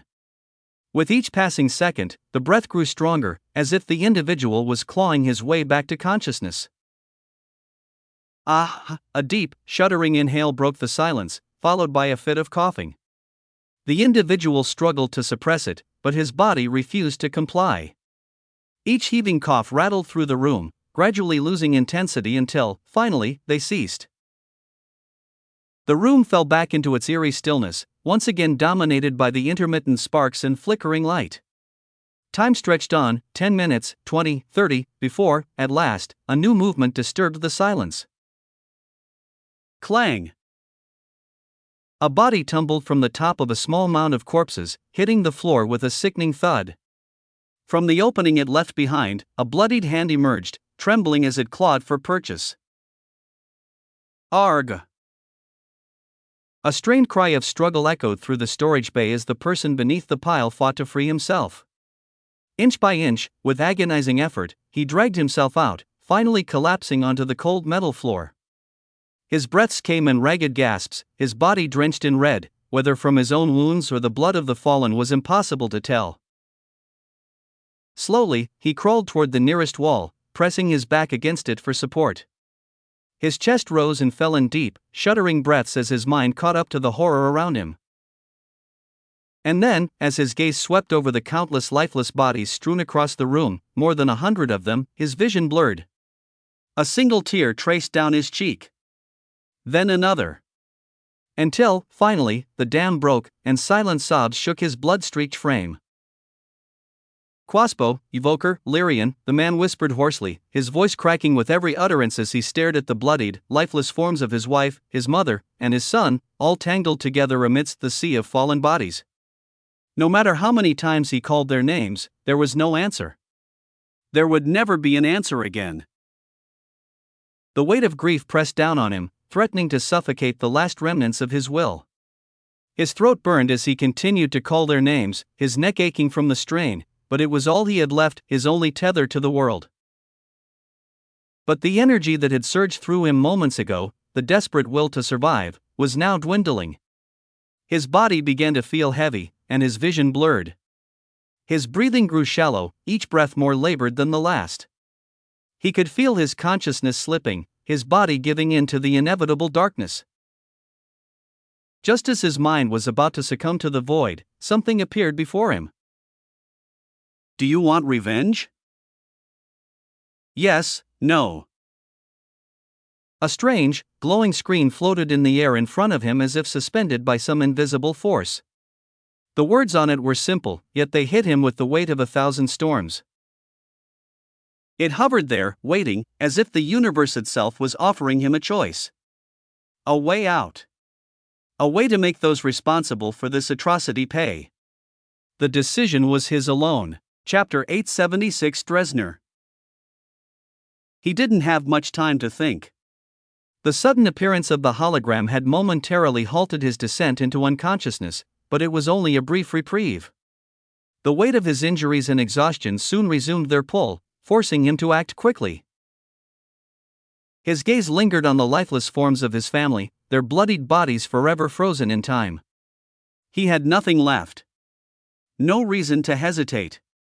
If revenge was possible, then he would seize it.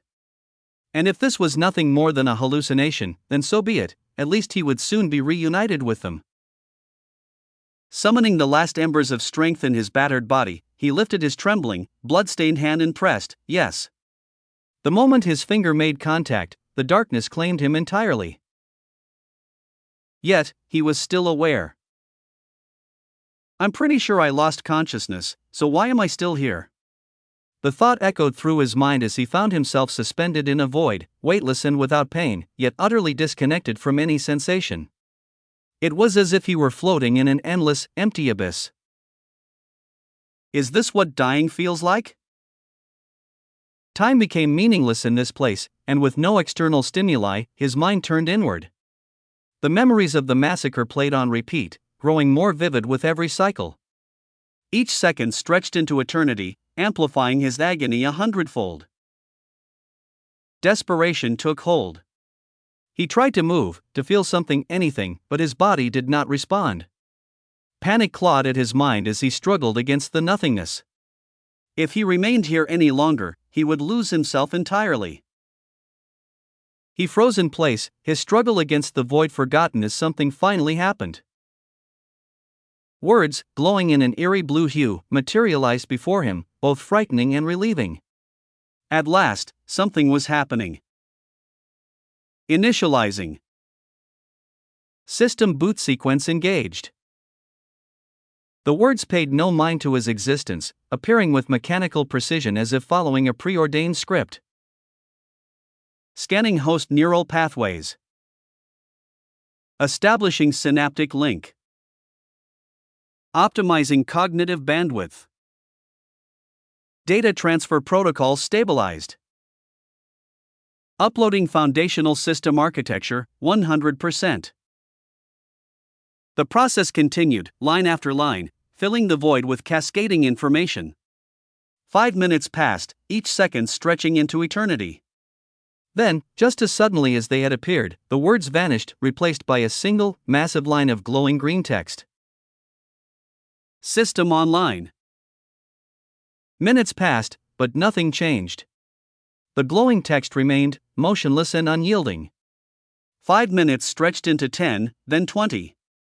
By the time half an hour had gone by, frustration and unease began creeping in, until suddenly, the void around him began to shift.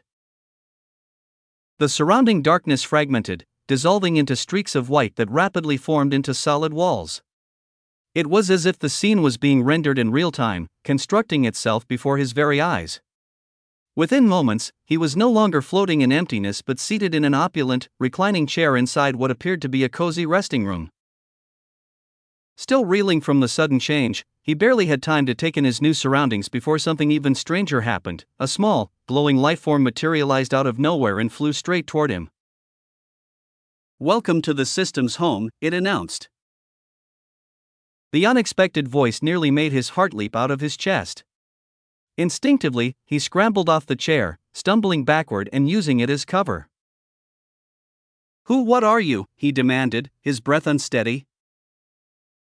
The floating entity remained unfazed. You accepted the chance for revenge, it stated matter-of-factly. I am here to help you achieve it. As it spoke, a holographic projection materialized beside it, displaying a replay of his trembling, blood-stained hand pressing yes before he collapsed into unconsciousness. His throat tightened as he stared at the evidence before him. There was no denying it now. This was real. As the floating entity's words sank in, the grief that had momentarily been pushed aside by shock came crashing back. The weight of his loss hit him all over again, and his body slumped to the ground. Resting his back against the chair he had been hiding behind, he buried his face in his hands, his elbows propped on his knees. His mind spiraled, drowning in sorrow, the reality of his family's deaths consuming him. But before he could fully sink into despair, a strange warmth washed over him, a soothing, gentle wave that eased the crushing pain in his chest. Confused, he slowly pulled his hands away from his face, blinking through the tears. Standing before him was the same radiant, angelic figure, but this time, she had taken on a full-sized form instead of her previous small, floating version. Bathed in a soft glow, her delicate hand placed on his head, her touch gentle yet reassuring. Her gaze held warmth, and a benevolent smile graced her lips as she looked down at him. "Don't worry," she said, her voice like a calming melody. "I will help you through this pain and aid you in taking revenge on those responsible." For a long moment, he simply stared, his mind struggling to process her presence. The warmth from her touch lingered, steadying him, bringing a clarity he hadn't felt since he woke up. Finally, with his voice still cracking from sorrow, he managed to ask, Who are you? And why are you helping me?" "I am LT, or as some call me, Little Protagonist. I am a technology created by #AE and Eurori," she replied, her tone unwavering. "I am helping you because, while our motives differ, our end goals align. By aiding you, I am also working toward achieving my own purpose." Instead of responding, his mind spiraled with questions. Had he misheard? Or had his brain simply failed to process the name of the entity that created her? What could their true end goal be for it to align with his own? And if they were advanced enough to create such technology, why would they still need his help? As he remained lost in thought, the glowing figure tilted her head slightly before speaking again. "How about you introduce yourself?" she suggested, her voice gentle yet firm, breaking through his silent contemplation. The words left Dresner's mouth slowly, as if each sentence weighed him down more than the last, his tone flat, yet each one dripping with the years of pain and rage he had buried inside.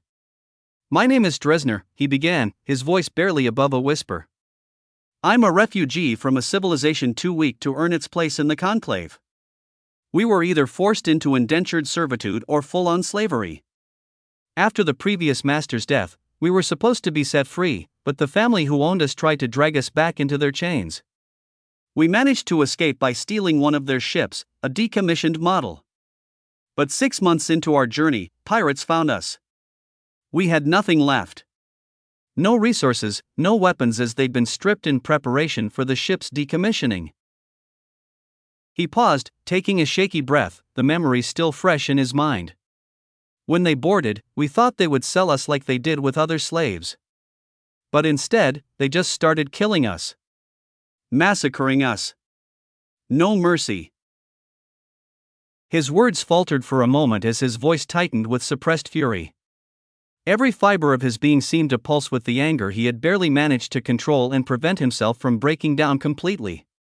It was clear, though, that the memories of both the pirates and the family who had owned him were the source of an almost unbearable rage. He clenched his fists, his face hardening as the fury boiled beneath the surface. Little Protagonist remained still, her serene expression unwavering as Dresner poured out the depths of his pain. Her hand continued to rest gently on his head, a calming presence amidst the storm inside him. As he spoke, she controlled the nanomachines within him, allowing only a controlled, limited release of his fury to filter through. Although it was an intense wave, it was only enough for him to feel the raw emotion, but not enough to consume him entirely. Chapter 877 Dresner 2. For hours, Dresner spoke, recounting every memory that surfaced. His voice wavered at times, thick with emotion, but he pressed on. He told little protagonist about his past, the life he once had, and the chains that had bound him ever since he was 15.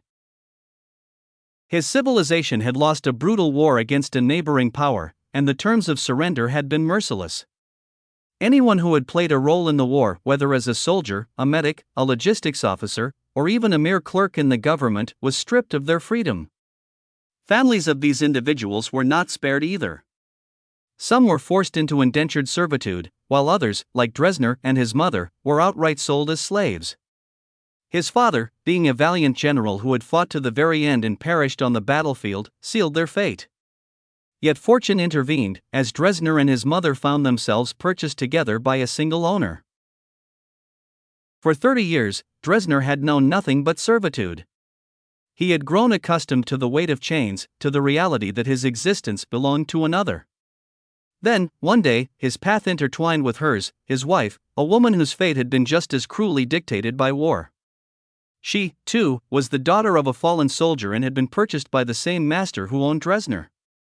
Their shared suffering forged a deep connection, and despite the bleakness of their circumstances, they found love in the darkness. From that love, their son, Lyrian, was born, a small glimmer of hope in a life that had offered them so little. As he spoke of his wife and child, his voice faltered, his grief raw and unfiltered. The pain was almost unbearable, but he forced himself to continue. By law, the children of slaves were not supposed to inherit their parents' status, and Dresner had clung to that hope for his son's future. He had dreamed of the day his child would walk free, unburdened by the chains that had weighed him down for decades. But the reality was far crueler. Slave owners often ignored the rules, exploiting loopholes or outright forging documents to keep the next generation in servitude. Determined to prevent that fate, Dresner had worked relentlessly to earn his master's trust.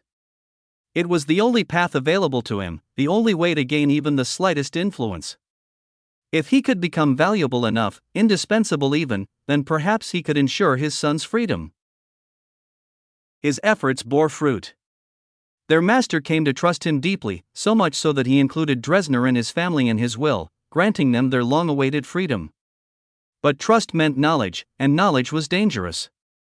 Dresner had spent years within the household, privy to secrets that the master's family would rather keep buried. Greed and self-interest prevailed over honor, and as soon as their master passed away, his family had no intention of honoring the will. Dresner quickly realized the truth: if they stayed, they would be forced back into slavery, with no escape this time.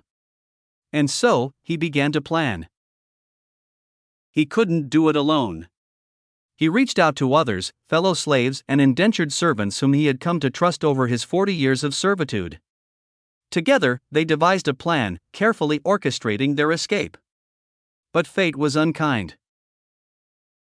One of their master's family members grew suspicious. Their window of opportunity was closing faster than expected, forcing them to act sooner than they had prepared for. The rushed escape left them vulnerable, and in their desperation to flee, they made mistakes. Mistakes that would cost them everything. Throughout this time, little protagonist listened intently, her glowing form unmoving. She did not interrupt, nor did she offer empty words of comfort. While Dresner was speaking in the virtual reality space, events were progressing in the real world. Currently, Dresner's actual body was lying inside a medpod aboard one of Nix's ships, where advanced medical systems analyzed every aspect of his physiology. His neural activity, memories, and physical condition were all being meticulously examined to ensure the effectiveness of the treatment he would receive. Meanwhile, the remnants of the ship he had escaped on were still nearby. The infiltration vessel, which had intercepted and recovered him, continued on the same trajectory as the destroyed ship. The ship extracted every piece of recoverable data. Among the invaluable findings was a detailed star map of the sector, an unexpected boon that immediately reduced the overall mission's difficulty by 5%. But where exactly is this? I remember passing out before finding myself here, Dresner asked, his voice steadier now that he had finished his long recounting of his past and had managed to calm down slightly. Oh, this is a virtual reality, little protagonist replied, adjusting the surroundings slightly. The cozy room subtly shifted, walls rippling like liquid before settling into a slightly different design. She was carefully building rapport with him, ensuring he felt at ease before steering the conversation toward what she truly needed from him. Virtual reality? Dresner echoed, his eyes widening in surprise as he watched the instantaneous changes unfold around him. Yes, this is a technology we had been developing for some time, but we only truly perfected it after acquiring knowledge from the Zelvora and Vlatherans regarding the mental network and the Pride Nexus, Masimbi explained once the discussion shifted to the fourth topic of the meeting, virtual reality. His words took everyone by surprise. Thanks to their insights and our own breakthroughs, we've created what could be considered a near-perfect replica of the real world. Those capable of controlling their psyche can access it directly if an antenna is nearby, while those without that ability can use devices like these. As he spoke, the hologram in the center of the room shifted, displaying various VR access devices. The lineup included sleek headgear, immersive VR pods, and a massive spherical structure that dwarfed all the other devices. What the fuck? The Zelvora representative was reeling, his mind struggling to process what he had just heard. He hadn't even seen a product demonstration yet, but the mere claim alone sent a wave of unease through him. Goosebumps crawled up his arms as an unsettling realization took hold. Mental networks were their field of expertise. The Vlatherans came second with their Pride Nexus, which was, at best, a rudimentary imitation of what the Zelvora had perfected over thousands of years. Even with extensive collaboration with technologically advanced civilizations, they had yet to develop a true technological replacement for the mental network. And yet, the Empire, which had only gotten its hands on their technology about a year and a half ago, had already managed to achieve it. No fucking way. Every instinct screamed that they were bluffing. But then the more logical part of his mind countered with an even more terrifying thought: why would the Empire make such an outrageous claim if the tech wasn't ready? The risk of public embarrassment alone should have been enough to deter them. While he and the other representatives who had been forced to hand over their technology after losing to the Emperor were consumed by shock and disbelief, their minds shifted from skepticism to fear. If this claim turned out to be true, it would threaten their dominance in their respective fields. The implications were terrifying. If the Empire could digest such complex and specialized knowledge in such a short amount of time, then their own technological secrets were not far from being turned into products. And worst of all, they had willingly handed their expertise over to the Emperor. Meanwhile, those who had not been directly implicated saw an entirely different opportunity. They understood the value of a mental network. They had experienced its benefits firsthand countless times while cooperating with the Zelvora. If what the Empire's representative was saying was true, if they had even managed to replicate some of its rudimentary capabilities, then this technology was beyond valuable. It wasn't just a breakthrough. It was a goldmine. And if the Empire was truly in possession of it, they would be more than willing to pay whatever price was necessary to acquire it for their own use. Chapter 878: The Zelvora Scapegoat. Would you like to test it? Masimbia asked, his tone calm and measured. There was no point in further explanations, he knew their minds were already racing with doubt. Instead of arguing over the validity of the technology, he would let the results speak for themselves. Silence. None of them answered immediately. Their hesitation was obvious, their expressions guarded. Trust between them and the Empire was at its lowest. This was nothing more than a transactional relationship, devoid of any real goodwill. And with what they knew of the Zelvora's capabilities, both in offense and defense, some from first-hand experience, how could they be sure this wasn't a trap? What if, the moment they put on the devices, the Empire activated them? Trapping them in an illusion. Brainwashing them. Shattering their minds. Or, worst of all, extracting their memories, laying bare their government secrets, their personal vulnerabilities, handing the Empire an undeniable edge. The risk was too great. Seeing the silence stretch on, Masimbi decided to intervene. He knew exactly what was holding them back.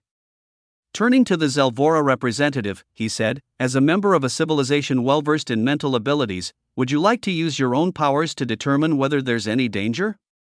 Since you'll be the one interfacing with the tower, you'll be able to perceive what the VR is attempting to extract from you.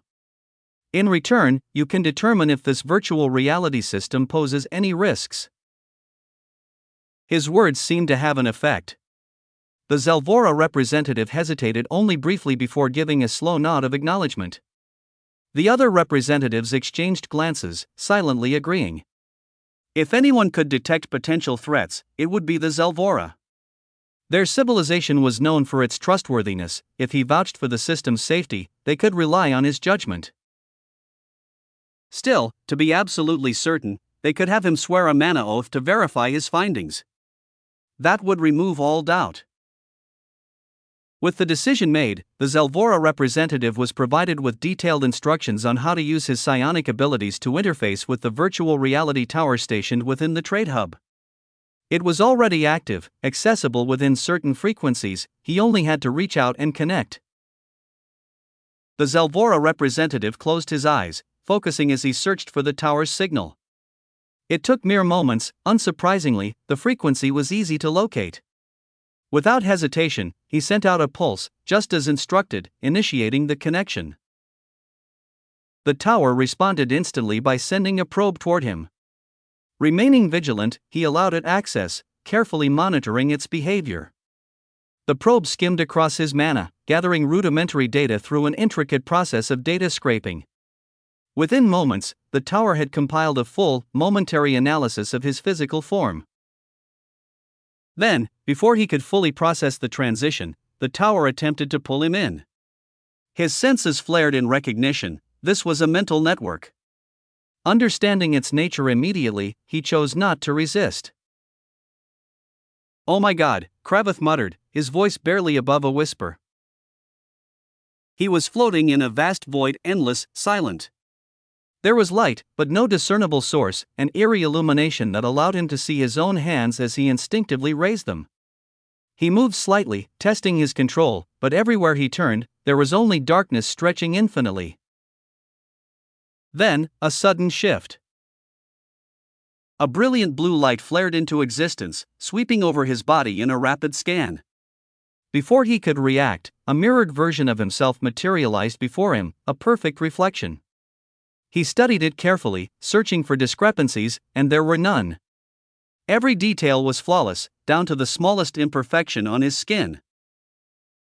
He knew the tower's initial probe had collected data on his body, but he hadn't expected this level of precision. In his own civilization, even their most advanced mental networks struggled with accurately rendering physical forms, often relying on the user's self-perception rather than objective data. But this was something else. Before he could fully process his astonishment, a voice resonated through the void. "What is your name?" A holographic screen materialized in front of him, waiting for his response. "Kravith," he answered. The screen instantly updated, displaying his name in his native language. The questions didn't stop there. More inquiries followed, some simple, others more probing. Out of curiosity, Kravith attempted to lie on a few, only to be immediately caught. The system promptly warned him that the initial information needed to be accurate, as it would form the foundation for his experience in virtual reality. Realizing it was just basic details, age, species, and similar non-sensitive data, he complied. Once that was settled, the system presented him with an option to modify his avatar within set limitations. He opted to skip it, choosing to keep his form as it was. Instead, he focused on completing the rest of the registration, curiosity growing. If the sheer depth of this onboarding process was any indication, then the actual VR environment must require computing power beyond his imagination. Was the Empire truly capable of backing its claims? After finishing the necessary steps, he was presented with an unexpected requirement, a mana oath. The terms stated that all contracts signed within the VR under the Empire's supervision would be legally enforceable in the real world, provided both parties agreed to the conditions. It was a clear sign of the Empire's intentions. This wasn't just for entertainment. They were integrating virtual reality into real-world affairs.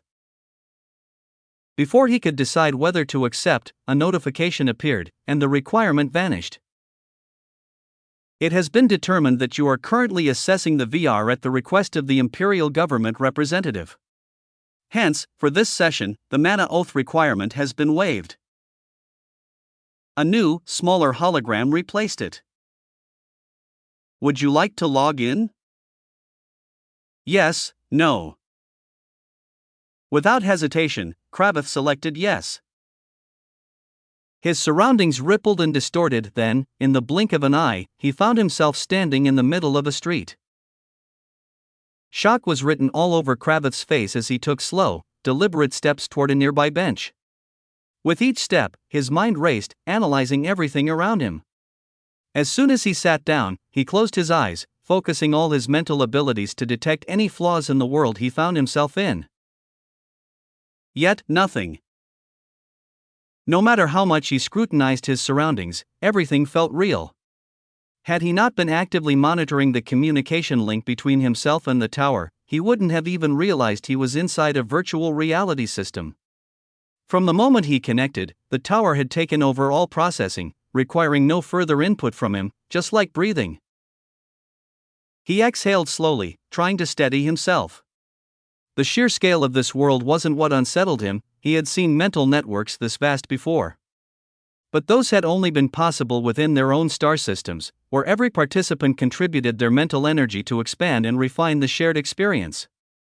This, however, was different. The Empire had managed to replicate such a feat without requiring a mass contribution of minds. Unwilling to accept what he was seeing so easily, he decided to push further. He attempted to hijack the system, to break the boundaries of his access, manipulate the virtual space, and override the constraints. If this was truly a mental network, there had to be a way in. But no matter what technique he used, he was met with failure. The tower's systems prevented every single attempt, restricting his influence within the designated frequency range. It was airtight. The Empire had already accounted for his capabilities and implemented countermeasures. Realization dawned. They weren't just experimenting with mental networks. They were on the verge of mastering them. Chapter 879 I Need a Moment of Peace. 1 hour later. Then we will take an hour-long break for him to update you on his findings, Masimbi announced, pausing the meeting just as Kravith logged out. Without hesitation, he and the other human representatives stood up and left the room, granting the others privacy to discuss without fear of prying eyes. The moment the doors closed behind them, Kravith wasted no time. Without a word, he pulled every representative into his mental network, no warning, no request for permission. Yet, not a single one resisted. They all understood the urgency. Whatever he had discovered was significant enough that he deemed it necessary to share immediately and without interference. Curiosity and unease filled the air as they waited for his findings. The 2 hours I spent there told me everything I needed to know about it. And if anything, they're underrepresenting what this technology can do, Kravith said the moment everyone took a seat at the rudimentary roundtable he had constructed. As he looked around at his mental network, he felt a deep sense of shame creeping in.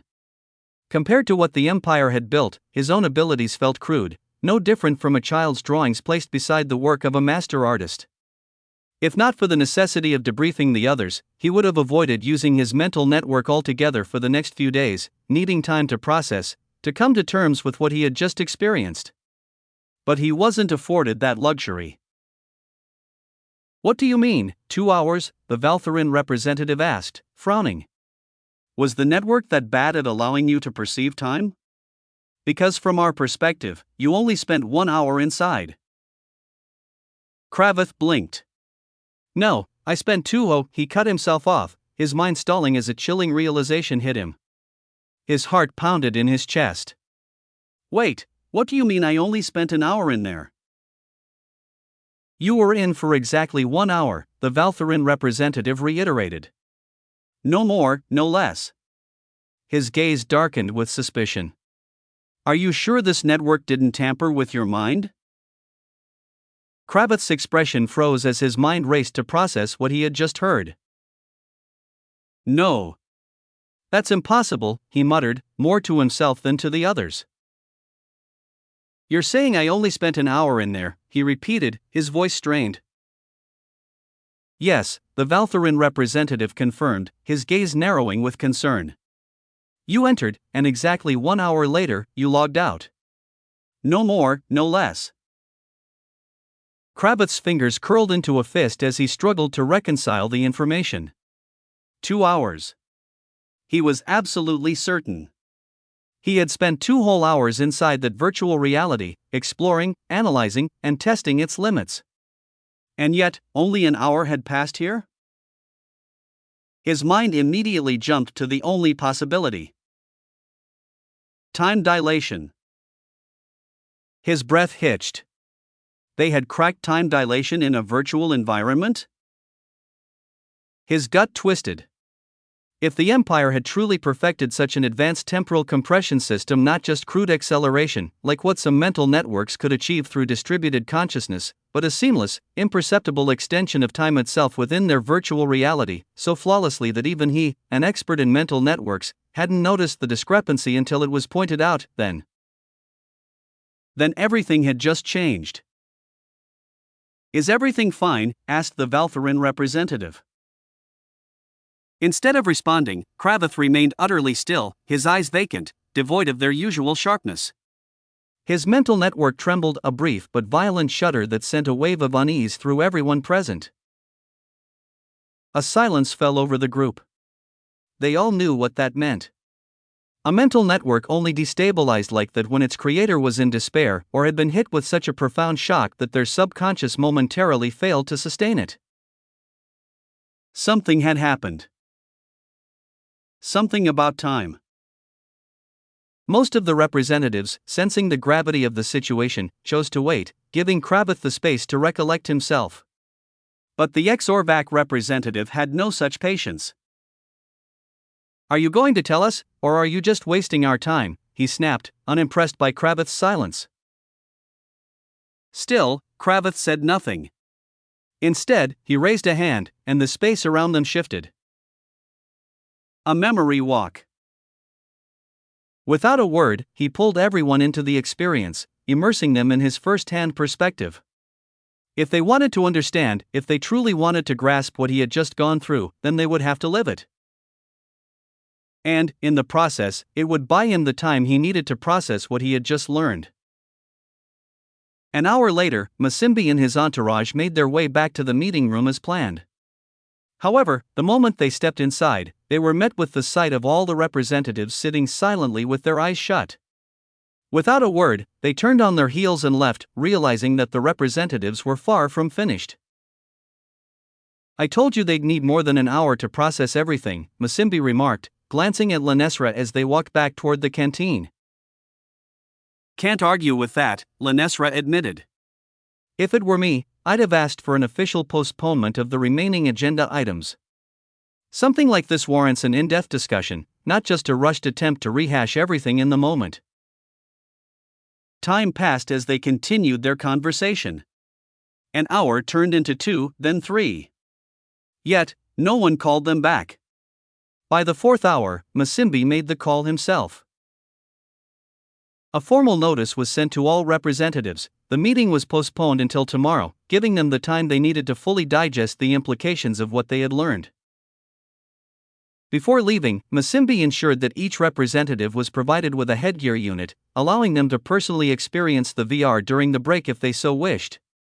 With that, he and his entourage departed, heading back to their accommodations in the diplomatic wing of the trade hub. Unconcerned with the outside world, Karvatha's mental network was in complete chaos. Having experienced everything firsthand, the representatives were now fully aware of the Empire's staggering achievement. Not only had they created what could only be described as a perfect virtual world, something previously deemed impossible, but they had gone even further.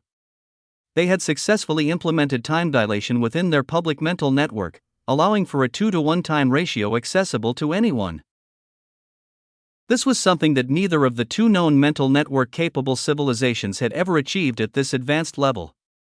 That meant the Empire had developed it on their own. A collective chill ran through them. It reinforced their growing realization that this seemingly young and underdeveloped civilization was far smarter and more innovative than any they had ever encountered.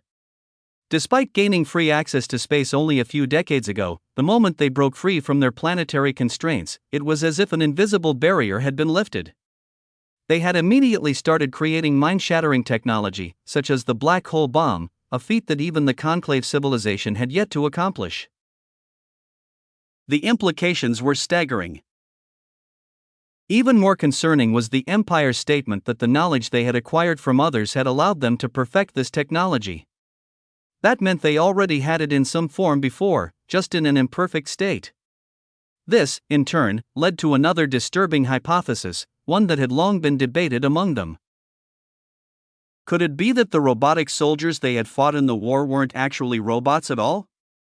The machines had acted far too intelligently, unlike any AI-driven units they had encountered before.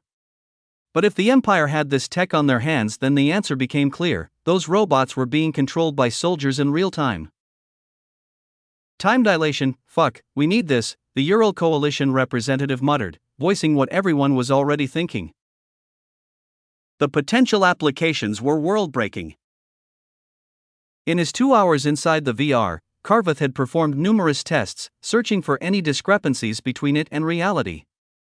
He had found none. Of course, as a politician rather than a scientist, his observations were far from conclusive. However, they were more than enough to warrant serious investigation. If they could obtain this technology, the benefits would be immeasurable. They postponed the meeting until tomorrow and left devices for you all to test, Carveth informed them, delivering the message he had received. With that, he disbanded the mental network, removing everyone. He needed a moment of peace, time to process everything he had learned and prepare his report back home. The moment the others returned to reality, they immediately reached for the boxes in front of them. No one spoke. No small talk. No discussions. They simply left, eager to test the device and report this monumental revelation to their respective governments. Chapter 880: Nix's First Action. Looks like this is what he was talking about, the Trinarian prince murmured as he removed the VR device from his head. The thin, metallic trusses, designed to automatically and comfortably adjust to any head size or shape, felt strangely underwhelming in his hands, considering the sheer magnitude of what they were capable of. He stared at it, already dreading the thought of going back to a life without this technology. Now that he knew it existed, how could he? More importantly, he knew the government would feel the same once they learned the full extent of its capabilities. Any updates on our request for a meeting with the Emperor, or are they still delaying? The prince asked, not bothering to look up. We haven't checked yet, sir, his assistant replied. We were awaiting your directive. With this new information, you may want to reconsider your approach, perhaps adjust what we're willing to offer after consulting with the king and hearing his input. The prince smirked slightly at the assistant's subtle hint. It was the reason he had come in person instead of remaining in his quarters. Good. Request communication with the Queen and tell her it's urgent, he ordered, already preparing to put the device back on. The Queen? The assistant hesitated, blinking in surprise. He must have misheard. Surely, the prince meant the king, not the queen. The prince paused, slowly turning to face him. His expression remained neutral, but his eyes radiated clear displeasure. Do I need to repeat myself? A wave of pressure rolled off him. It wasn't aggressive, yet, but it was more than enough to make the assistant feel the first beads of sweat forming on his scalp. I apologize, sir.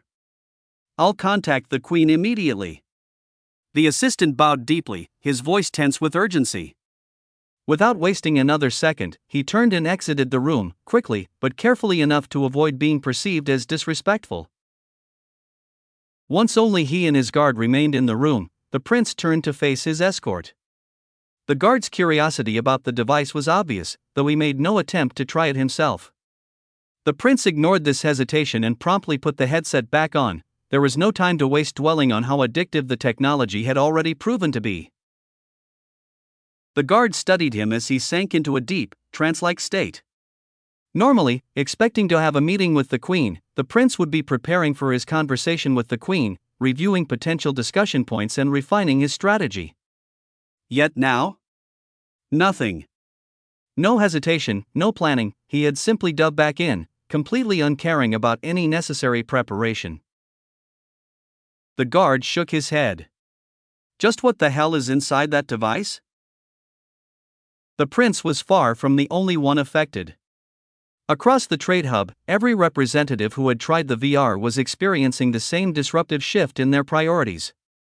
Each focused on different aspects of the technology, some marveled at its realism, others at its potential applications, but they all reached the same conclusion. They had to get their hands on it. No matter the cost. The sheer impact of this revelation shattered every joint and individual strategy they had carefully crafted before arriving. Everything needed to be reassessed, and fast. More importantly, as they re-evaluated the Terran Empire's demand for embassies within their territories, what once seemed like a burdensome request now felt like an opportunity, one that could serve as a bridge to acquiring this mind-breaking technology. However, while the top 10 representatives shared this mindset, other discussions were beginning to take shape within their governments. The implications of this technology ran far deeper than just trade negotiations, and some factions were already considering more drastic measures to secure it. So, what do you think? Do you accept our offer? The little protagonist asked after providing Dresner with all the essential information he needed before making his final decision. I accept, Dresner said without hesitation. I don't care what you want me to do, as long as you help me take revenge on those who caused me this pain. There was no moment of reflection, no consideration of the consequences. At this point, the only thing keeping him from falling into despair was the promise of vengeance. If the creators of this system demanded bloodshed in return for their aid, so be it. He would do whatever it took. Having spent most of his life in chains, his family had been his one source of joy, the glimmer of hope that had kept him going. But just when freedom had finally been within reach, it had been ripped away, leaving nothing but emptiness and rage. Then, please sign this contract to formalize our cooperation, the little protagonist said. Keep in mind, however, that the system is strictly confidential. You must do everything in your power to keep it that way. A golden contract materialized before Dresner, its shimmering text outlining the exact terms of their agreement. He reached for it immediately, eager to seal the deal, but the little protagonist stopped him. You must read and accept every clause before signing, it warned. The contract will be etched into your soul, binding both parties to its terms. Hearing mentions of the soul and similar concepts, Dresner simply chuckled, dismissing it as advanced technology beyond his understanding. Without hesitation, he began reading the contract. It took him several hours to go through every clause, but the moment he finished, he signed without a second thought. Although he was consumed by rage and desperation, willing to take any hand that offered him a path to vengeance, he was genuinely surprised by the contract's fairness. While the Empire would demand much from him, every obligation aligned with the position they intended to place him in. In essence, he would be gaining far more than he would be giving. The moment he finalized the agreement, the system initiated a full shutdown, preparing to fully integrate itself into his body. The process would take a week, and during that time, he would remain unconscious. This marked Nyx's first action into Conclave territory. Chapter 881 Resumption. The meeting that had initially been postponed for just one day ended up being delayed by an additional 4 days at the request of the representatives. They needed more time to inform their governments, allow them to fully digest the implications of the technology, and formulate a new approach before presenting their decisions. Though 5 days might have seemed excessive at first, the time passed in what felt like the blink of an eye. When they reconvened in the same meeting room, the atmosphere had shifted. Gone were the strategies and agendas of the original meeting, replaced now by entirely new plans shaped by the earth-shattering potential of what they had witnessed. Our government is inquiring about the possibility of purchasing the technology, Carveth said as soon as the floor was opened. They're ready to hear your terms in exchange for it. Over the course of nearly 5 days of rigorous analysis, the top 15 civilizations formed a covert pact to collaborate in investigating the newly discovered technology. Each civilization contributed its unique expertise, aiming to uncover every detail, assessing potential hidden risks, exploring the possibility of reverse engineering, and identifying vulnerabilities that might allow unauthorized access or hacking. Their findings revealed both alarming challenges and profound insights. They determined that the technology wasn't capable of directly manipulating users, and while it did allow for passive observation, that surveillance was limited strictly to events within the virtual world. In terms of reverse engineering, the device itself was essentially just a gateway to the simulation, meaning even if they replicated it, they wouldn't gain access to the simulation's core systems. Even that replication wasn't a simple matter.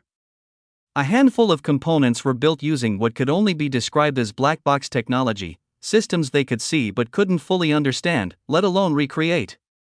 The rest was potentially replicable, but would take some time, given how removed it was from their current tech trees. Furthermore, without the proper authentication protocols, even a perfect replica would be useless without access to the Empire's virtual servers. All of this led to a single conclusion: they needed to buy the technology. And they needed to do it before the Empire realized just how valuable it truly was, before they expanded into their territories and began to see the true value it had. The same goes for us, the Valthurin representative said, quickly following the Zelvora representative's declaration. One by one, the other delegates echoed their intent to purchase the tech. There was no secrecy now, this was a public statement of interest. Negotiations behind closed doors could come later. For now, what mattered was making their eagerness known before the opportunity slipped through their fingers. A faint smile crossed Masimbi's face, calculated, brief, and gone in a blink. Unfortunately, he began, his tone composed and firm, the Empire isn't planning on selling the technology. It's something we consider essential to our identity and development. He paused, letting the weight of his words settle across the room. The reaction was immediate. A wave of disappointment, frustration, and suspicion rippled through the gathered representatives. Their expressions varied wildly, some sharp and rigid, others subtle or inscrutable, each reflecting their species' own way of showing discontent. But, Masimbi continued, watching as the tension drew every eye back to him, we are open to expanding the simulation to your territories, under mutual terms, so both sides can benefit from it. That single word, benefit, seemed to snap the thread of composure. Benefit how? One representative snapped. Isn't this just a way for you to exploit us? You show us this miracle of a technology and now tell us we can't own it? That we're only allowed to use it under your control? You expect us to welcome a surveillance system into our nations without any oversight? To build your network for you under the guise of cooperation? Do you think this tech is so valuable that we'd surrender our sovereignty just to touch it? The room descended into heated accusations and angry retorts, the careful diplomacy that had once shaped the meetings now shattered.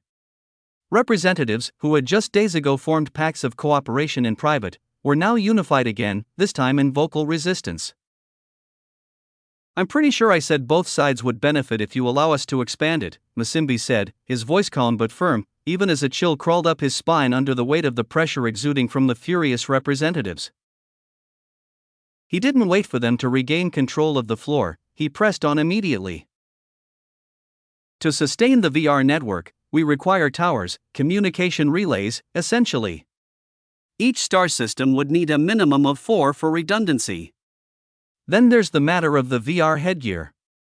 I have no doubt everyone here has already dismantled one by now. Aside from a few key components, which I acknowledge are beyond your current production capabilities, the rest of the parts are within your reach, possibly even improvable with your own technologies.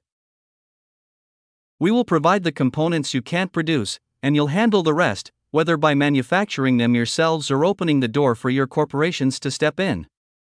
Either way, that's a substantial revenue stream for you. But more importantly, he continued, leaning forward slightly, you will benefit directly through revenue sharing, earning E&D. That got their attention. Each individual accessing the VR must pay a yearly subscription fee. The funds from this go toward maintaining the infrastructure, rewarding contributors, and covering operational costs. A percentage of the total subscription revenue generated within your territories will be allocated to your governments, paid out in E&D. Additionally, Masimbi added, you'll receive a share of the taxes from all trade conducted within the VR sectors of your territory. He paused then, letting the offer hang in the air. He could already see the shift in their eyes, the sharp pivot from outrage to calculation. The promise of E&D alone was enough to stir their greed. After all, they could use E&D to buy mana stones, something each of them needed as many as possible, and that was something none of them could afford to pass up. Chapter 882 Our Conditions. Should we accept your requests, what are the conditions? The Alara representative asked, breaking the heavy silence that had settled over the room. The air was thick with contemplation as each delegate weighed the enormous implications of the offer before them. They all knew this wasn't the meeting where a decision would be made. The stakes were far too high. Instead, they were here to gather the full list of demands, terms, and potential benefits, enough to return to their respective governments and present a comprehensive proposal for final judgment. Masimbi gave a slight nod, then replied steadily, there are only a few conditions, but each exists for good reason. They're not just to protect our interests, but to ensure that the system cannot be corrupted or weaponized to the detriment of the entire network. He raised one finger. First, we require that the VR network be protected from hostile interference. This protection must be formally enshrined within conclave law. Any individual or group that knowingly damages a VR tower would be labeled a pirate and dealt with accordingly. A few heads tilted at that harsh, but understandable.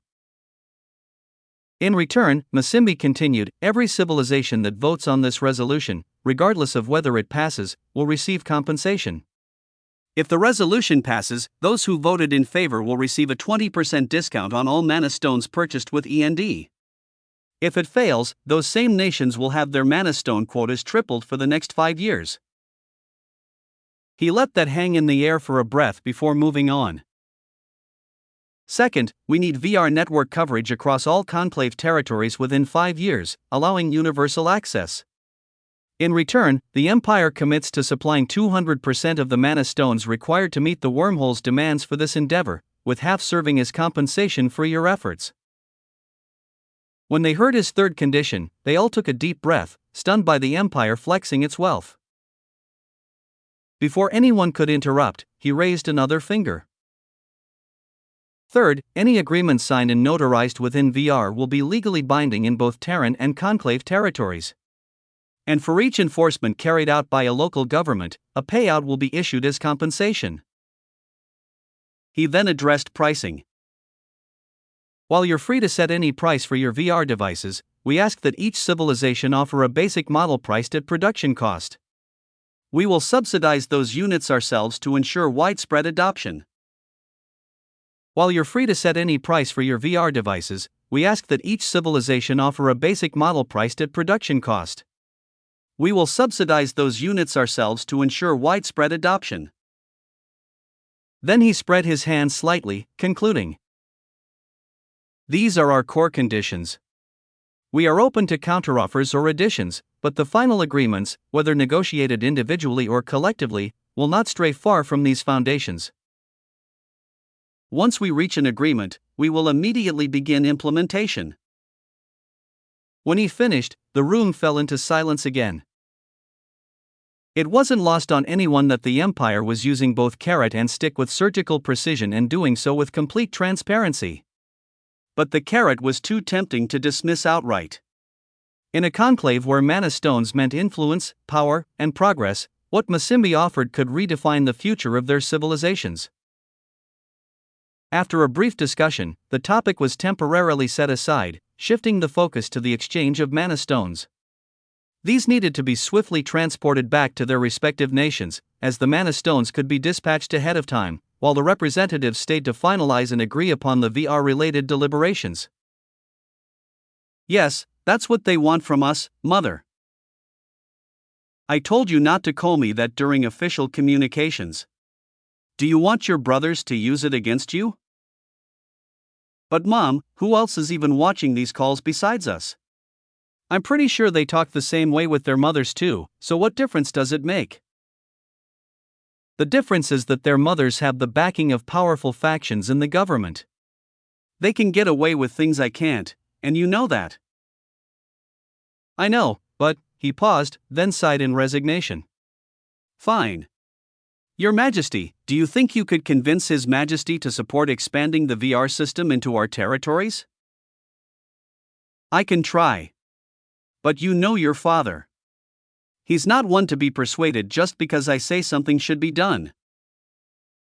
Yes, but with this technology in our hands, our faction could grow significantly, without the prying eyes of my siblings. It's a rare opportunity. And how exactly do you expect me to convince him to let another civilization deploy what's essentially a potential spying device in our empire, without him questioning where my loyalties lie? We focus on the benefits. Make him see what he gains, not what he risks. Such as? For one, this network would allow him to deliver orders directly to citizens across the empire, no longer relying on planetary representatives who might twist his words for their own gain. It could also serve as a tool to monitor those same representatives. Citizens could report directly to him, giving him insight into who's loyal and who's not. He leaned forward, voice gaining energy. We can propose a condition in the negotiations, a dedicated planet within the VR network, protected by our own encryption protocols, inaccessible to the Empire. That private space could serve as a virtual senate, where he can conduct system-wide government meetings, or even one-on-one conferences with officials on distant worlds, face-to-face. You could think of more uses, of course, but even just these could be enough to sway him. And more importantly, we'd be the ones who brought him the idea, not my brothers or sisters. That alone would increase our standing. We'd give him tighter control with minimal risk, and secure ourselves more influence and mana stones in the process. Fine. I'll try. But temper your expectations. Thank you, Your Highness, he corrected, catching himself. The call ended with a soft chime. Ha-ah-ah-ah-ah-ah. The Trinayaran prince exhaled deeply, reclining into his chair. The fatigue from the conversation was plain on his face. What do you think? Will my mother be able to convince him? He asked, his gaze fixed on the distant stars outside the window, not bothering to turn toward the one he was addressing. She'll do everything in her power to try, his guard replied, his voice measured. He didn't elaborate further, there was no need. Both of them understood the unspoken truth. His mother was driven by ambition, fierce, relentless ambition. Once an orphan who clawed her way up from nothing, she'd captured the king's attention during a visit to her homeworld. Since then, power had become an addiction she had no intention of relinquishing. She didn't have royal blood herself, so the only path to the throne was through her son. To the court, she was a queen. To her son, she was a mother only in title. He knew it. Knew that her efforts to push him forward weren't for his sake, but hers. If he rose, she could rule from the shadows. And yet, despite that knowledge, he still found himself chasing her approval, believing, or perhaps hoping, that if he gave her what she wanted, she might finally give him what he had always longed for, affection. But in a palace where every half-sibling saw him as a political threat, where every step forward meant stepping into someone else's crosshairs, affection was something he could receive from only a few individuals, his mother and his father. But with his father being a control freak himself, the only one left was his mother, which in turn gave her significant sway over him. Chapter 883, Lacing It with Temptations. The fleets of the Astral Conclave civilizations, carrying the exchanged mana stones, departed a day after the trade was completed.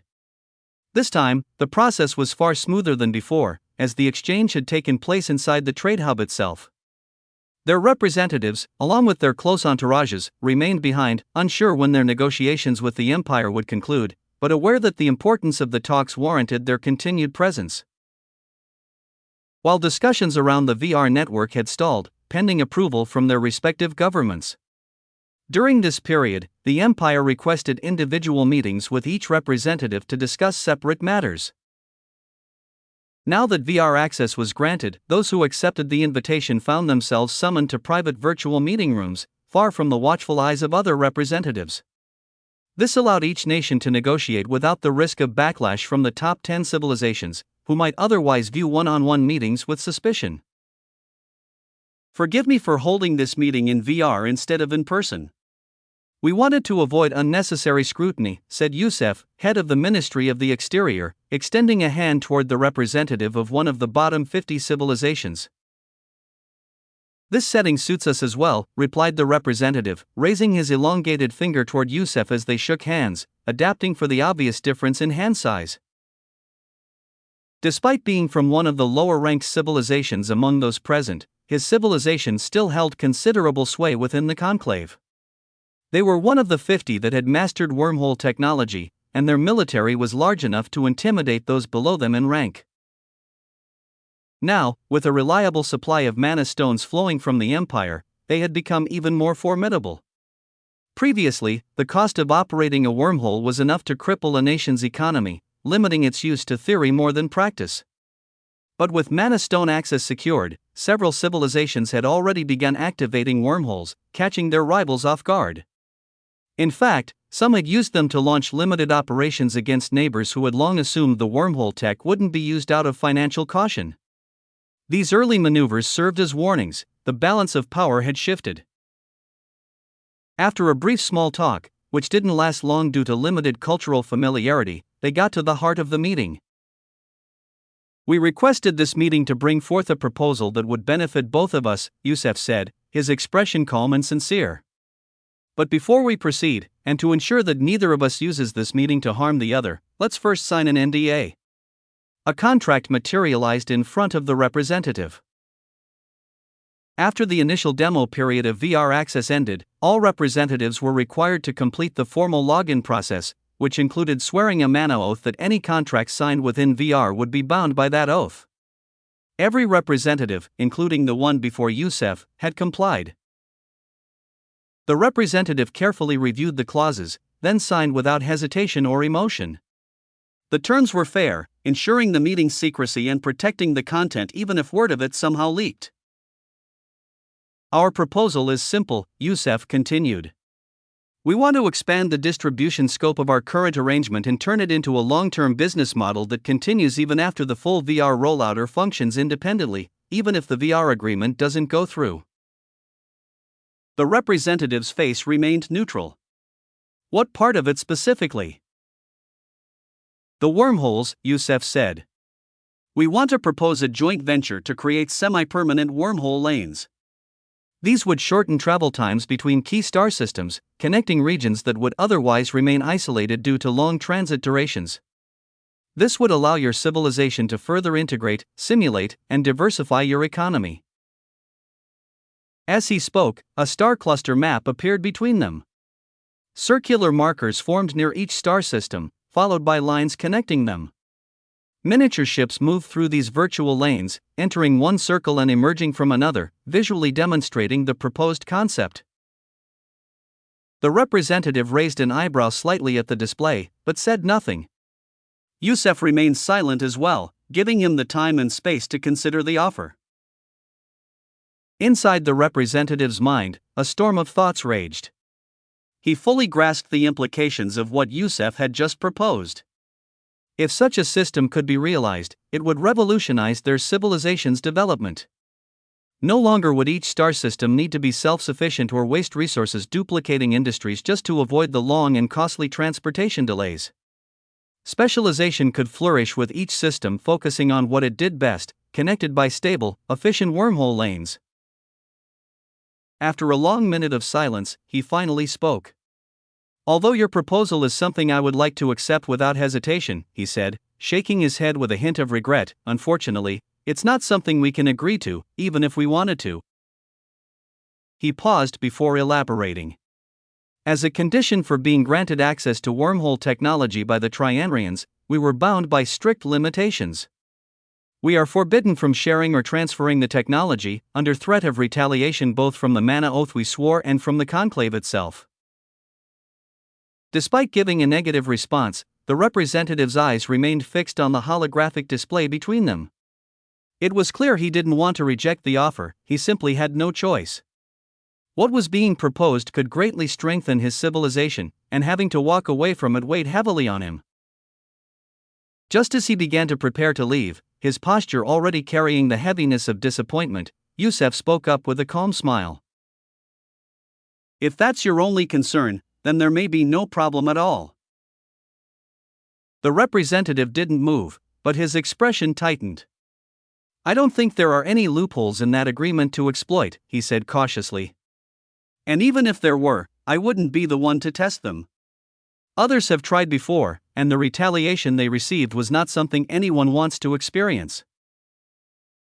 There was a flicker of something deeper in his eyes, fear, or perhaps memory. Whether he had seen the consequences firsthand or reviewed the aftermath in official records, it was clear the message had been etched into him, some lines were not to be crossed. Chapter 884, Watering the Seed. I understand your reluctance, but my proposal doesn't violate the restrictions placed on you, Minister Yusef replied calmly, the confidence in his tone making it clear they had already considered such limitations. Our side won't receive any wormhole technology, we'll simply provide mana stones for their operation. Your side would handle all technical aspects. We'd share the profits as business partners. He leaned slightly forward. Think of it as us being shareholders. You manage the operations, we invest and receive dividends. That way, we maintain full compliance, we never come into direct contact with the technology. If that's the case, the representative said after a pause, and the wormhole use is restricted within our own territories, then yes, it might be possible. But I'll still need to report this back home before anything can move forward. His tone remained neutral, but the subtle shift in his expression was enough. He was already hopeful and leaning toward agreement. No problem at all, Yusef said, rising to his feet. We'll await your government's response on this and the VR matter. Thank you for your time. He extended his hand, and the two exchanged a firm handshake before the representative exited the meeting room, formally concluding their discussion. Do you think this will yield the results we expect? Yusef asked as he settled back into his chair. Most likely, this proposal is generous enough to make them view the VR technology in a more favorable light. It increases the chances of them accepting it individually, even if it fails to gain a conclave-wide majority, his AI assistant replied, materializing beside him. She had been present the entire time, simply invisible. Yeah, let's hope these two elements are significant enough for them to overlook the risks, Yusef muttered.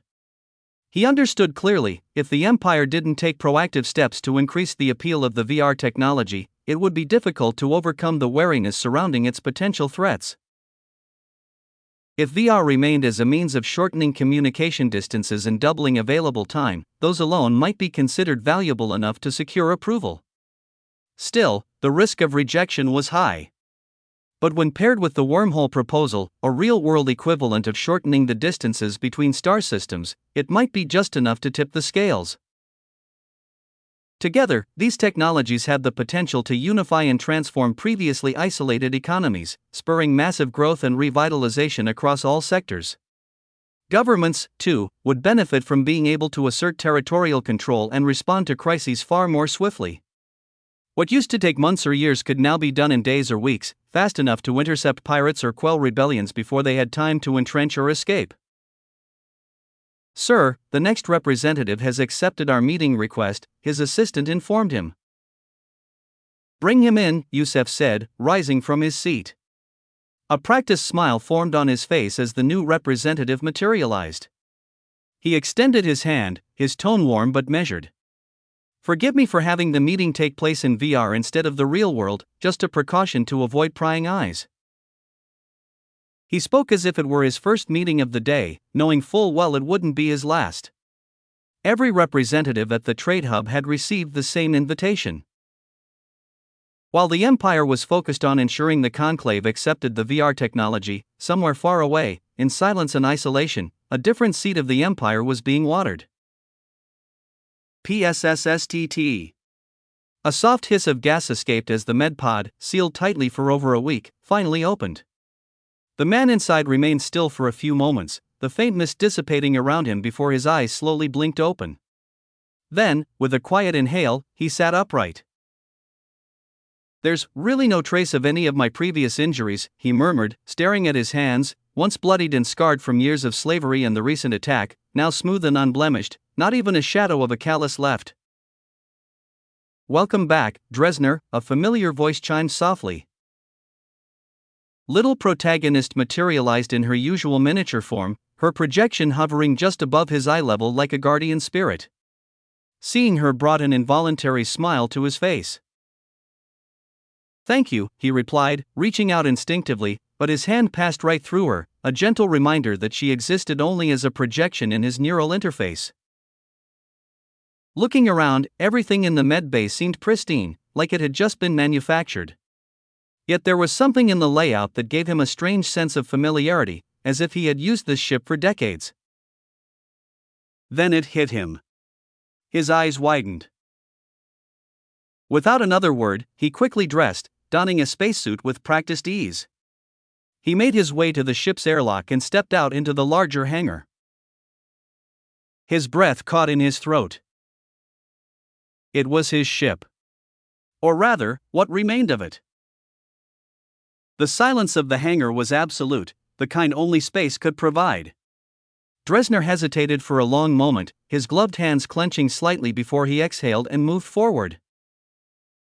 He knew exactly where to go.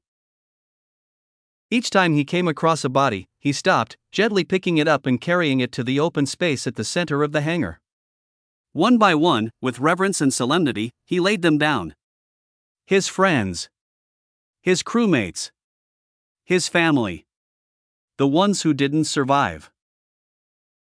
Despite the time that had passed, the bodies hadn't decomposed. The vacuum of space had ejected all atmosphere from the ship, the lack of atmospheric pressure resulted in all of the bodily fluids to vaporize quickly, and the cold had preserved them in a dry, mummified state. There was no smell, no rot, just the haunting stillness of death that had been paused by the universe itself. He didn't speak, but his actions were clear. He was preparing them for burial, not just as a ritual, but as a promise. The little protagonist's creator had given him a second chance. And he would repay it, with purpose. Chapter 885, Decisions. After gathering every last body from the wreckage and laying them in the hangar, Dresner finally broke the silence. "Do you have any way we can cover them for burial?" "I can print them for you if you want," little protagonist replied gently. "Please do so," he said, his voice subdued as he turned back to kneel before the body of his son, small, still, and cold, with a gaping hole in his chest where the energy round had ended his young life. Dresner lowered his head and placed a cloth over his son's face with shaking hands. "Rest in peace. I'll join you after I'm done with all of them," he whispered. He moved to his wife next, then to his mother, repeating the same words, the same gesture, each time slower than the last. Each time it felt harder to let go. Half an hour later, the 3D printer beeped softly, indicating that the burial cloths were ready.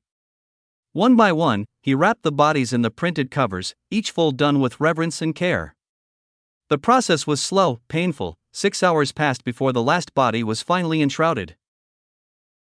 Then, without a word, he made his way to the control room. It was a chaotic ruin, blood splattered across the panels, broken glass scattered across the floor, wires torn loose and sparking. Just one glance was enough for him to know the ship would never fly again. "Is there a way to redirect this to the nearest star?" he asked. "Yes," little protagonist responded without hesitation. Please do so. He walked back down the corridor, taking one final look at the hangar where the shrouded bodies now lay. His gaze lingered on his family.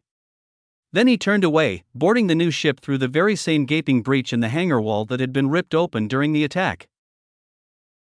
As his ship detached, it activated the tractor beam.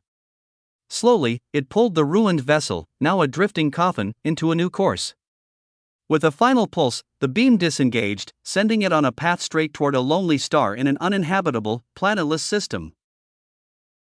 It will take a week before it reaches its final destination, little protagonist said, showing him a quiet 3D rendering of the star system, with the ship marked in silent motion toward its final flame. I will mourn for the week before we start our plan, Dresner replied, removing his spacesuit. He sat down cross-legged, back straight, hands resting on his knees. His eyes closed. This was his cultural mourning, ceremonial, a week of silence, meditation, and memory. The final rite. And after that, only one thing would remain. Vengeance. Little protagonist said nothing more. She understood. She would remain quiet until the flames consumed the ship and the dead were gone, leaving only Dresner and what he would become. The trade hub's diplomatic wing had descended into quiet chaos. After the Empire's unexpected series of one-on-one proposals with the Conclave representatives, confidential messages and encrypted relays flooded back to homeworlds, factional HQs, and political patrons. Whispers of an impending shift echoed in every corner, some cautious, some hopeful, and some outright suspicious. Inside a hangar-anchored diplomatic cruiser, the Alara representative stood before 4 floating holograms, his report already halfway through. It's something we've dreamed of since the very founding of the Conclave, he said, his voice mixed with restrained admiration and unease. And now they've offered us a chance to achieve it, but I suspect there's more to it than they're letting on. What could be their motive, other than profits and gaining influence within the Conclave, asked the first hologram, its speaker clearly skeptical but open to analysis. The Alara rep didn't hesitate. Yes, influence is a factor. But even if they gain influence from this deal, we would gain some as well. After all, shared access to the highway network means shared control. And although they can cut off the wormholes by withholding mana stones, we'd also have power in that relationship, as we could do the same, just closing them altogether if they ever tried to use the system against us. That's assuming we still could, countered the second hologram, its voice sharper, more wary.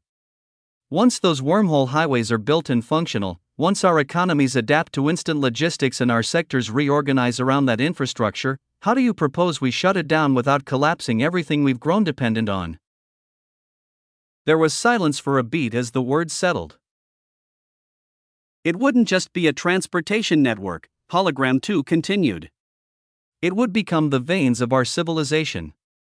And they'd be holding the heart, the mana stones.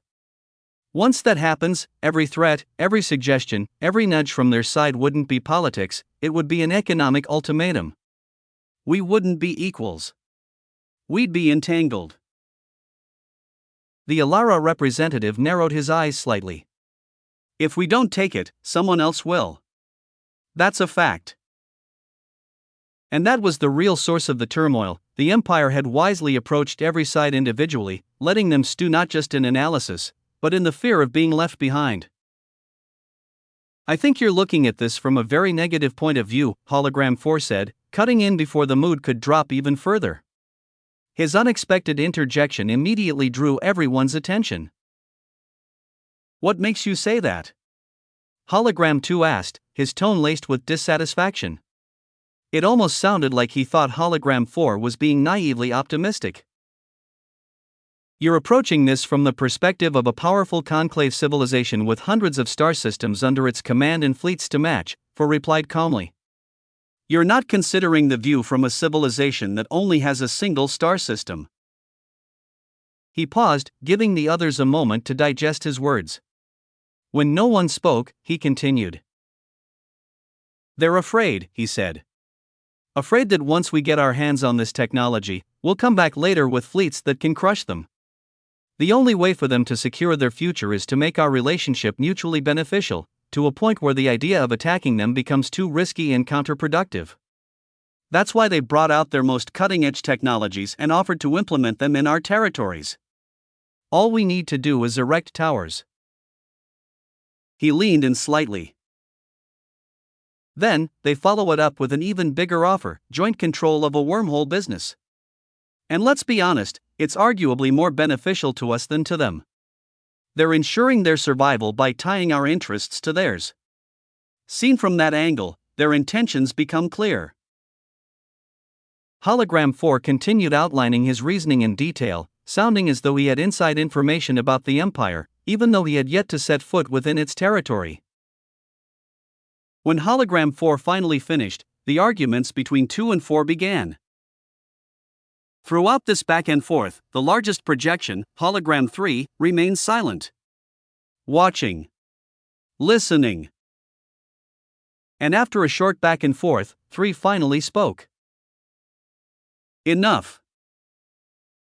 Everyone went silent instantly. We will accept both of their offers, he declared. But we will need additional concessions to address concerns about surveillance. As for the wormhole highways, we'll agree to their offer, provided they honor the deal and do not attempt to gain control of the core technology. Understood, sir, the representative replied, then asked, should I try to see if other representatives are also leaning toward acceptance? We could coordinate a joint list of demands. It might increase our leverage. Do as you see fit, 3 replied. But ensure we get the maximum benefits possible. Keep me updated with the final proposal before signing. I'll do my very best, sir, the representative said. Moments later, the holograms flickered out, leaving the room in quiet stillness. Phew. He exhaled heavily, finally allowing the tension to drain from his shoulders. The mana cost for facilitating that communication had been immense, and it showed. Chapter 886, From Stardust You Are Made, and to Stardust You Shall Return. As he sat there, replaying the conversation in his mind, he began analyzing whether anything important had been overlooked during the heated exchange between the 4 holograms. It didn't take long before he noticed a flaw in Hologram 4's logic, one that hadn't been addressed during the debate. The oversight? Hologram 4 had failed to consider the possibility that the Empire might resort to using their black hole bombs if pushed into a corner. Any attempt to dominate or provoke the Empire could lead to catastrophic consequences if their survival was truly at stake. Still, the realization came a little too late. A direction had already been chosen. A decision had been made. There was no longer room for second guessing, at least not until the next meeting, when the final details would be reviewed and only approval remained. So, without dwelling on it any longer, he rose from his seat and left the ship. As he walked through the corridors toward his quarters, he gave a command to his assistant: start arranging meetings with the other representatives. Prioritize those who've already received approval from their governments. Unbeknownst to him, he wasn't the only one making moves. All across the trade hub, representatives who had received positive responses from their governments began reaching out to each other. The goal was clear: gauge where everyone stood on the offers, and see if they could align on a collective response and coordinated counter-demands. This flurry of activity had an unintended effect. Those who were still undecided or waiting on final deliberations from their governments suddenly found themselves under pressure. The momentum of the others made them feel like laggards, and no one wanted to be the outlier who missed out on what might become the most transformative agreement in the Conclave's history. The fear of missing out spread like wildfire.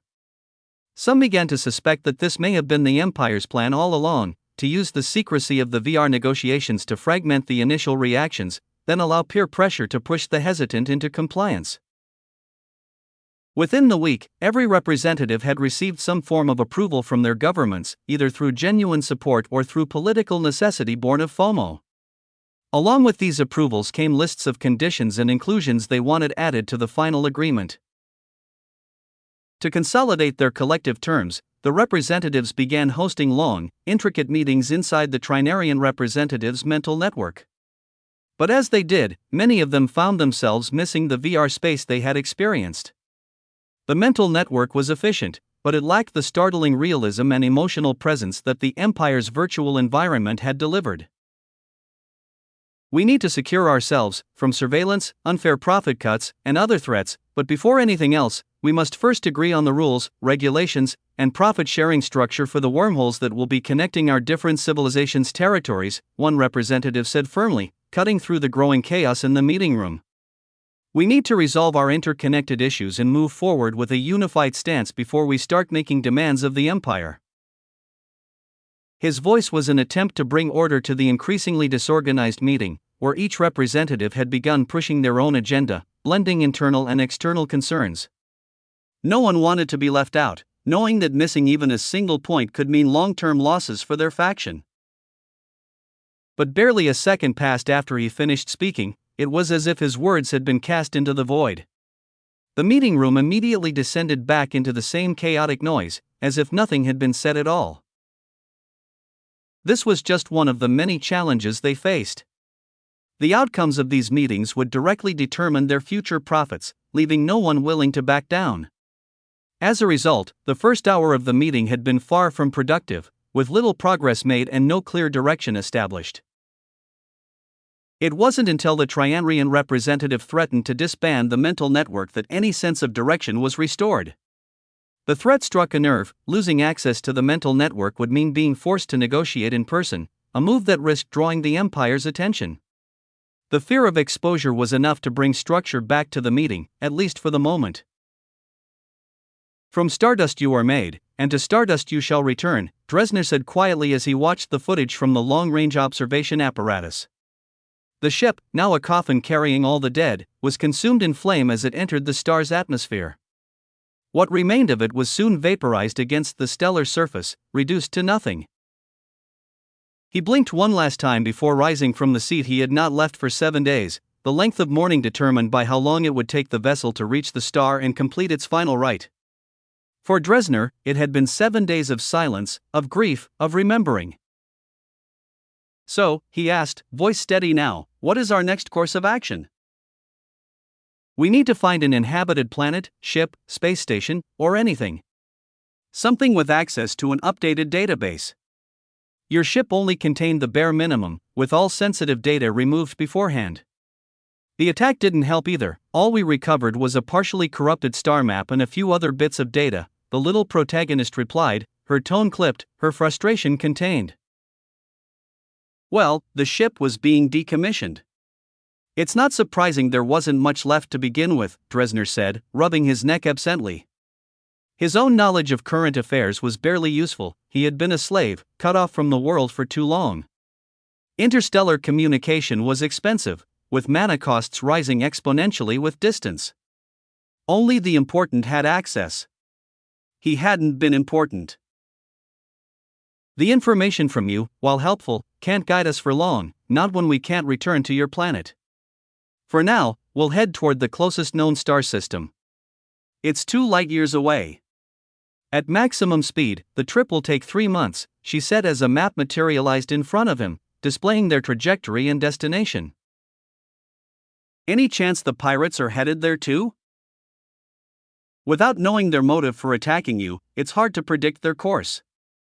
But I'll monitor for any trace of them, movement patterns, signal echoes, anything," she assured him, overlaying the recovered data, fragments from the ship's damaged sensors, brain data from Dresner, even the steps they had left during the attack. Dresner blinked in surprise. She had pulled more from the wreckage than he had expected. "Then it's best I use this time in VR," he said, stepping toward the pod. "We should start drafting rudimentary objectives, plans to execute once we have the rest of the missing information." "I was about to suggest the same," the little protagonist said, her avatar appearing beside him as the medpod sealed shut, doubling as a long-stay VR system. She followed him seamlessly into the virtual space. Chapter 887, Briefing. "He is currently in a transit period and should arrive at his destination in about 3 months, Nyx reported, her holographic form flickering slightly as she finished delivering her update to Aaron, John, and Yusef, some of the few individuals aware of the operation from the start. "What plans and objectives do you have for him? What is his theme?" Aaron asked, leaning forward slightly. He knew full well that there was a reason Dresner had been selected the moment the ship confirmed he was the sole survivor. Each individual chosen by the little protagonist had a specific theme, a guiding principle, a source of conflict and growth. It wasn't just about assigning a role, it was a bond that aligned motivations on both sides, ensuring the endeavor didn't become a one-sided arrangement. Although not yet set in stone, we're aiming to shape him into a revolutionary figure within the conclave, someone who pushes for the abolition of slavery, and later, the emancipation and compensation of all slaves within their territory, Nix replied as a simple strategic projection appeared in front of them. It wasn't a detailed plan. The objectives were broad, intentionally so. A handful of major milestones floated within the holographic layout: symbolic victories, critical influence points, public awareness triggers. Everything else was left open-ended. Reality always introduces complications, so the outline remains flexible. We'll finalize the specifics once we get accurate data from the destination. Until then, we're building around high-level outcomes. You mean like those who protest, or the armed type of revolutionary? Youssef from the Ministry of the Exterior asked, his tone neutral but sharp with interest. Though his ministry didn't oversee the intelligence or covert divisions directly, his presence in this briefing wasn't symbolic. His ministry's involvement in external relations meant any major operation beyond imperial borders had to be kept on his radar, not only to prevent accidental sabotage from policy decisions, but also so his influence could be used to assist if needed and if the operation proved to be of strategic importance. Peaceful protest for a cause as deep-rooted and contentious as the abolition of slavery will never work within the conclave, Nix answered plainly. He's a runaway slave by their law. That alone marks him as a criminal. The moment he steps into the public with peaceful intentions, he risks being arrested, executed, or simply returned to slavery. His message would die with him, unheeded. That leaves us with the armed revolutionary path. Given his personal story, his escape, and the symbolic weight he carries, he's uniquely suited to lead such a movement. Youssef took a second to process that before following up. But wouldn't the VR and wormhole technologies act as a hindrance to this kind of operation? I mean, wouldn't those tools make it too easy for the conclave's governments to respond and crush his efforts quickly? Quite the opposite. These technologies will accelerate and amplify the revolution rather than hinder it, Nix replied without hesitation. The VR gives him a secure, private arena to plan, recruit, coordinate, and even train without exposing himself or his allies physically. Everyone involved could be continents or even star systems apart and still be part of the same strategy room, down to the second. Add to that the real-time intelligence we can collect and feed him from our side, and he'd be several steps ahead of any countermeasure before it even begins. As for the wormholes, they are an even greater tool. With them spreading across conclave space, it will make it difficult for conclave governments to discover the ones we will open due to the background noise of their wormholes. While they allow their governments to deploy reinforcements faster, our control over the infrastructure gives us the upper hand. We can track and update him on the route of troop movements without the conclave even realizing until it's too late. Yes, these systems can also benefit the conclave's governments, but only to a lesser extent. The core advantage lies in the fact that we control the technology. What they see, what they miss, even what they believe to be real can be influenced if necessary in the VR. That alone tips the balance sharply in our favor. There was a brief silence after she finished, the room letting the weight of the plan settle. So, you're not just setting him up to lead a revolution, John finally said. You're setting him up to win it. Nix didn't answer immediately, with her expression remaining unreadable. That is the objective. Whether he succeeds depends on him. Youssef nodded, indicating he understood her explanation. He didn't even need to ask how they planned to help, knowing the conclave governments intended to make the Empire swear a mana oath that would prevent them from using any VR-acquired information to their advantage. After all, he had already exploited a loophole during a private meeting with the representatives. By having a digital version of himself stand in at the moment of signing, he avoided binding himself to the oath.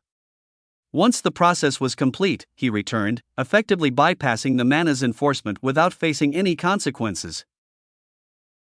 But if they start showing rapid advancements and show their range of information and ability to avoid chase, won't that raise suspicions that we're somehow connected? He asked, realizing that the timing and overlap in advantages could be too much of a coincidence for the other side to ignore.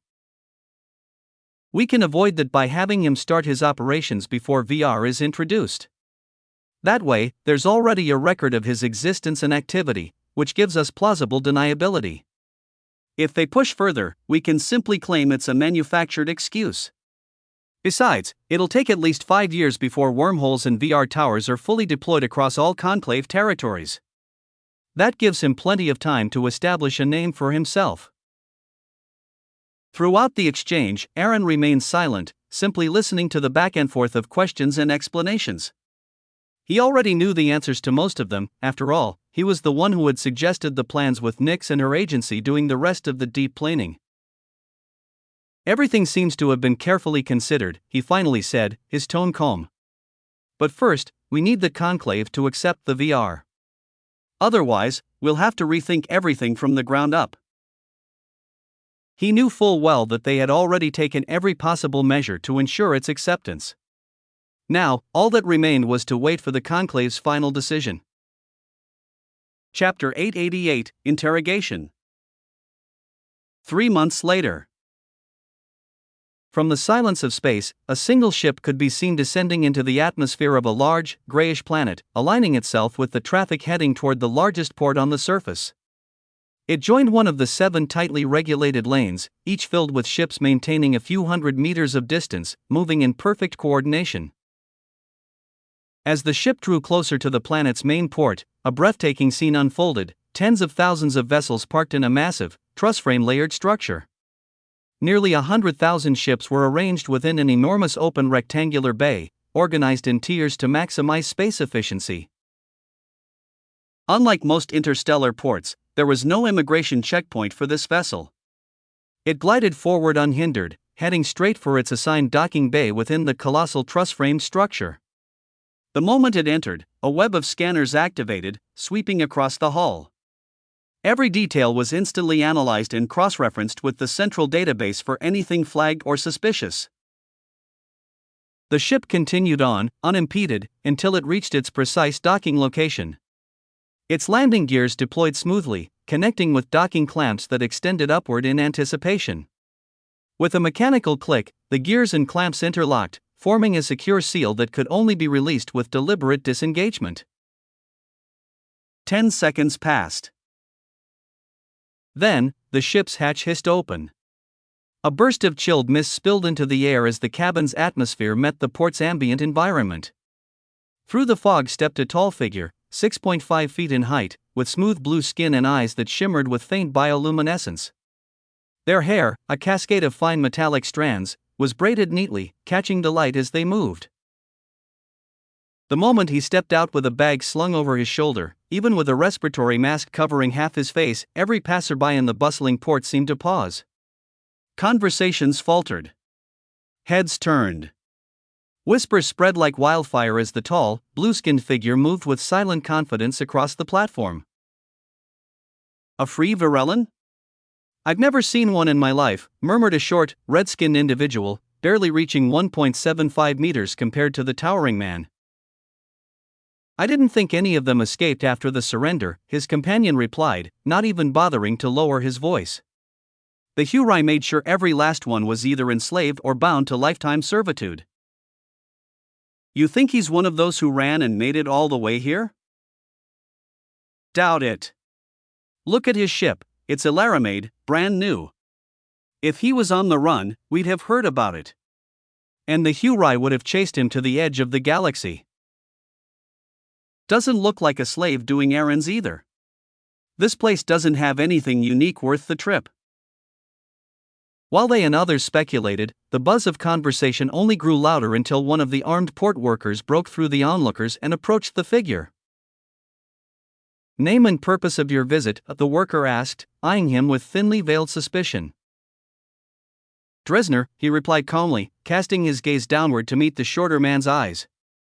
I'm here for business. What kind of business? The worker pressed, skepticism clear in his tone. I don't have to answer that, Dresner replied coolly, making it clear he knew the limits of what the law required him to disclose. You answer what I ask, the man snapped. Or would you rather be detained and deported before your so-called business even begins? As he stepped back, his hand tightened around his weapon, a silent warning written all over his body language. Dresner didn't argue. Instead, he reached into the bag slung over his shoulder and slowly pulled out a small, sealed canister. He held it up without a word. Gasps rippled through the crowd. Eyes widened. They recognized it instantly. Get down! The shout echoed from all directions. Within seconds, heavily armed security personnel surged forward, weapons raised and aimed directly at Dresner and his ship. No one hesitated. Their expressions made it clear, if he so much as twitched the wrong way, he'd be dead before his next breath.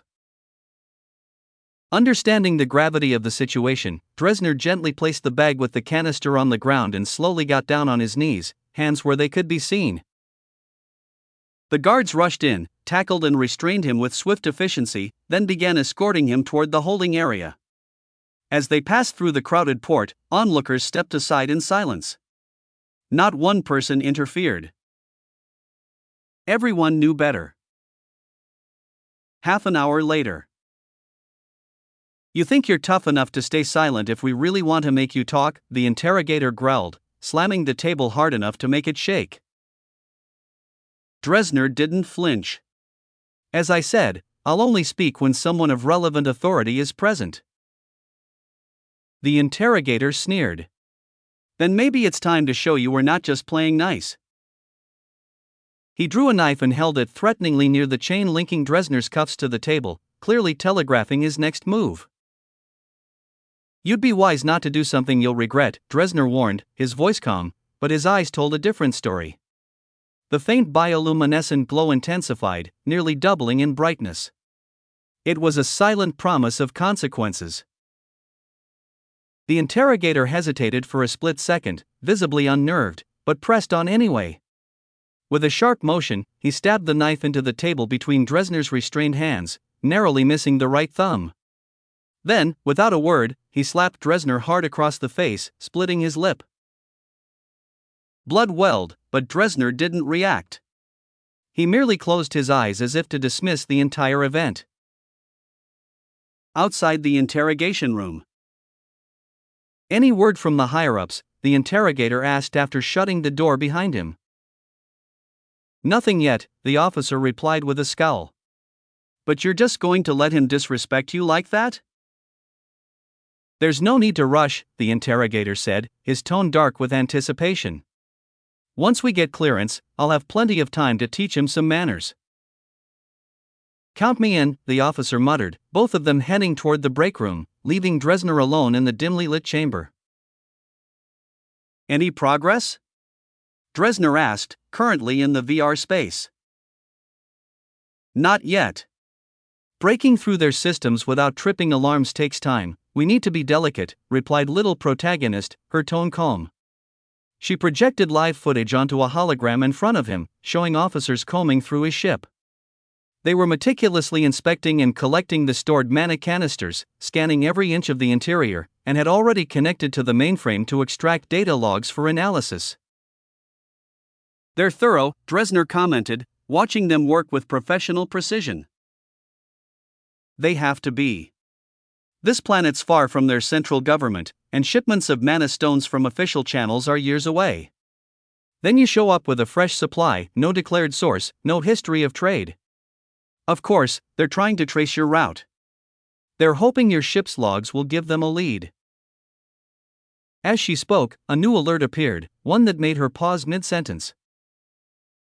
We're in, she finally said. The Trojan they had hidden in the collected ship data had successfully bypassed the internal firewall from within, cracking open access to the planetary government's central database. Streams of encrypted data began flowing toward them in real time. I've started pulling files. Let's see what they're hiding, and how we can use it. Thanks to the planet-wide communication network being both highly advanced and constantly flooded with massive user traffic, the large-scale data transfer went unnoticed amidst the digital noise. Taking full advantage of this cover, Little Protagonist began immediately streaming the extracted data directly to Nyx's off-world servers.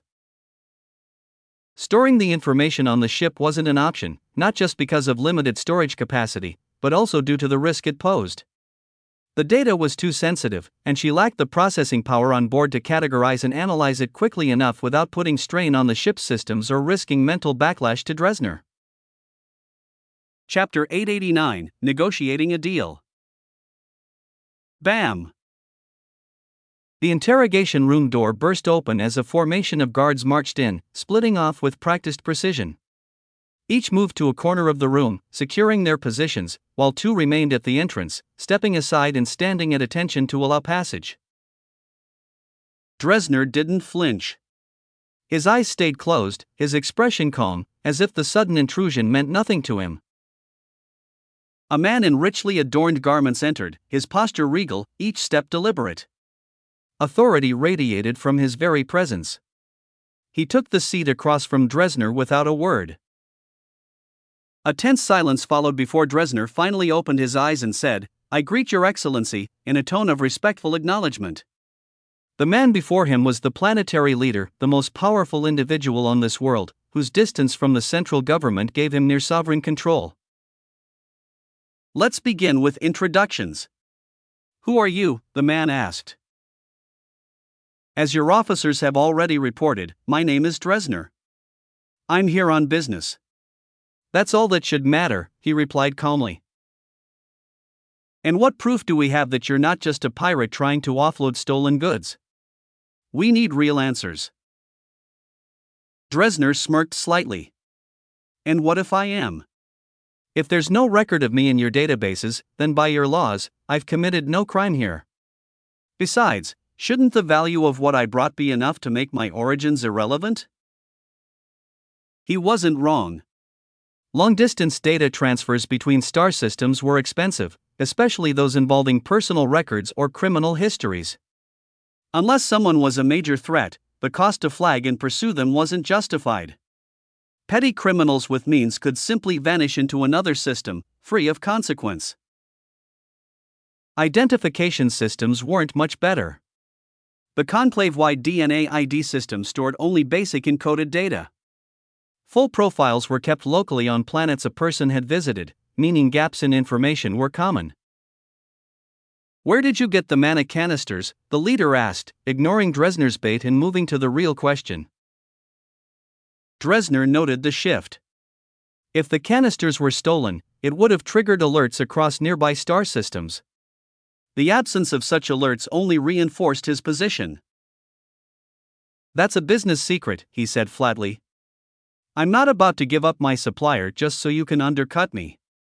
I came to sell, not hand over my edge. And if that's a problem, I'll find someone else who understands the value of what I have. What makes you think I'll let you walk out of here? The leader asked with a smirk, his tone laced with amusement.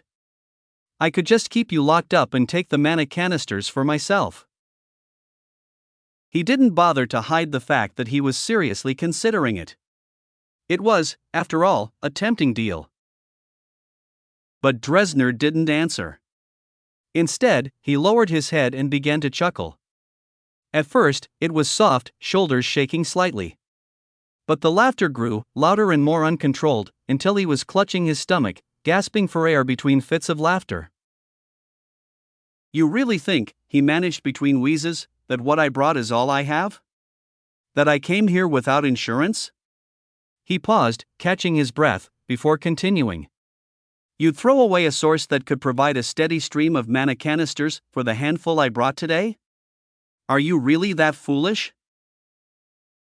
The room fell silent. The leader didn't respond immediately. He simply listened, his expression unreadable. But Dresner had struck a nerve. The idea of a constant supply of mana canisters was too enticing to ignore, especially when the planet was running on reserves, with the next shipment from the capital still years away.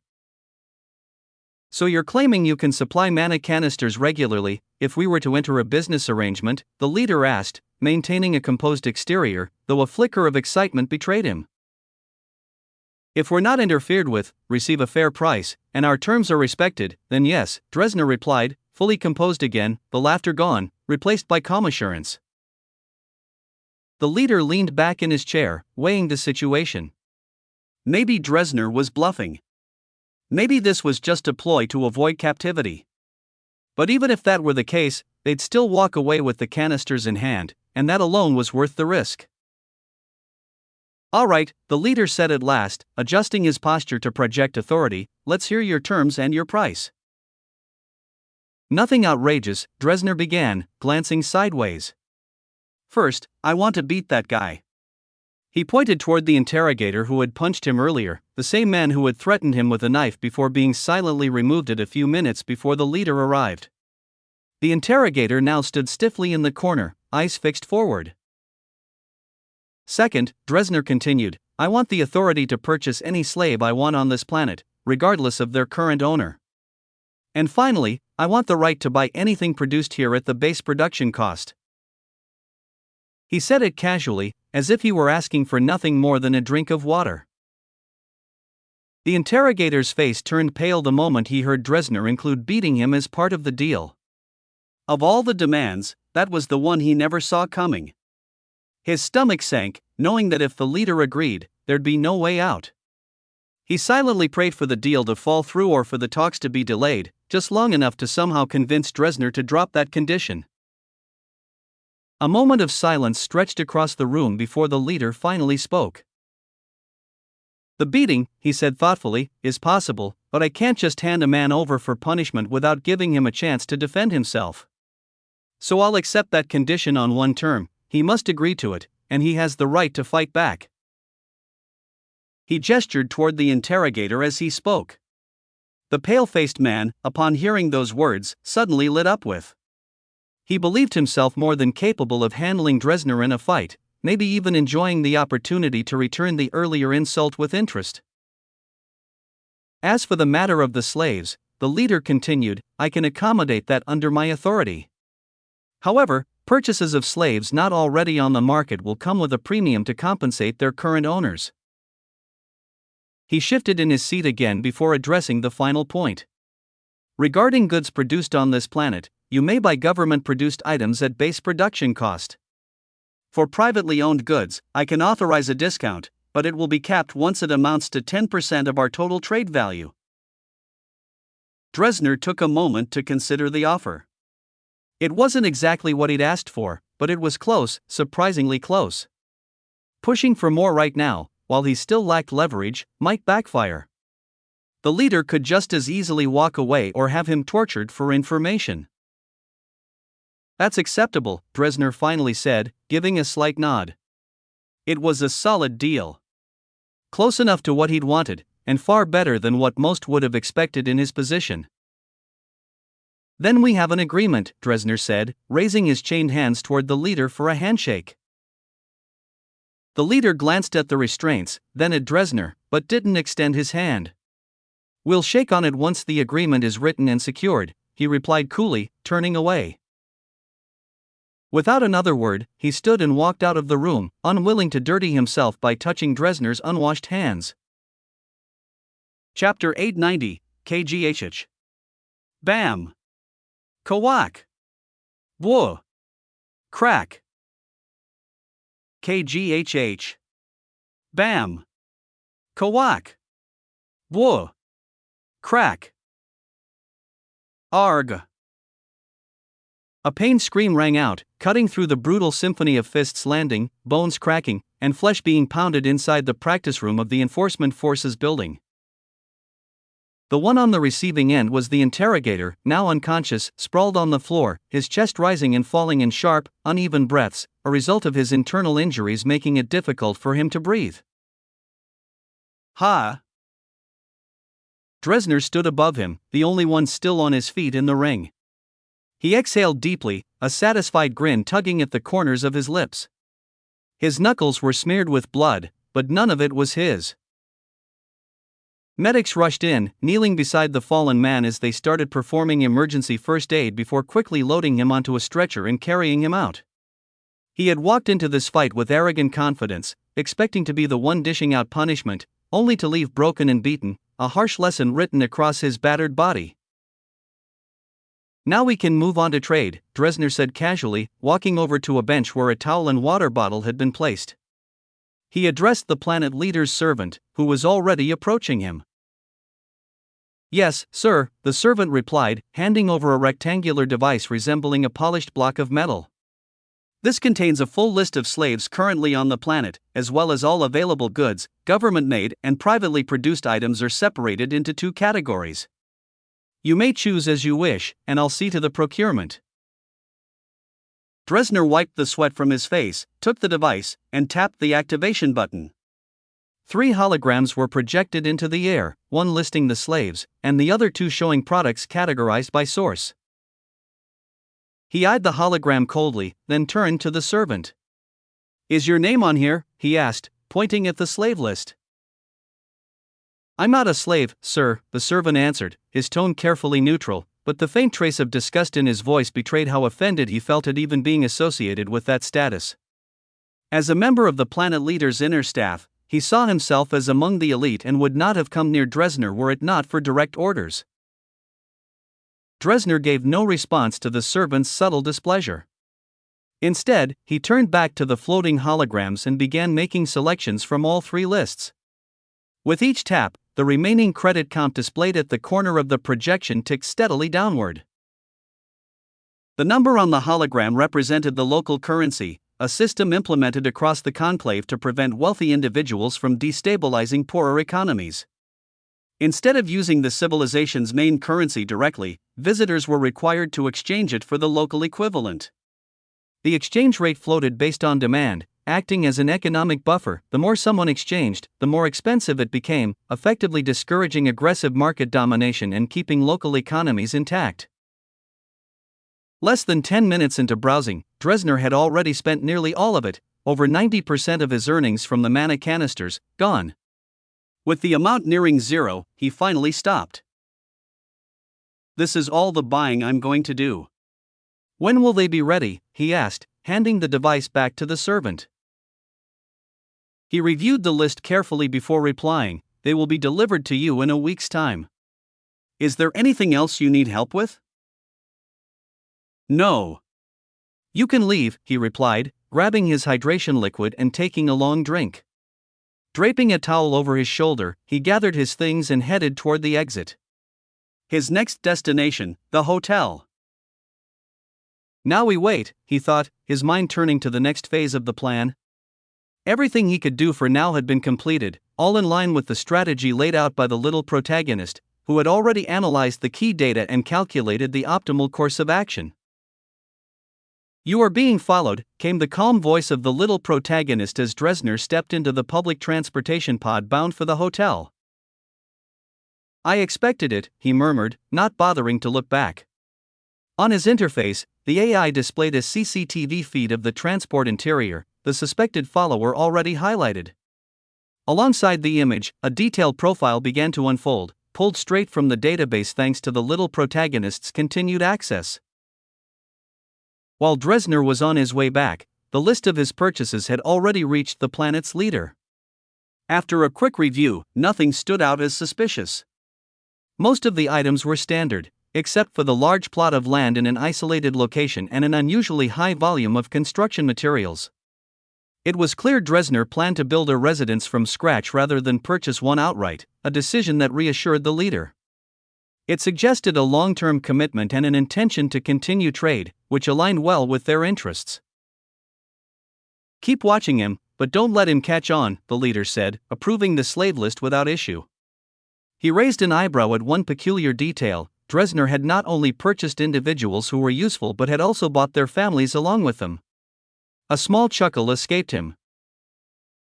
"Sentimental fool," he muttered.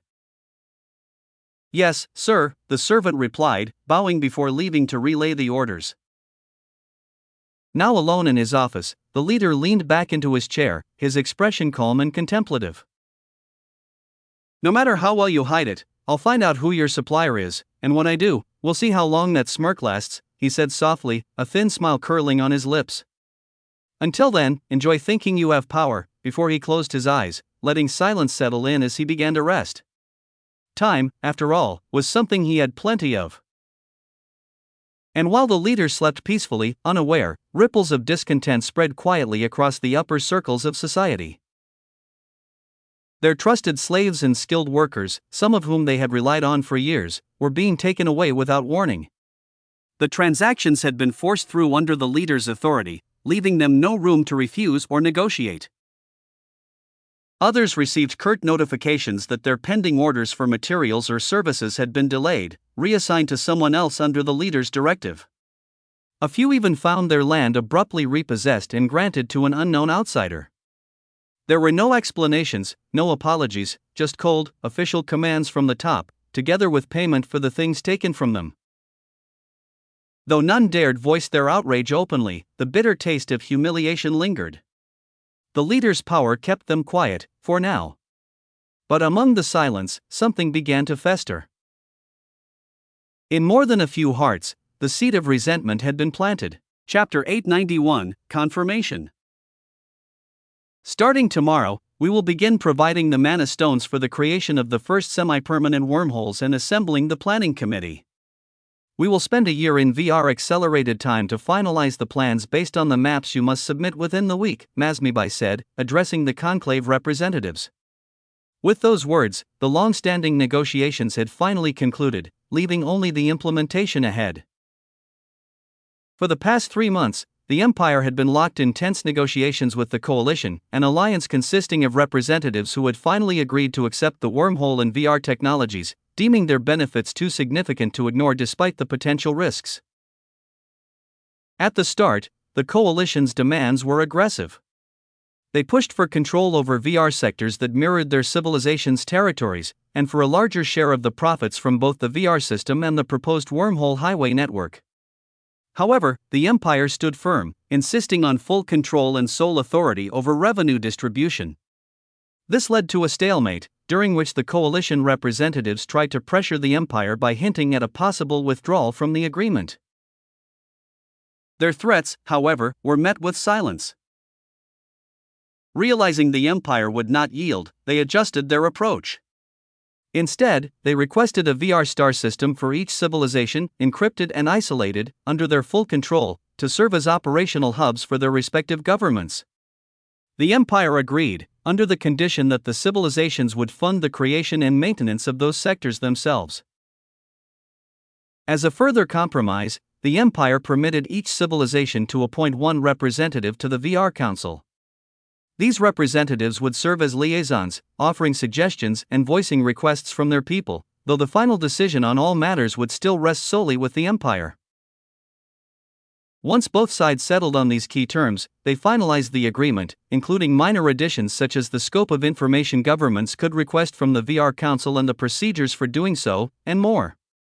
With everything signed today, the next step was assembling the planning team. Their task, to map out the VR tower network and the wormhole routes, while the Empire prepared the materials needed for immediate deployment once planning was complete. Any questions? Mazmibai asked, scanning the representatives for any lingering concerns. Seeing none, he continued, then we'll end today's meeting here and begin preparations to welcome the representatives from the other civilizations starting tomorrow. With that, the meeting was officially concluded. Since the current group of representatives had already agreed to and signed the accord, it was now set to pass through the Conclave Council.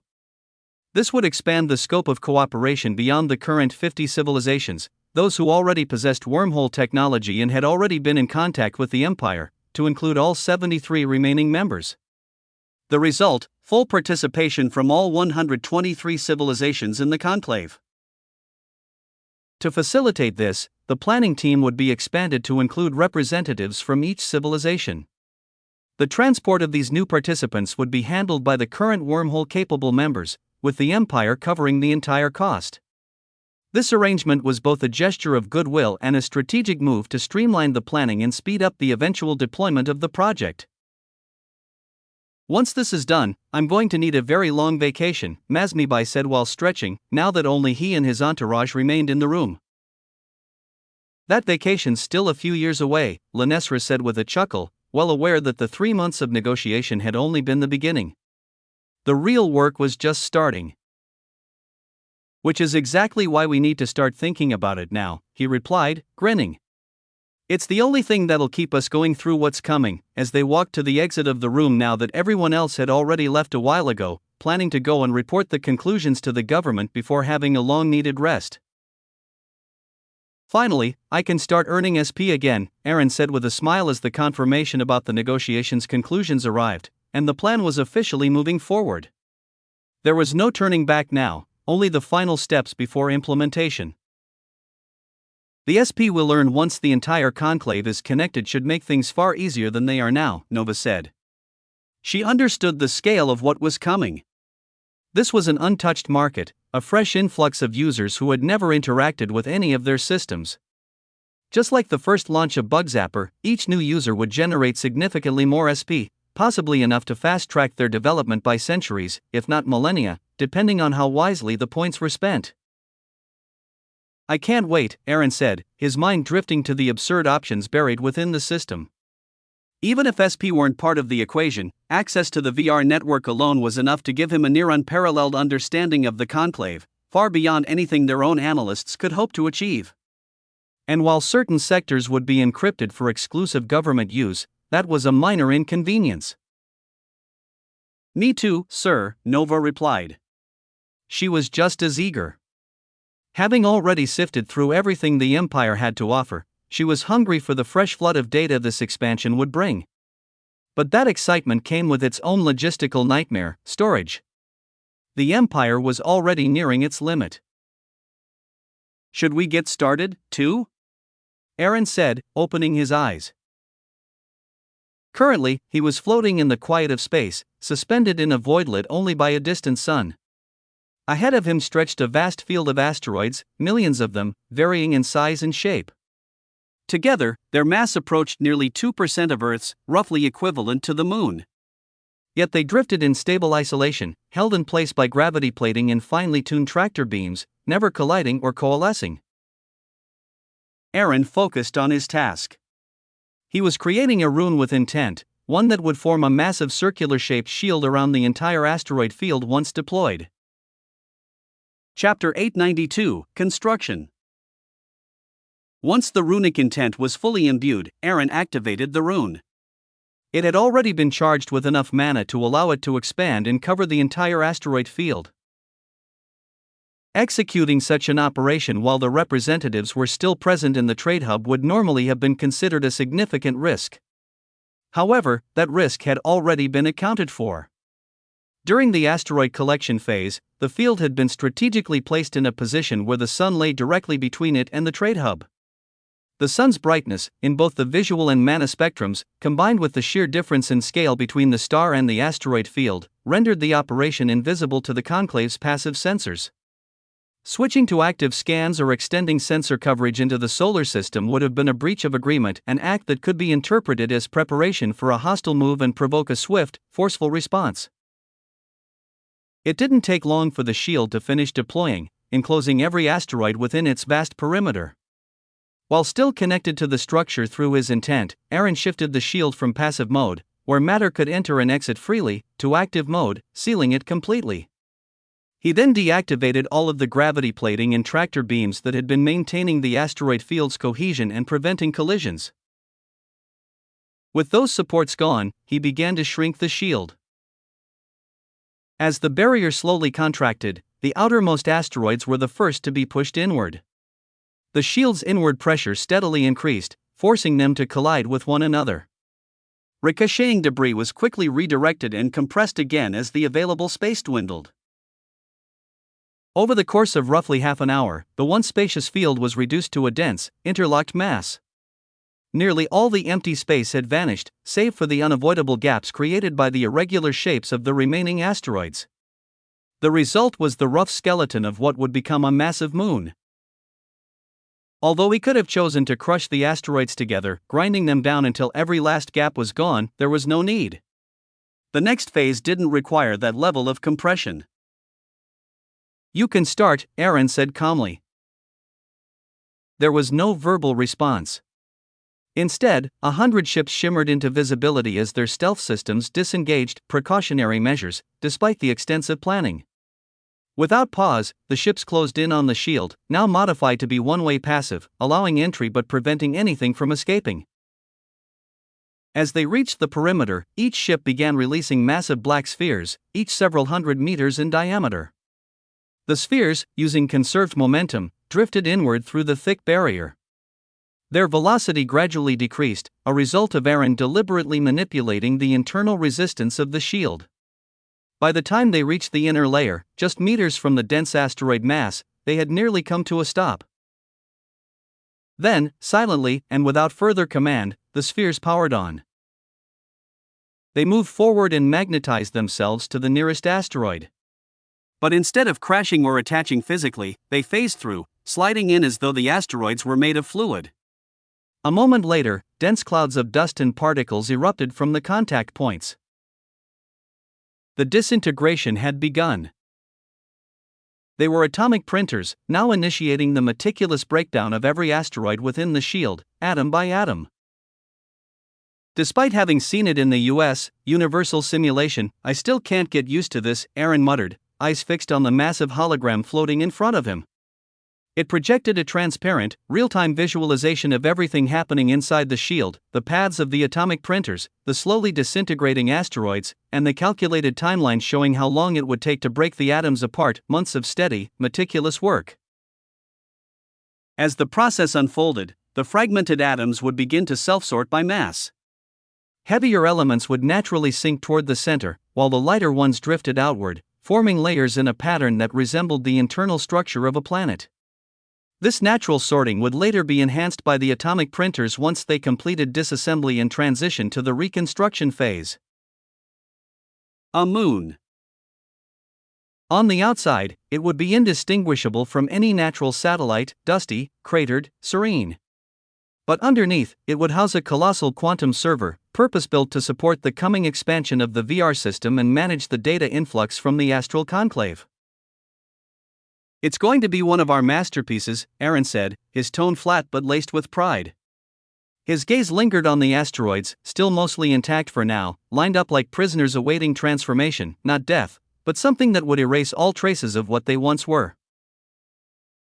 In many ways, he was enacting the fantasy of countless sci-fi tales, a hidden superstructure disguised as a lifeless rock in space. Yet he couldn't bring himself to see his own civilization as truly advanced. Not yet. Not compared to the civilizations of the Conclave. As far as he was concerned, they were evenly matched, each side superior in some areas and lacking in others. The only undeniable truth was that, right now, he was outnumbered. And the moon, amidst the construction, would act as the parts that would help him bridge the gap in number by allowing him to have the opportunity to gain technology that would make the numbers difference not much of a problem. "Update me whenever we enter a new major stage," Aaron said as he turned away, walking toward what appeared to be empty space. But in truth, it was the stealth ship he had been standing on the entire time. Behind him, the massive shield, now under the control of embedded reactors and autonomous systems, began to fade from sight as its stealth systems activated. Its presence slowly vanished from all but the most sensitive sensors, sealing away the operation inside until it was ready to be revealed, if ever. Nova didn't bother replying, it was already a given. She silently took control of the ship and began plotting a course back to Mars, currently the closest location with an operational Stargate. It would be the fastest way for Aaron to return to Earth. Chapter 893, About the Nexus. Since the top 50 representatives were already in agreement, the passing of the bill in the Conclave General Council was practically guaranteed, as long as none of the top 10 civilizations used their veto power. Given the way voting was structured, those 50 civilizations alone could form a majority, despite the conclave comprising over 100 members. Even if a few among the top 50 had voted against it, the remaining civilizations had every reason to support the resolution. Just being part of this agreement granted them access to the Empire, more specifically, to mana stones directly from the source. That meant no longer being forced to purchase them at inflated prices from the top 50 civilizations who had secured favorable trade terms. They would have voted in favor even if the promised technology had been underwhelming. But based on the test results and technical briefings, it was clear the benefits were real and significant. In the end, the resolution passed unanimously. Just one day later, the selection of representatives from the lower-ranked civilizations was finalized, and they sent their first request to open the wormholes as they were ready to join the planning team immediately. With the Empire supplying the mana stones necessary to open the wormholes and promising a continuous supply to keep them active throughout the planning phase, the top 50 civilizations quickly divided the available quotas among themselves. The top 10 civilizations secured nearly half of the total, but this came at the cost of certain concessions on unrelated matters. In exchange for those concessions, they gained control over the wormhole quotas originally allocated to other civilizations. It was a shrewd negotiation, as the Empire's compensation in mana stones far exceeded the minimal amount needed to keep the wormholes operational, making the trade-offs worthwhile. Both sides walked away with a win. As a result, by the end of the designated week, every civilization had a wormhole linking them directly to the Empire. These wormholes remained active and ready for use, provided the Empire granted permission, making the Empire, at least for now, the focal point of the entire conclave. With all representatives now on site, each was provided with a long-stay VR pod. They immediately logged into the network, bringing along all relevant data from their home civilizations. Within the VR, planning commenced in a high acceleration zone running at 20 times the acceleration. Ha-iya! A tired sigh echoed through the VR meeting room. I'm this close to regretting accepting this position, Masimbi said, leaning back in his chair. He held his fingers a centimeter apart to illustrate just how close he was. Without missing a beat, he added, but when I think about the compensation and the sheer importance of what we're doing, I can't bring myself to hand this opportunity over to someone else. His comment drew a round of laughter from the others present. They had just wrapped up yet another meeting, one of many since the planning phase began. Masimbi and his current team weren't responsible for attending every session. Their role was focused on final approvals and high-level decisions, while other teams handled the initial meetings, introducing the rules, protocols, and general framework to the broader conclave delegation. The number of meetings had ramped up significantly once the representatives realized the Empire was planning to secure more benefits than they'd originally anticipated. It all came to a head when the Empire revealed its plans for the intercivilization wormhole system, or rather, the lack thereof. Contrary to what many had assumed, the Empire had no intention of opening direct wormholes connecting the civilizations to each other. When the protests and requests for clarification came in, the Empire's explanation exposed their second major goal behind the proposed wormhole highway. According to the Empire, each civilization would have its largest wormhole connected to a specific location within Imperial territory. This centralized hub would serve as a nexus, a travel and diplomacy point where all inter-civilization movement would be routed through. The idea was that every civilization would maintain an embassy at this nexus to grant permits for any ships seeking to enter their respective territories.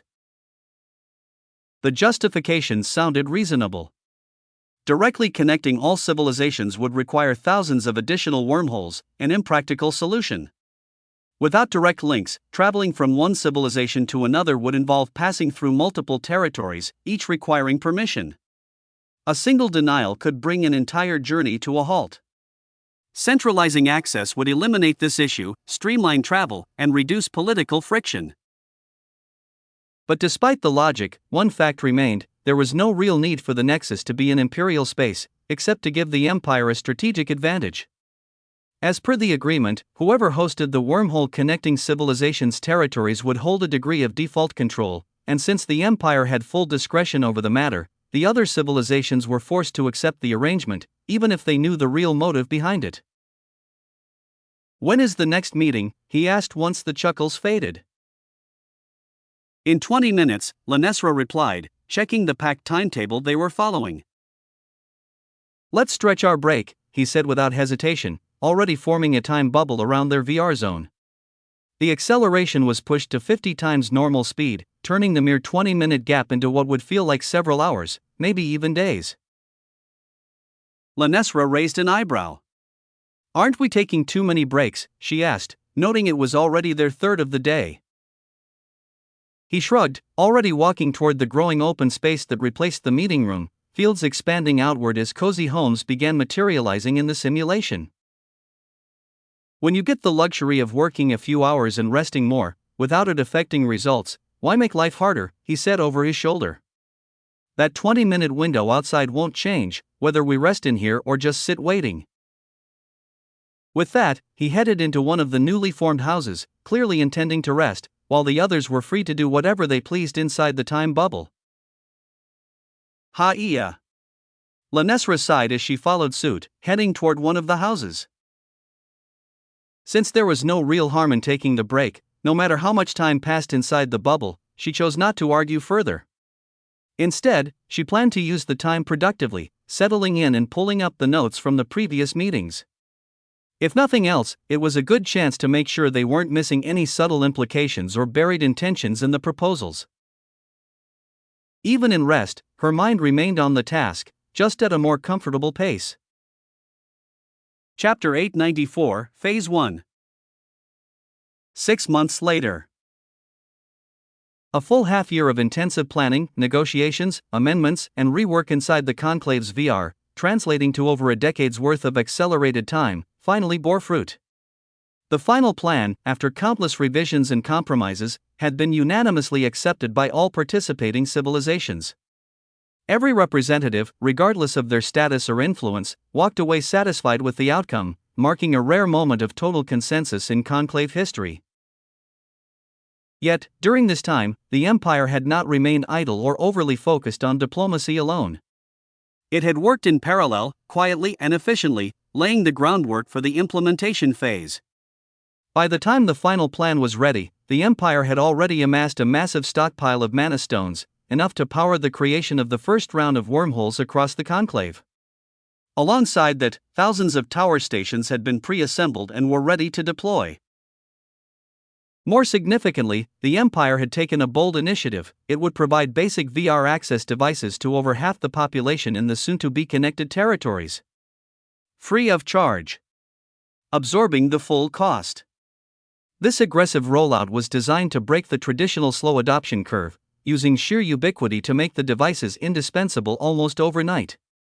Once enough people integrated them into daily life, others would follow naturally, socially, economically, and logistically, compelled to adopt or risk falling behind. These devices came in multiple inconspicuous forms: glasses, bracelets, necklaces, watches, even behind the earpieces, and more, each operating on a modified access method that allowed connection to the towers through mana.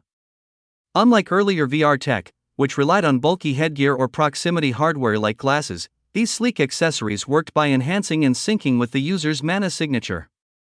This innovation replicated the natural ability of the Zelvora to interface with tower networks simply by attuning to a certain frequency, albeit in a more universal form. Supporting all of this was a vast mobilization of human personnel, millions of trained government workers, prepped and ready. Their initial responsibility would be overseeing the construction and operation of wormhole gateways and signal towers. For the first year, they would manage the early stages full-time before transitioning into stabilized weekly shifts once the systems reached maturity and the second phase automation protocols could be activated. "Looks like we underestimated their production power," the Zelvora representative muttered, eyes locked onto the sprawling hologram in front of him. The data feed, synced to the observation sensors of their ship, displayed an immense cargo fleet, ship after ship, stretching far into the void, hauling the Empire's pre-produced infrastructure meant for the first wave of installations.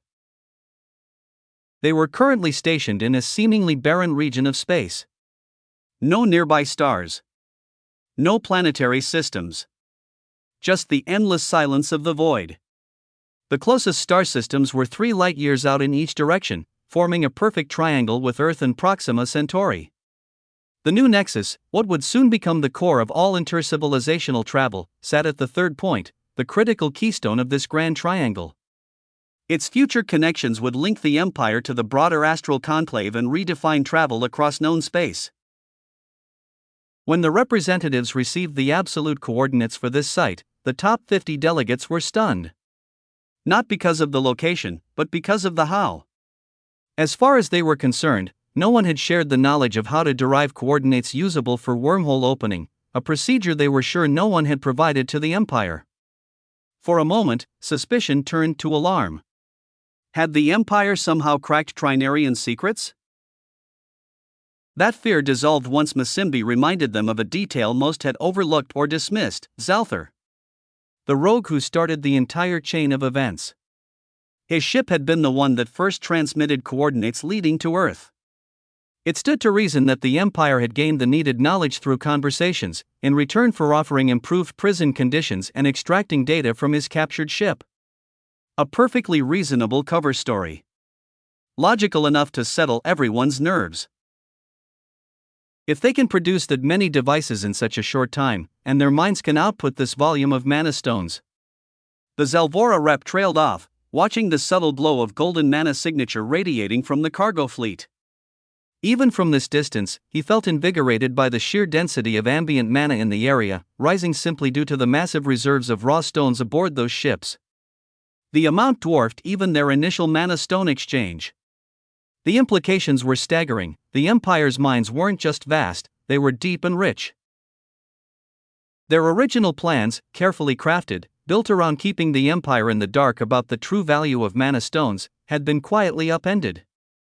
The wild card had been played. And it was a trump. Yet, even as one strategy collapsed, another, perhaps more lucrative one, rose in its place. Yes, the Empire was about to learn the true worth of mana stones far sooner than intended. But in exchange, every member of the Conclave was gaining access to something just as valuable: a permanent wormhole highway. More importantly, they were also getting access to the Imperial economy, where they could earn END, the Empire's currency, in staggering amounts through this new infrastructure, then convert that to mana stones legally and effortlessly. None of them were regretting the shift in plans anymore. Not when the trade-off was this good. He then glanced at the clock. The scheduled time had finally arrived. As if responding to his gaze, the sensors flared to life, recording an enormous spike in spatial activity. In an instant, 50 colossal wormholes, each tens of kilometers wide, began to open in space, one after another in rapid succession. The sight was marvelous. Even the Trinarians, pioneers of wormhole technology, had never dared to open gates of such scale. To them, it was an impractical waste of mana unless absolutely necessary. But the Empire had no such limitations. They wanted them this large, to allow fleets, not just individual ships, to pass through side by side without hindrance. It was over-engineered by design. As the swirling gates stabilized, a small group of cargo ships approached each wormhole, not to pass through, but to deploy. From each, large mechanical pieces were ejected into space, resembling massive curved segments of a ring. These pieces were precision engineered to clamp onto the edges of the wormholes from both ends. To an outsider, the machines surrounding the wormholes might appear to be responsible for creating them, but their true function was far more nuanced. These devices were control rings, meticulously engineered to serve dual purposes. First, they acted as shield generators, safeguarding the wormholes, controlling passage through them, and forming a critical last line of defense. Second, they operated as mana interfaces, expertly channeling controlled streams of mana into the gates to stabilize and maintain their operations indefinitely. The process didn't stop at 50. It was repeated twice more, until each member civilization of the Astral Conclave had a dedicated, Empire-connected wormhole. Each one stabilized, each one outfitted with its own ring system. And yet, this was only the beginning.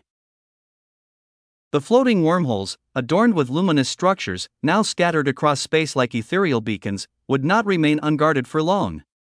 The Empire had already set plans in motion to construct space stations at every wormhole established within the Conclave territories.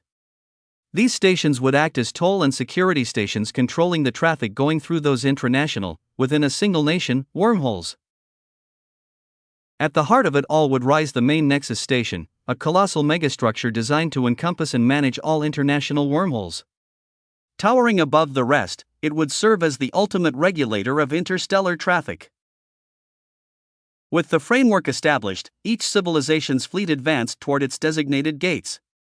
Alongside them traveled cargo ships laden with additional mana stones and ring components, tens of thousands of Imperial human personnel assigned to oversee and spearhead the projects, and the shipment of VR tower systems destined for installation on the target star systems.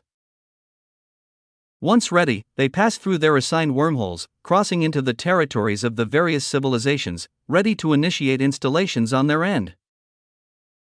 Left behind was the Imperial military, a formidable force of over 15 million soldiers strong.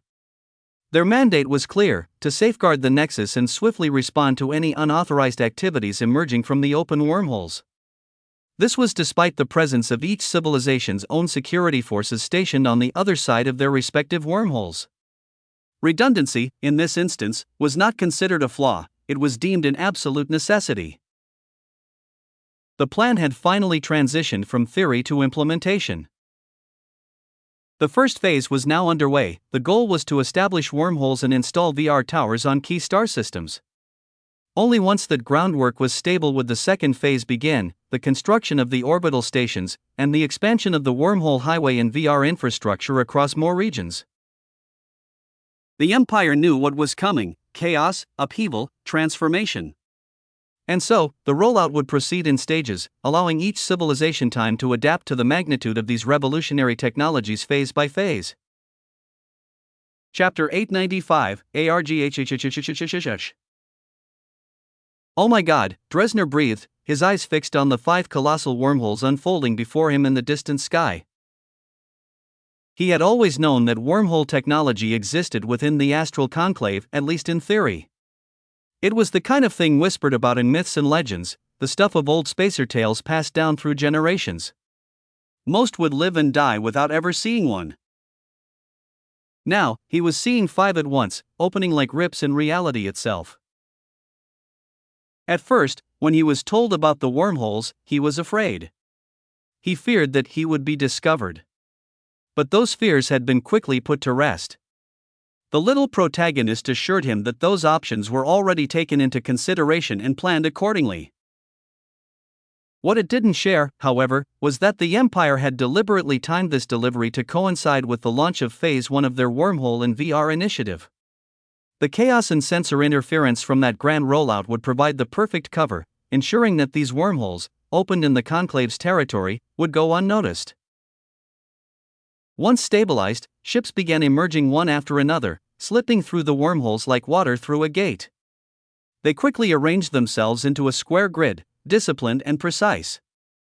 Even after 100 had arrived, the stream continued, each ship different in size, shape, and aesthetic, representing the diverse designs of civilizations across the Conclave. Dresner recognized many of them.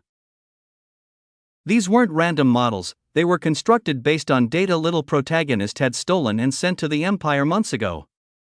The Empire had studied the information thoroughly, and these ships were the results, replicas shaped from espionage. There was, however, one glaring difference. Most of them were military grade.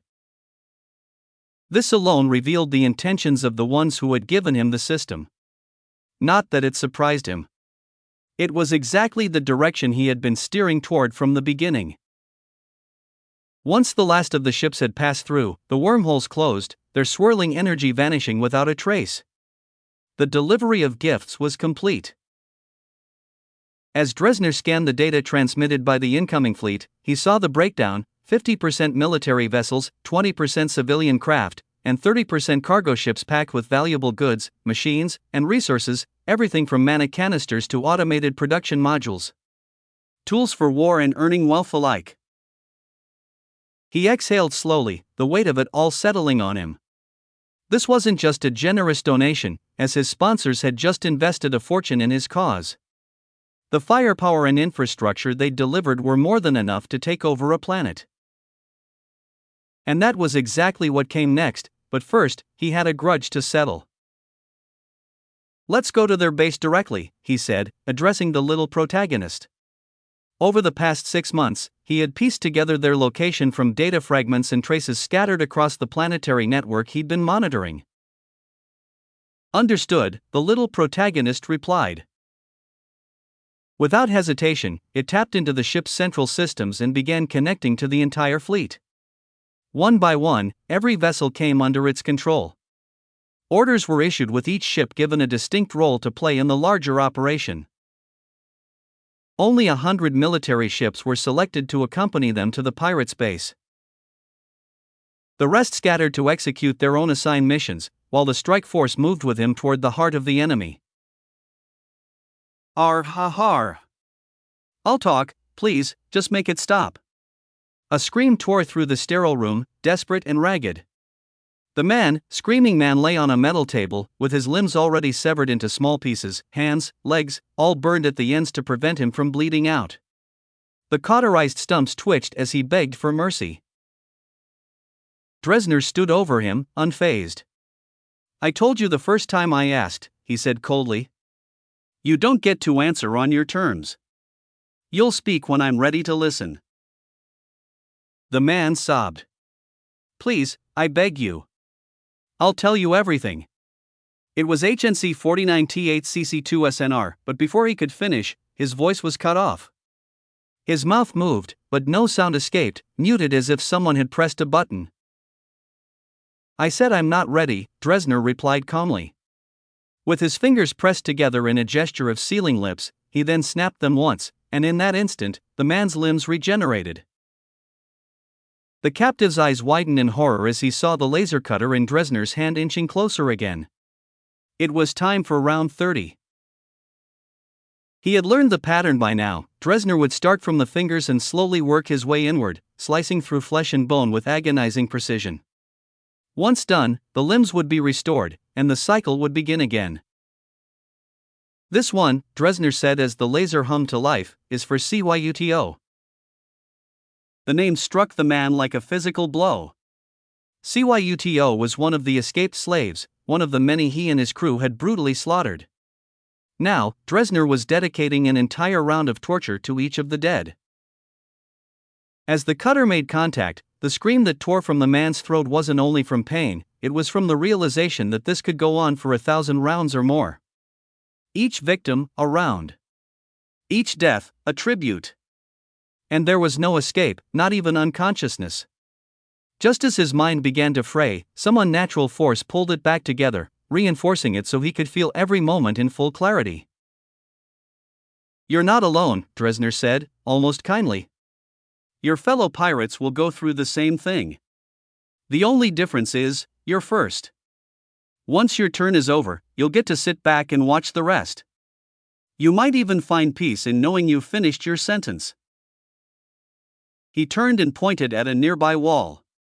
It shimmered, then turned transparent, revealing dozens of other pirates watching in terror, their faces pale, their bodies shaking as they witnessed the torture firsthand.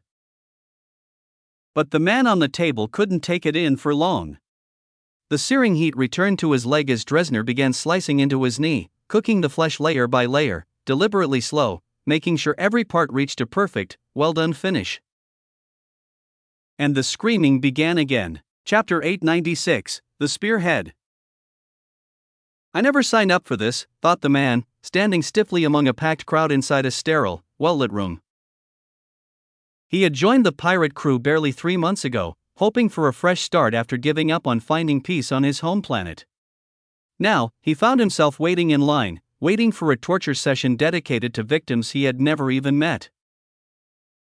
He hadn't done anything yet. When he joined, the pirates were in a quiet period between raids, gathering intelligence, waiting for vigilance to die down after their last attack. He had never participated in any crimes. Never killed. Never even boarded a ship. Yet none of that mattered now.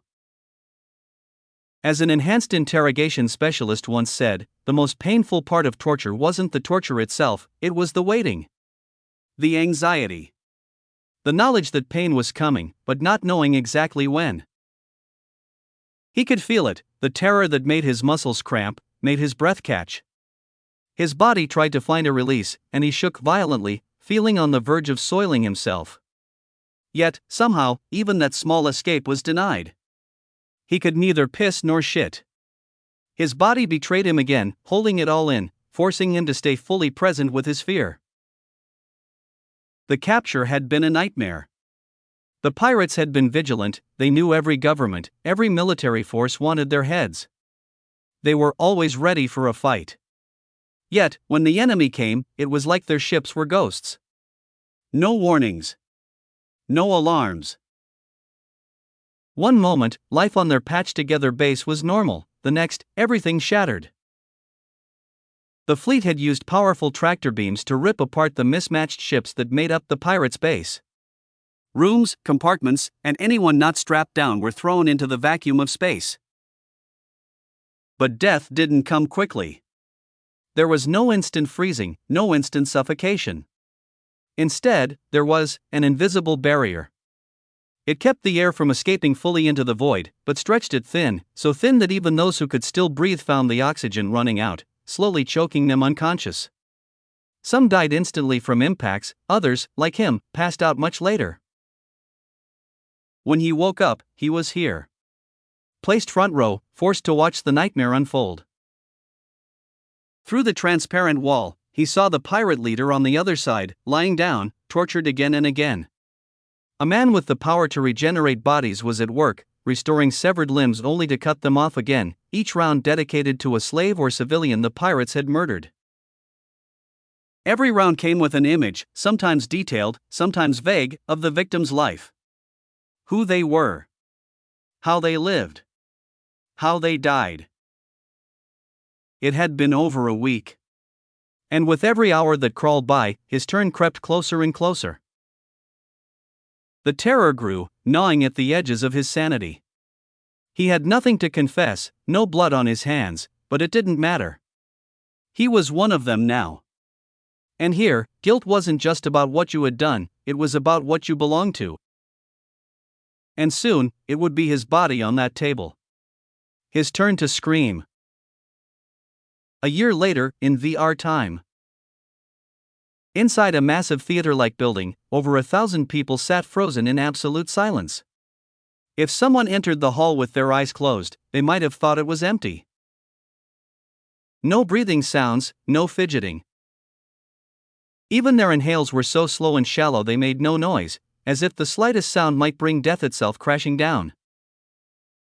The silence stretched for over 30 minutes, heavy and suffocating, before a figure finally ascended the podium. Dresner. With what we have gone through together this past year, he began, his voice smooth yet carrying a weight that pressed against their chests, I now consider you to have repaid half of what you owe. He paused, letting the faintest glimmer of cruel amusement flicker in his eyes. And now, he continued, it is time to begin repaying the other half. At those words, the seated prisoners grew even paler, a feat thought impossible after everything they had endured, but not a single one moved. Not a single one dared even to breathe too loudly. They had learned. The lessons had been carved into them, somewhere deeper than flesh and blood, etched into their very instincts like genetic memory. Misbehavior, complaints, or hope for mercy only led to being called back for fresh rounds of dedication. Dresner let the tension hang for a long minute, savoring their terror, before speaking again. Don't worry, he said, a faint smile playing on his lips. This time, I will not be the one torturing you. No sighs of relief.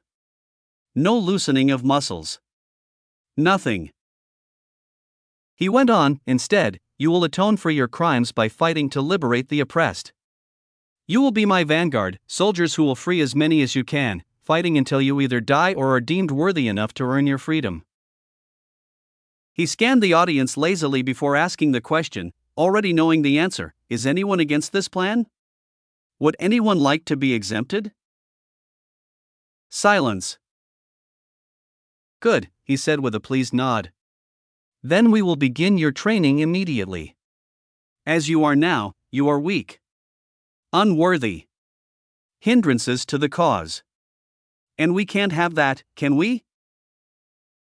Thank you, Sir, they shouted in perfect unison, voices ringing hollow, as if rehearsed 1,000 times during their trauma-forged captivity. Dresner chuckled lightly. One last thing. Don't think you can die on the battlefield to escape this fate. Each of you has had a chip implanted in your brain. It reads your thoughts.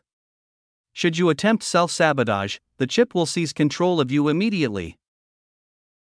He smiled, and this time, it wasn't even a pretense of kindness. If you're caught trying to cheat your atonement, he said, you'll be disqualified and sent back for another visit to our room of dedication. His words slammed down like a hammer. Good, then. Good luck with your training, he finished, waving a casual hand as the theater, the audience, and everything around them began disintegrating.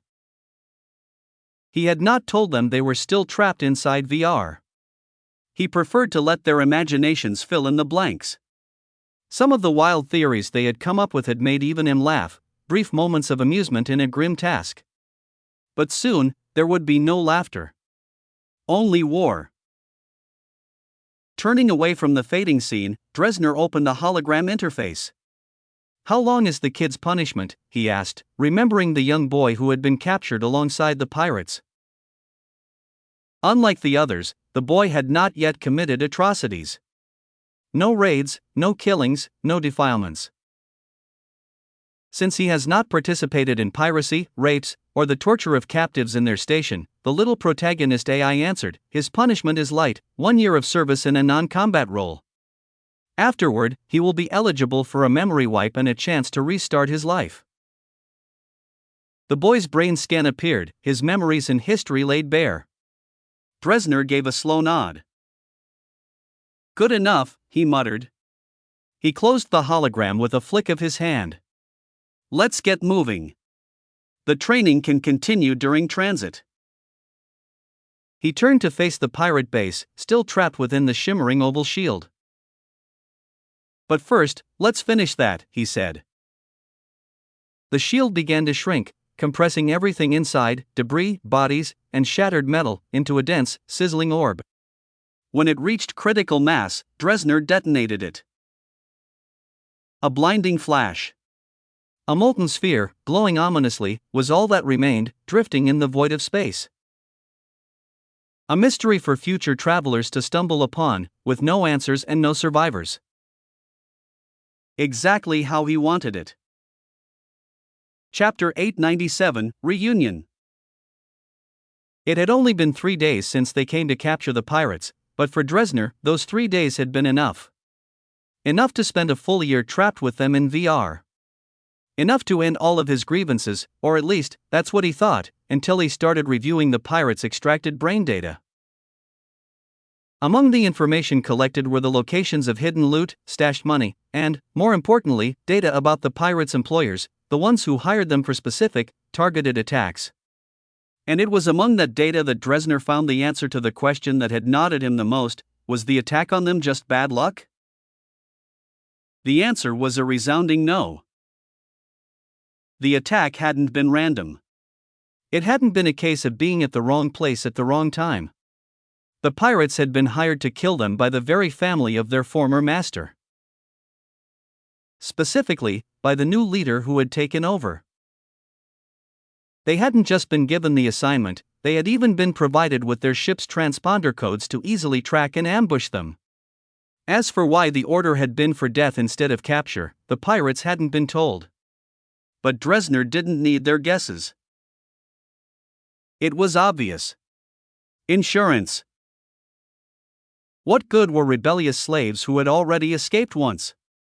Even if recaptured, they'd only remain a thorn in the side, a constant risk, demanding constant surveillance, draining resources. It was far simpler to kill them and cash out on their insurance policies. Quick, clean money. Enough to buy replacements, or cover whatever other immediate needs they had. This information hit Dresner like a saw blade, cutting clean through the progress he thought he was making toward healing.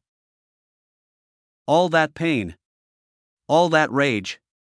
It wasn't just fate, it was intentional. He sat silently, staring at the hologram in front of him, reading the details for the 10th time, needing to be absolutely certain. What he was thinking of doing to them, he couldn't allow himself to act without being sure. Innocence would not suffer because of his vengeance. Finally, he closed the hologram with a flick of his hand. "I'll be coming for you," Dresner said, his voice low and calm, but heavy with promise. "Not now. But I will make you pay 100-fold." Leaning back in the captain's chair, he closed his eyes. "How long until we reach our destination?" he asked, needing to shift his mind to the next step. 1 month until arrival, came the answer through the ship's communication system, still in the cheerful voice of the little protagonist. She had temporarily outsourced much of her processing to the ship's supercomputers to conserve Dresner's energy. They had once pushed his body so hard he needed to eat nearly every few hours just to keep from collapsing. "That long?" he asked, surprised. He had expected 2 weeks at most. "We are not traveling at maximum speed," the little protagonist replied. "The genetic modifications injected into the pirates need time to fully integrate with their bodies. Since we will be deploying them into action immediately upon arrival, reducing speed to match their transformation timeline was deemed optimal." "Oh, okay," Dresner said, sighing. With a gesture, he summoned another hologram, this one filled with detailed schematics of the upcoming attack plan. "We greet the princess," echoed the voices of over 1 million Exorvac, prostrating themselves with their heads lowered inside the massive palace built in traditional Exorvac architecture. In front of them stood Serafina, the last hope of their fallen faction. These were the remnants of her faction, those left behind after the Grand Exorvac had abandoned her. Once powerful, they were now among the weakest, their leaderless faction barely clinging to relevance. Bound by oath to their faction for life, they could do nothing but endure their disgrace, powerless to change their fate unless one of their own rose to challenge and defeat the Grand Exorvac, an almost impossible feat, and now they knelt before the one who might just make it possible. Following Serafina's orders, the loyalists who had been ordered by her to return and act as her representatives had distributed VR devices among the faction. Once the first towers were activated, they had immediately logged into the network to meet her, eager to pledge themselves again to the only figure who could lift them out of obscurity. Listening to their voices, Serafina closed her eyes briefly, savoring the moment. She hadn't realized how much she had missed this, the weight of authority, the reverence. The Empire had treated her well, yes, but it had offered no true power, and for someone like her, kindness without dominance was hollow. "Arise," she commanded, settling into her throne. "Endure it for now. Rest easy. Once I return and reclaim what is rightfully mine, we will repay every insult," she said coldly, her voice devoid of warmth, as was proper, for in their world, softness was weakness. "Yes," they all responded in unison. What followed was a full faction meeting. They reported everything that had occurred during her absence, how they had maintained resource collection despite their fall from power, how they had adapted to survive, and now, with knowledge of the Empire's highway project, how they proposed delivering the stockpiled resources to her. Listening to their earnest reports, Serafina almost laughed but restrained herself. They had no idea, the annual resources the Empire provided her now far exceeded what they usually managed to gather for her over an entire decade. Had there been no limit to how quickly she could absorb and integrate strength, the Empire would have given her even more. It was only through that experience, the discovery of the limit, that she suspected she had stumbled upon knowledge known only to the Grand Exorvac himself. Knowledge that allowed them to estimate the true extent of his terrifying power. And the estimate was enough to make her cautious about when to challenge him. The only good news was that the Empire's researchers were making breakthroughs in their genetic research, moving closer to at least doubling that limit. If successful, it would allow her to gain strength at a rate at least twice as fast as the Grand Exorvac, if not more, giving her a real chance to bridge the gap in a much shorter time than anyone would have thought possible. Chapter 898, Topic-Specific Imperial Council Meeting. Within the last month, we have managed to reach 172 billion conclave users, with over 50 billion being concurrent, Sarah reported, addressing the Emperor, the heads of the 3 ministries, and the directors of the imperial agencies during a topic-specific Imperial Council meeting. This session had been called to review the progress made in the first month of the expansion campaign. The room remained quiet, but their expressions betrayed the storm of thoughts behind their composed facades. Although they had expected the conclave to hold staggering numbers, no one had anticipated a figure of this magnitude, and worse, it wasn't even 10% of the entire conclave population. They had only deployed VR towers and wormholes across roughly 8% of the total territory during the first phase. And that figure didn't even account for the people in already covered zones who still hadn't received their VR devices, either because the allotted free units had already been claimed or because news of the rollout had yet to reach them. Each attendee processed the news through their own lens of responsibility and concern. John, the Empire's war minister, immediately thought of how to prepare for the possibility of fighting such a vast population. The head of the Bank of the Universe, an experienced economist, felt a chill run down his spine as he calculated the amount of E&D that would need to be printed to sustain commerce in VR, a number so astronomical that if the rollout of it failed it would make the Zimbabwe's 2008 inflation rate of 89.7 sextillion% seem like child's play in comparison. The other ministry heads were similarly stunned, each trying to assess the implications through the scope of their own departments. Since the first 6 months of logging in are free, many tried it out, either to see if their governments were telling the truth or simply because the devices were handed out at no cost. But now, with each passing day, new users in already covered regions are growing by at least 1 billion daily.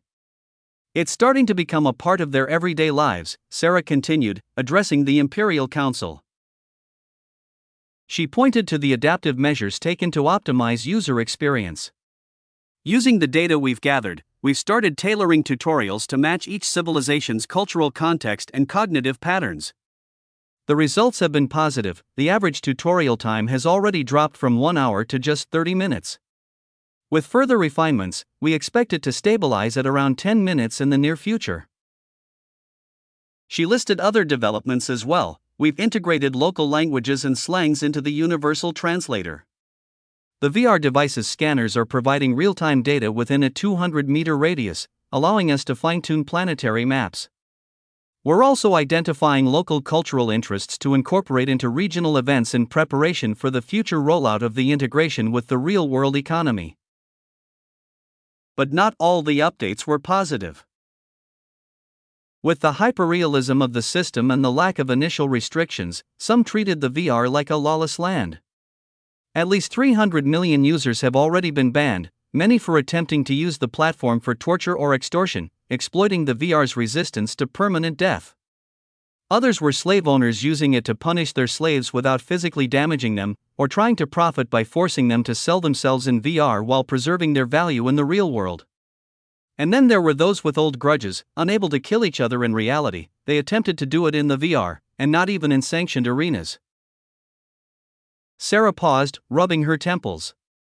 This part of the report always gave her a headache. It reminded her of just how dark things could get. The truth was, the conclave had as many cruel individuals as humans did, perhaps more in some ways. The prevalence of slavery, and worse, its social acceptance in parts of the conclave, made such cruelty far more aggressive and visible, especially when there were people who could be mistreated without public backlash. As Sarah continued outlining the more disturbing trends, the council's mood turned somber. Every member processed the implications differently, but a single unified thought seemed to pass between them: they had to act. Their gazes all converged on the Emperor.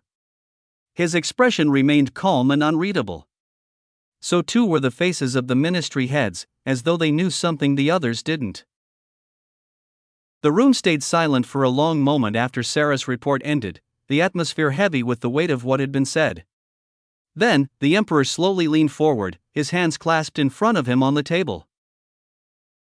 His eyes, sharp and cold, swept across the room. "It was inevitable," he said, his voice calm but carrying an edge that quieted even the shifting of chairs. "We're not dealing with a utopia. We're integrating civilizations with histories older and often more brutal than our own. Expecting them all to behave simply because we gave them access to something new would have been naive." He paused. "But make no mistake, that doesn't mean we will tolerate it. The majority of their behavior was expected. We left the initial rollout deliberately lenient, precisely to observe how they would respond. Once we have enough data, ideally after at least 20% of the conclave population has accessed the VR, the Ministry of Justice, in cooperation with the conclave governments, will step in to introduce rules tailored to the behaviors displayed so far.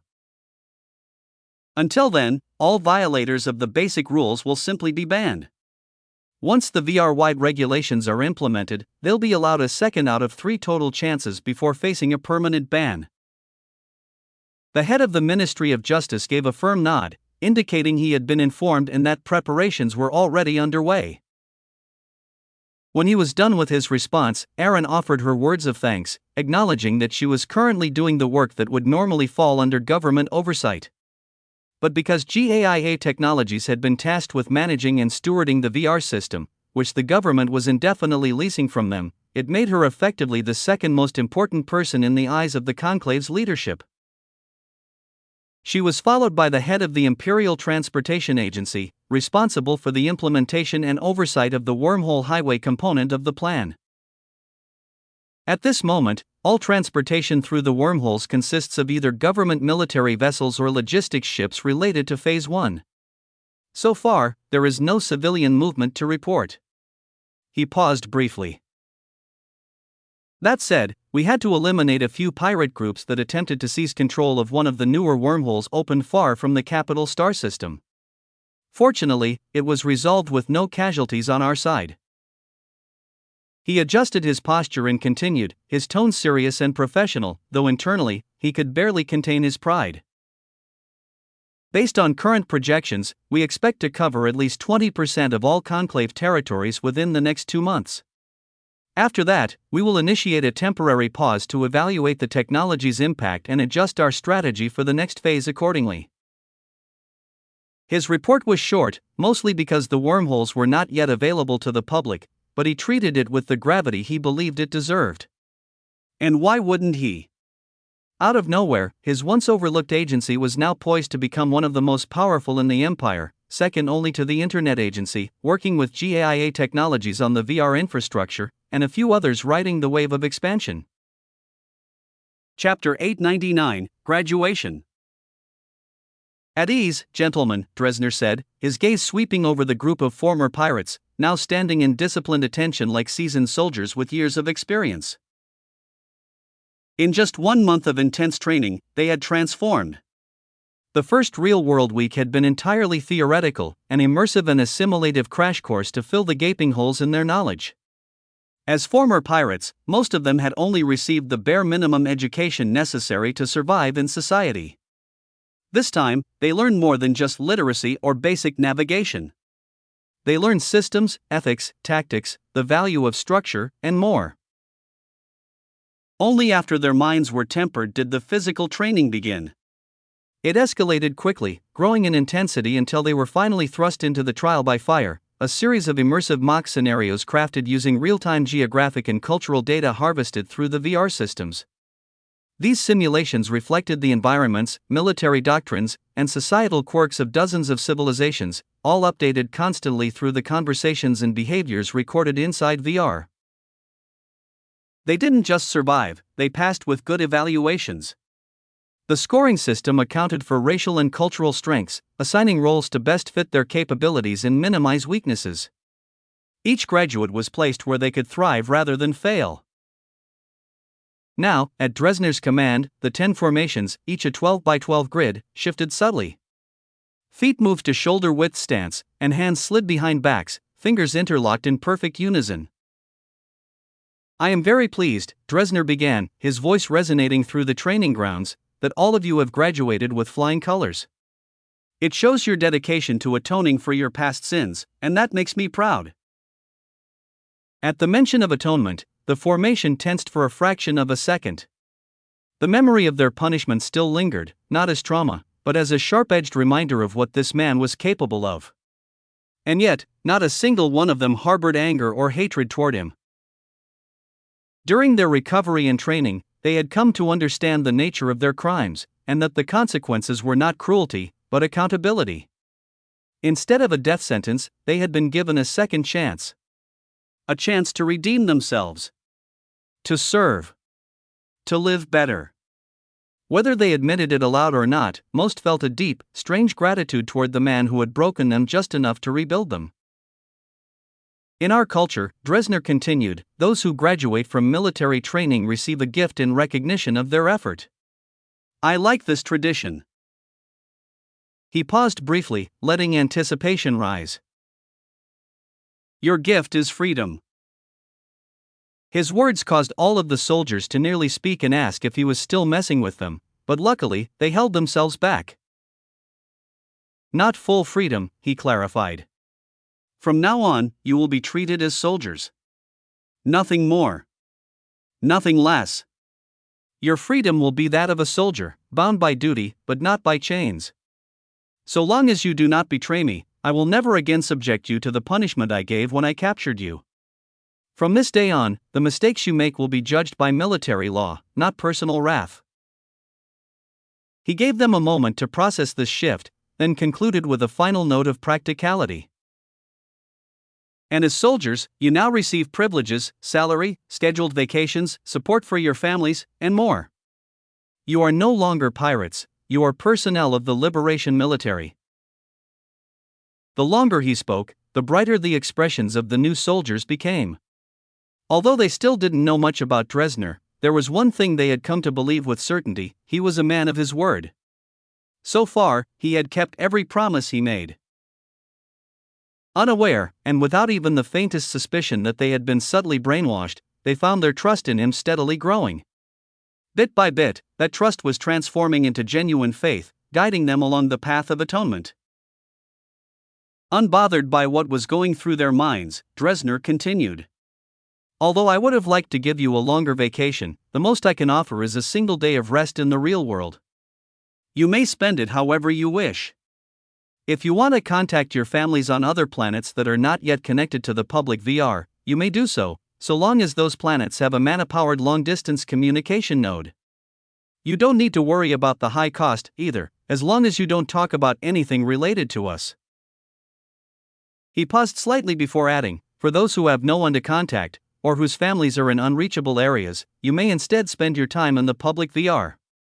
The same operational security rules apply, and you'll be reminded by the chip in your head if you're about to say something classified. They indeed had access to the public VR, which was still being rolled out across the galaxy. As long as one had a VR device and was within range of a tower, they could log in just like any other member of civilization. Everyone here had access to such a device. Some were even fortunate enough to have family already within the VR-connected zones, meaning they could spend their free time together. Others found comfort in socializing with strangers who hadn't witnessed their past, people who simply offered a fresh start. However, with that revelation, Dresner had immediately connected the dots and realized that it was the so-called Terran Empire that had given him this opportunity. Little protagonist hadn't tried to hide or alter his memories. There was no real disadvantage in Dresner knowing the truth. In fact, it clarified the nature of the support he now had. What once had been an abstract idea of powerful backing was now taking tangible shape in his mind. That said, he still knew little. The Conclave's public VR had yet to be connected to the Empire's VR. Technically, they existed within the same simulated universe, but a barrier separated the two sides. This was done intentionally, to avoid potential conflict during the integration period. The people of the Conclave were still getting accustomed to the rules and structure of the VR. Only once at least 20% of them had connected would the Empire lift the barrier. As a result, the amount of information Dresner could gather about the Empire was limited.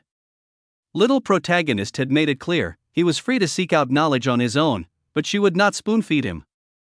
She would only step in to correct him if he picked up any misinformation, something Dresner accepted, even appreciated. "Enjoy yourselves and you're dismissed," he said, bringing his speech to a close. Fireworks exploded in the sky moments later, marking the end of the graduation ceremony. There were no diplomas, no gifts for the top performers, because he had already given them something far greater than a medal or certificate, a taste of freedom. Chapter 900, Offer. Nova, who had been silently observing Aaron as he went through documents related to the Empire for approval, couldn't help but notice the persistent smile on his face. It had been there for quite some time and showed no signs of fading. "What is it?" Aaron asked when he looked up and saw her standing there, just staring at him. "I was trying to deduce what made you smile," she responded, her gaze unbroken, clearly indicating that another instance of her was continuing the deduction in parallel. "So, did you find it?" he asked as he signed the final document, finishing his Empire-related workload for the day. "I'm down to the final few possibilities, but I'm leaning toward either the joint project with the Conclave going well or a developmental update from one of our little protagonists, Dresner, specifically," Nova replied, her tone confident as she added, "So, which one is it?" "You're half right about the joint project," Aaron said, sliding the final folder aside. "But the reason isn't that it's going well, it's the byproducts of it going well." "Ah, system points," Nova said immediately, connecting the dots. In order to farm the maximum amount of SP, the Empire had gone to great lengths, even accepting some financial and material losses that the massive gains in SP could easily offset. The wormholes, for instance, didn't actually require stabilizers, but the Empire added them anyway under the pretext of acting as a final line of protection and mana feeders. In truth, it was a method to farm more SP, since every individual who used a wormhole for the first time granted SP. The amount decreased with each subsequent use, eventually becoming negligible. The same logic applied to providing VR devices for free. While the stated reason was to accelerate public adoption of the VR system, a reason that was technically true, the primary motivation was to front-load SP gains. The SP he earned from having created the full product was significantly higher than if he had only contributed parts. After this initial batch, the Empire would only supply the core components of the technology, while the Conclave civilizations would manufacture the rest, a compromise intended to avoid appearing overly greedy. Thanks to all these efforts, he now had an unfathomable number of SP, an amount that dwarfed the total he had ever accumulated throughout the entire existence of the system. "Are you planning to spend it now, or will you wait until more people join before you start using them?" Nova asked. "For now, I don't plan on using it to buy new technologies. I want to wait and analyze the information we're collecting from the Conclave, through the VR and the wormholes, before deciding what to purchase to best benefit us," he replied. "But that doesn't mean I won't be spending anything. I plan to purchase the perfect version of every technology we already own, to eliminate any lingering weaknesses." With that, he opened the system interface, the smile on his face widening as he saw the ever-increasing SP total displayed at the bottom, ticking upward in real time. After granting Nova permission to access his live brain data and view the system interface, he immediately launched into an upgrading spree. One by one, he brought all existing technologies up to the perfect version of Tier 1, spending nearly 5 trillion SP in the process. However, instead of immediately beginning assimilation, he chose to delay it. Something on his schedule was coming up that he didn't want to miss watching live, as assimilating all that knowledge would take at least a week. "What time is Dresner planning to launch the attack?" Aaron asked once he was done with the purchases.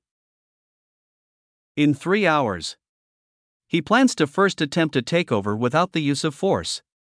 A peaceful transition would allow him more time to consolidate his military strength before any serious retaliation is mobilized against him.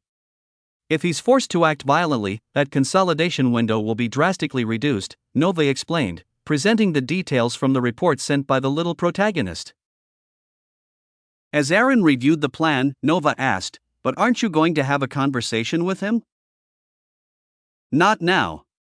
There's neither a need nor a benefit to it," Aaron replied without lifting his eyes from the document in his hand, clearly having thought it through already. "I'll only speak to him once he's strong enough to disrupt Conclave operations, either when he's close to achieving his dream or right after he's fulfilled it. That's when our agreement will need to come to an end, with both sides having gained what they needed." 3 hours later. A new, larger ship carrying Dresner descended upon his newly claimed homeworld. Unlike before, he bypassed the usual arrival queue and flew directly to the exclusive landing pad reserved for the planet's leader and their family. This access had been pre-authorized, officially justified by the delivery of a second batch of mana canisters.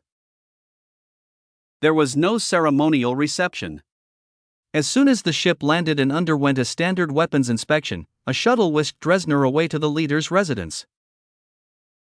Upon entering the leader's office, Dresner bowed deeply. "I greet His Excellency." "Welcome," the leader said, eyes still fixed on the paperwork in front of him. "I'm glad the second batch of deliveries came sooner than expected." But, was there really any need for us to meet in person? His tone carried irritation, clearly displeased that Dresner had requested a meeting when their arrangement only involved the mana exchange and certain privileges, like Dresner's luxurious lifestyle. A direct meeting hadn't been part of the deal. "This is an important matter," Dresner said, still slightly bowing. "I wanted to offer you a choice, so we don't have to take a roundabout path." "Let's hear it," the leader replied, reclining casually in his chair. "I'll decide if it's worth my time, or if you'll be punished for wasting it." Only then did Dresner raise his head and straighten his posture. He spoke clearly and without hesitation. "I wanted to give you the opportunity to surrender, before I'm forced to use violence."